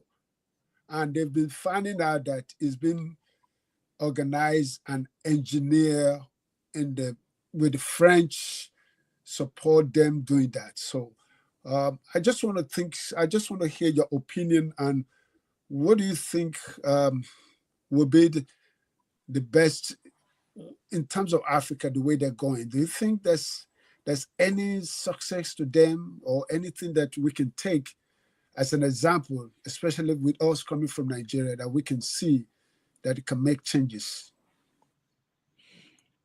Yeah, I mean, I think that the developments in I'll call it kind of Western Sahel. It's not just it's not the entire Sahel region, which is a complicated region to kind of define geographically. But with regard to these states who've created an economic alliance, on balance, look, if you've got African states looking to build stronger trade relations and stronger affinities, then I think that this is a positive thing. There's no inherent issue with that. The problem that I see is if you look at these governments, they're inherently anti-democratic. They're certainly not elected. And they're going to be managing their affairs in a way which is not promoting a social contract between whatever governance practices they have and the public. And you can see that in the rhetoric. I think that this kind of taking on France, which is a controversial and messy actor in Africa, this is just helping to kind of distract people from a lot of the other kind of anti-democratic stuff that's going on. That's overall my perspective. Because of this block that they've created, they're trying to leverage that and say, look, there's actually an alternative future for the rest of the continent, and that you don't need to fall within these blocks, which have already kind of been established in conjunction with or at the request of Western powers. But that's essentially what I think they're doing. I think it's a lot of rhetoric, and they're going to be having tremendous trouble, over the next 5 to 10 years. And they're going to choose to kind of blame outsiders for that. But to quote Shakespeare, the fault is not in the stars, but in ourselves, right? So they're going to be the ones who are responsible for what happens in the future. With regard to Ghana, I think on balance, Mahama's back in power. He's a known entity. Not a lot of, I think, surprises there. I would have preferred to have a leader who was fresh and would bring kind of new ideas. That's ultimately obviously it's not my call, but I am worried that we constantly recycle elites, and some people go, they come back in, and we don't have enough new ideas. All right, thank you, Michael. Let's go to Janaba.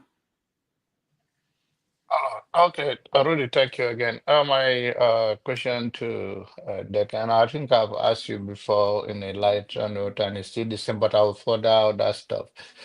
Do you have a Kenyan girlfriend? No, I do not at present. Okay. Is it Rudolph keeps taking them all. All right. I heard what you say answering to Michael AD.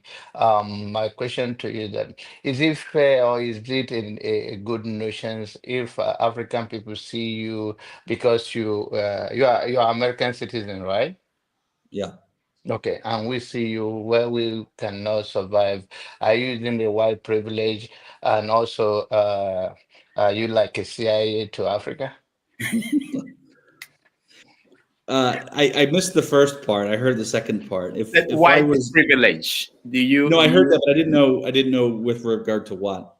Oh, in Africa, I think. Is that what you're saying, Janaba? Do you? Of course.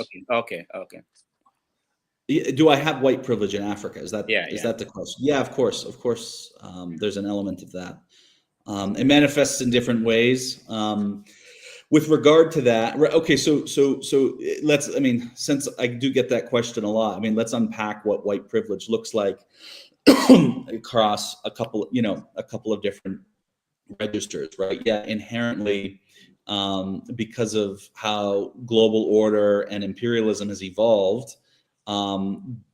It's imbued with white supremacy, and that means that everything in terms of systems, in terms of outlook, in terms of people perceive me as inherently more honest because I'm from the United States and because I'm white. All of these things are just biases, but this is the reality of the world that we live in. What I will say is, my observation is that particularly with kind of the new generation of 20-somethings, that is less pronounced than what we would have seen kind of in the past. And the indicators that I have for that is there's not as much kind of surliness associated with like my social interactions with younger people, under 30, than it would have been, years ago. Or even people kind of above 30 or even older. So I think that the novelty of this is wearing thin in some social situations. But yeah, it's there for sure. I'm not ignorant to that. And then CIA stuff, people are very funny with this because they assume that because you know lots of things, that it's because you work for a foreign government. And that's funny, but the reason you learn things is because you really dedicate time to speaking with people and listening to them and understanding those perspectives and reading books to understand places.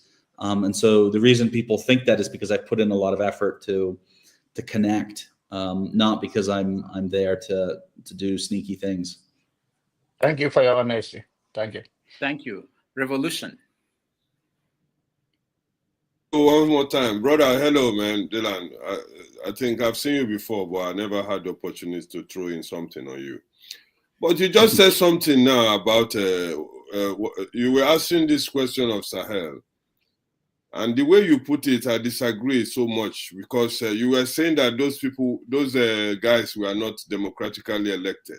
Is there any country in Africa that is democratically elected? I'm talking, for example, Nigeria. But you can see that those military government were welcomed by their people without the election, but they came in just like what we're talking about Shore now. If someone like Shore comes in, like people who are afraid of revolution, the only solution to solve Nigerian problem is revolution. For example, now, if Shore comes in through that revolution, now people will say he was not elected. But that is what the people want. You understand what I'm saying? So I disagree sometimes when in your capacity that you say that these Sahel leaders were not elected. But they are what the people want, because those ones who claim to be elected were not elected, first of all. And when they come in there, it's my turn, they can't do nothing. They're not equipped with the knowledge.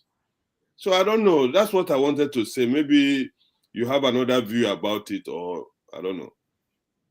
Thank you. Yeah, I mean, so in terms of these countries in West Sahel, I mean, these are dynamic and ethnically diverse countries. There's a lot of regionalism and regional political attitudes, and nobody asked them what their feelings were in terms of the way forward. What you had were, which is typical of coups, you had middle rank, not senior or junior rank officers, seizing control because they had, a couple dozen, not hundreds, not millions, more soldiers, and then they occupied communications installations and the presidential palace, and then they said that they're in charge. There's lots of people who are supportive of this, right? And this is where a lot of analysts get it wrong. They say, okay, well, this is just blatantly evil and wrong. There are lots of people who believe that what they did was correct and representative of their attitudes. And there's lots of people who don't believe that. And the idea of democracy, particularly in pluralistic societies, is that we need to find a way to make both sides kind of meet.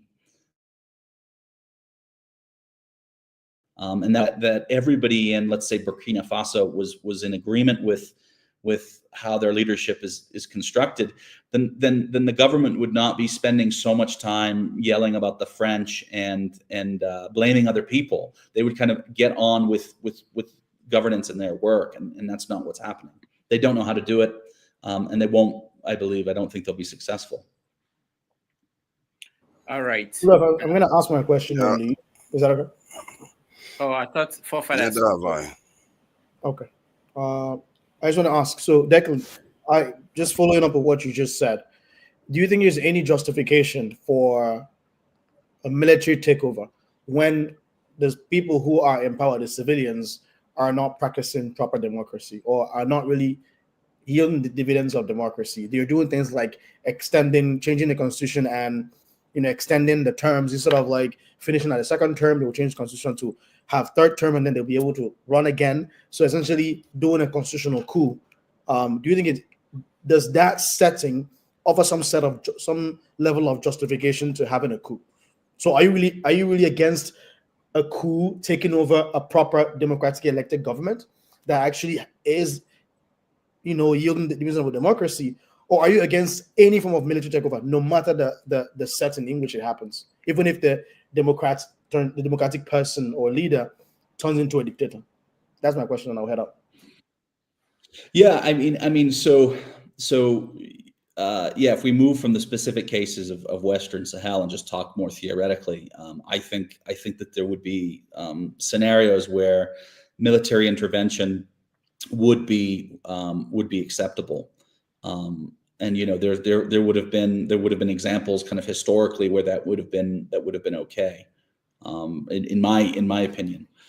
Similarly, right, if we start talking more about kind of theory and then also my thoughts, right, like I'm not opposed to revolution, right? I'm not opposed to mass uprisings. I'm not opposed to, in certain circumstances, having civil unrest destroy public property and all of that. I'm okay with that as a theory, which a lot of people maybe would say they don't agree with, but I'm okay with it. You do understand that some of these countries have resources, but they don't have mines to, like, for example, I think Burkina Faso has gold, but they often ship the gold out. And then some of the value chain products, they don't earn the dividends of it because they ship out the raw gold. And supposedly the guy who's in there now is thinking about or maybe he has built like a gold mine. I mean, these are just things that I hear here and there, whether or not they actually. Sure. I mean, so let's use the example of like Burkina Faso, right? So like if we look at external financing, right, essentially lending or access to finance and money to have large national development projects, such as gold refinery or anything like that. So financing, if you look at kind of the credit system, right, which gives African countries lower credit ratings, which makes things more difficult. If we look at kind of global trade, there is a gap for African states and African communities accessing these things equitably or fairly. And that's important, right? Like ultimately there needs to be reform to these institutions and practices in order for things to kind of be more fair and effective for people. Do we really think that the heads of state of Burkina Faso are ready to take on those very complicated policy challenges? They're not, right? And they're not having the degree of self-awareness necessary to say, actually, what we're going to do is we're going to build in a transitional government, and we're going to make sure that over a period of time, the instruments of power will be handed to somebody, maybe us, maybe somebody else, but somebody where there's some consent with the public. They're not doing that. So no, there's enormous problems here, and it's not actually advancing. If we look at the continent as a single entity, it's not advancing anything in a positive way for African countries. I'm sorry that you are saying this, because where they have democracy, where you believe in, there's nothing happening there. Nothing is happening there. Where they have this so-called democracy that you guys believe in, is getting worse there. So why are you against the people who come in like the military through revolution? Because it's a kind of revolution. Where you people want the people, like you are saying now, it's not connected to the people. How do you know? Nigeria, did we put that man in there, for example? A whole nation as rich as Nigeria is, people can eat. You support that system. Why? No, so by the way, I mean, if we were to talk about the United States or the UK, these countries are trailing backwards in terms of democracy indicators. I mean, we had only 4 years ago we had an insurrection that could have cost the lives of lawmakers. I mean, the U.S. is not doing well. So I'm not holding a comparison between the two and saying we need to be more like the U.S. I'm speaking from this is the idea, and then this is what I'm seeing play out. So just because it's one example is worse or better than the other doesn't mean everything is okay. It's not. But declare, let me follow up on that question that Revolution asked. Sorry, Rudolph, I'm sorry about it. Because we African, we have seen this experience decline, and then you know it. And everybody in this planet, we see what happened to Gaddafi. Libya was the best nation in Africa. Every citizen in Libya, when Gaddafi was there, please, everybody go and read the history. They have free education, free medical, free everything. They have houses entitled to them in Libya. Even some of my colleagues when I was young, you're talking about the 70s, I have a Ghanaian who lives with me. He wants to go to Libya. Gaddafi was good for that. But the moment Gaddafi said that, because remember, Gaddafi was trying to create another African Union within this current one that they want to tie their economy to their own natural resources. This is what brings the Western world against it. And I know you know that France was really, they really engineered, and I will say it clear, they really engineered the removal of Gaddafi. That they won and they created all this story. Libya was the excellent example of African nation in Africa. They have the money, and Gaddafi was able to use that money for every single citizen with their oil money. They have everything in Gaddafi. But look at Libya today. That's my close. Thank you very much. Could I go on? No, Pansad, no, don't do this, because there are people who are here to speak, and I'm about to make an announcement, and we have to round up. But I want, I think it's Forefathers that will say something, then I'll make some announcements. Yeah, Forefathers, go ahead. Thank you for having me. This in greetings, Declan. I'm curious about your thoughts on this. I don't want to hold you responsible for the scenes or whatever you want to describe it of people of your cousins, let's put it that way. In the context of Nigeria, I'll ask one question regarding the current government, what you've seen that they've gotten wrong, that has gotten Nigeria to this state of affairs.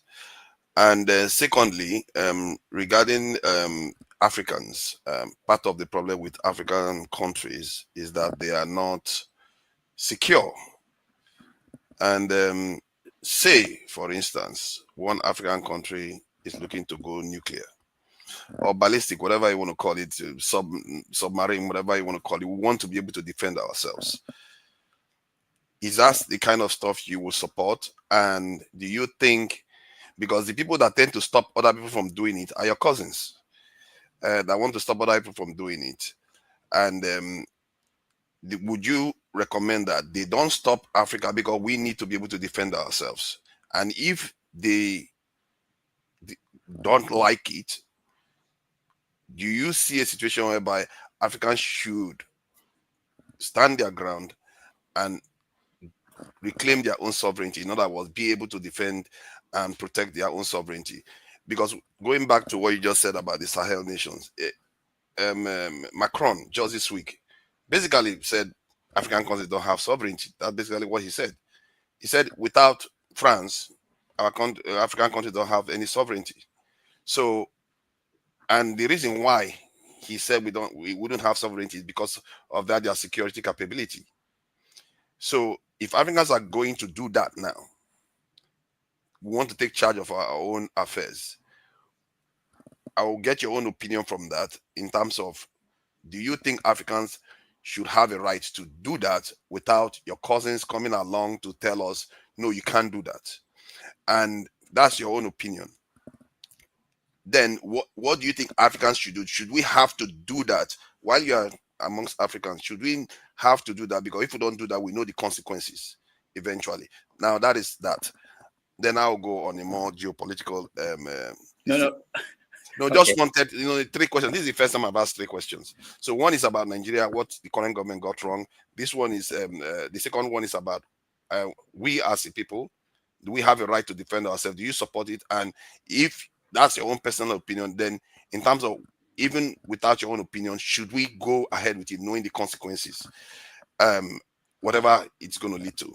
Then in terms of the greatest threat to the world today, based on reward, when you get rewarded by what you've done in the past,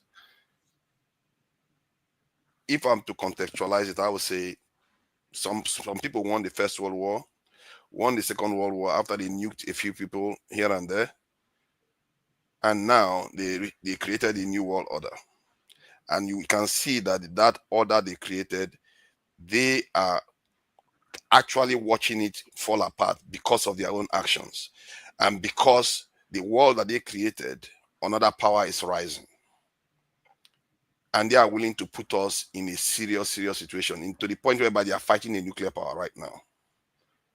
So the question I wanted to ask you was that, based on this, who do you see as the greatest threat to humanity today? Thank you. Yeah. Okay. So in terms of what I think went wrong with the current Nigerian government, I think that was the first question.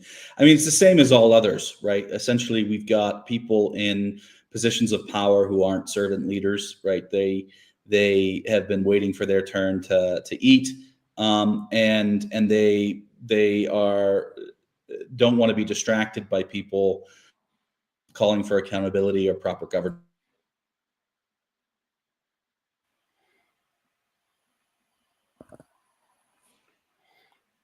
All right. So, Declan, we can't hear you. Just in case you are still speaking, the internet is frozen. Yeah, some people are saying I'm not asking for permission. I already know my own opinion. I'm asking him about his own opinion. Yeah. Sorry. Okay, go ahead.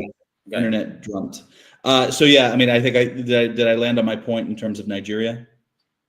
Yeah, you said that they felt they see a chance to eat and they don't want to be interrupted. Yeah. In terms of like nuclear power in Africa, I assume you're talking about nuclear weapons and you're not talking about energy and everything. Yes, our ability to defend ourselves. Yes. Yeah, I mean, look. So I think I think with nuclear power, if it can obviously be done responsibly, because there is a lot of risk associated with those types of projects, if it can be done responsibly and everything's put together correctly, and I'm by no means a scientist or an expert on that, then I think that any country should be able to pursue that as they feel like they need. In terms of nuclear weapons, I'm of the opinion that we need to be reducing nuclear weapons, and we don't need to be having more states with them. We don't need to be having existing states with more of them. I think we need to do away with this. And I'm on record saying that we need to deproliferate and to get rid of these things. So that's my opinion. So no, I'm not interested in any country anywhere having more of them. I forget the geopolitical question. Oh, what's more of a risk to the world? Look, I am really, over the last years, I'm viewing the world less in terms of what are ultimately failed or failing Westphalian states, and much more concerned about decentralized communities and the kinds of destruction that we're doing to ourselves. I think the proliferation of misinformation is really problematic and exacerbates all sorts of other global security issues. That's what I'm actually more concerned about. I'm not worried about any single state, the US or Russia or China. I'm worried about just a kind of a dumbing down of everything everywhere. That's what I'm worried about. And because ultimately what that ends up happening is you've got so much misinformation, and you've got so much confusion and so much flux within the kind of the international order, that there's just a lot more problems that can come up, and then these things can kind of become a confluence with each other, and then you just have a lot. You just have something that's untenable. I think we're on a trajectory which is not tenable. Thank you. But regarding the nuclear proliferation position, would you say that we should have it in the meantime while you campaign for disarmament process? Because in the meantime, your cousins have got it. So because that could be a very convenient position for you to hold when your people have it over our heads. You see what I mean? Yeah, I don't look so same thing. I don't think people should be getting these weapons. And I you know, I know this is probably the direction of the conversation people want to go, but like I don't see what the threat to African countries are where they need nuclear weapons. I just don't see any land invasions happening. I don't see any of this sort of a thing. The overwhelming number of security threats are not even cross-border on the continent. So you don't I don't see think there's any utility. I'm very shocked that you just said what you said, given what has happened to the American continent, New Zealand, and all the rest. Your guys did that, and you sit here Rudolph, I and guess you tell could us save that. some time from Sorry. Hold on, please. I mean, and you would sit there and tell us that we don't have much of a threat. The world, the way the world is shaped, any nation that is technologically and militarily stronger than you is a potential threat. And you know that America knows that. This is the reason why they are reacting to China now. They are not. China did nothing to them. You know this.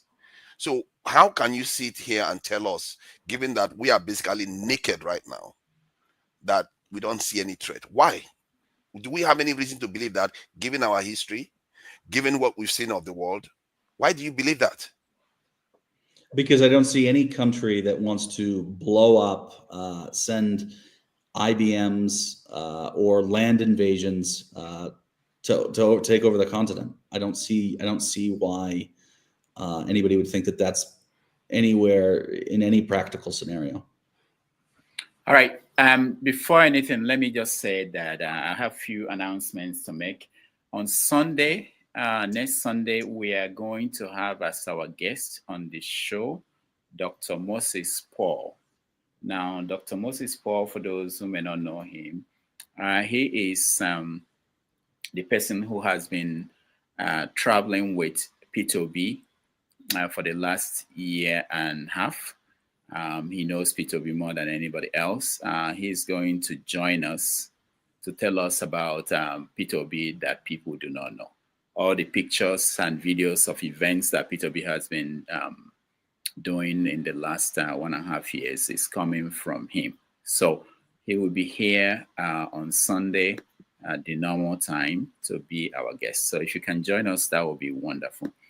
Now, yes, tomorrow I was supposed to have an interview with the Chief of Staff of Simon Ekpa, who is also the Deputy Prime Minister of the United States of Biafra. But unfortunately, that interview has been cancelled due to unforeseen circumstances. So that will not happen tomorrow as we announced during the week. If we have a new date, we will let you know. So those are the two announcements that I wanted to make. And we have to round up the show at this point. I will, if Declan wanted to, I will let Pansat ask one more question and then we end it. Declan, if you're open to that. That's fine, yeah. Okay, Pansat, go ahead. Thank you very much for your courtesy, Declan, Mr. Garvin. Now, the question I'm going to ask you, first of all, do you know an MKO Adeola? Do you know who that is?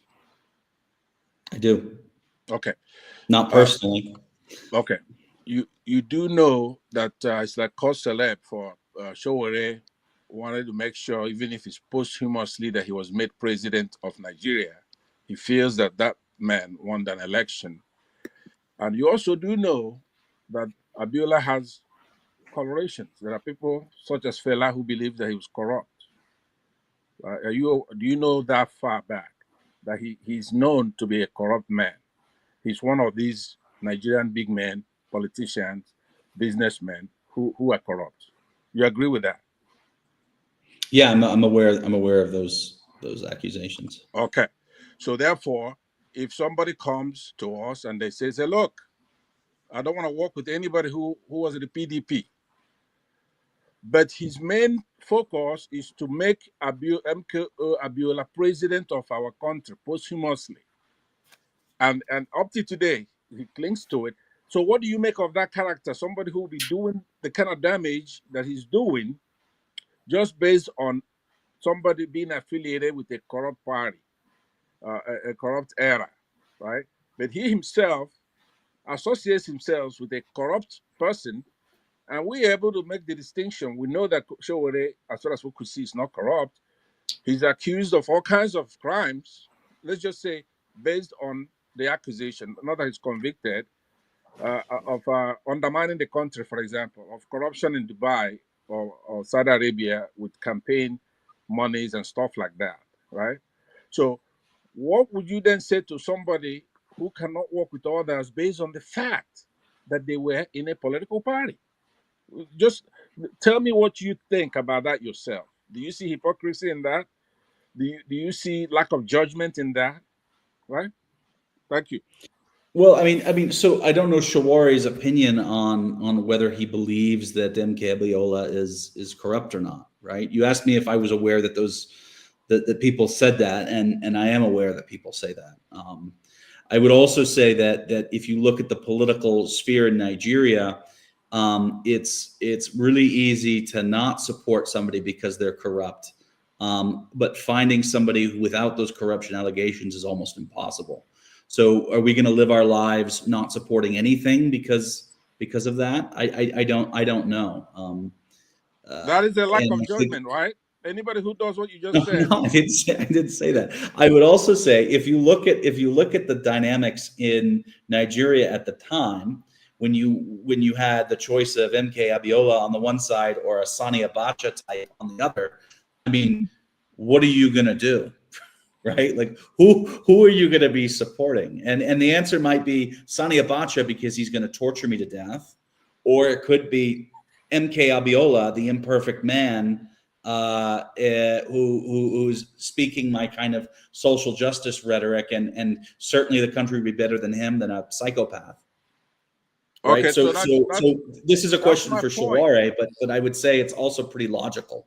Yeah, Mr. Garvin, that's exactly what I'm saying. When you have a binary choice, well, you have a Peter Ruby, there's nobody who could make an argument that he's corrupt. He's not been convicted of a crime, hasn't been charged with a crime. And then you have other candidates who actually is paid $400,000 in drug heroin money in the United States. So when you run in the primary and you cannot win, and then it comes down to the binary choice, you cannot say they're the same. You're going to have to then do exactly what you said. You're going to jettison Abacha. But during the Obi election, Shaware was the one running, so he was saying he's supporting himself, right? He wasn't. He was saying he's not interested in Abiola. He's not interested in Tinubu. So we know what Shaware's choice would be in that election. He would choose himself. Okay, but if he knows he's not going to win, though, towards the end, right? That's what I'm just. So maybe he didn't know. Maybe Shaware is as delusional as every other politician, and he thought he was going to go all the way. No, I don't think so. But maybe that's what was going on. Then we don't want him as a president, right? You don't want a delusional presidency.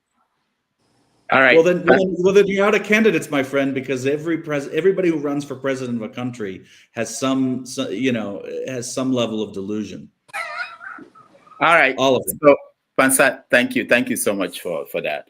Declan, thank you for joining us today. I appreciate you. Forefathers, thank you. Revolution, thank you. Comrade Omori, thank you. Jonaba, thank you. Pansat, thank you. We thank our guests. Can you give Omori a minute to ask a question? No. We're ending. Omoyo, thank you. We have to go. Really, it's almost five hours. I don't think Passat want to hear what Thank you, everybody. I want to thank those that supported us: Man of Prestige, Team Ajek, Kulata,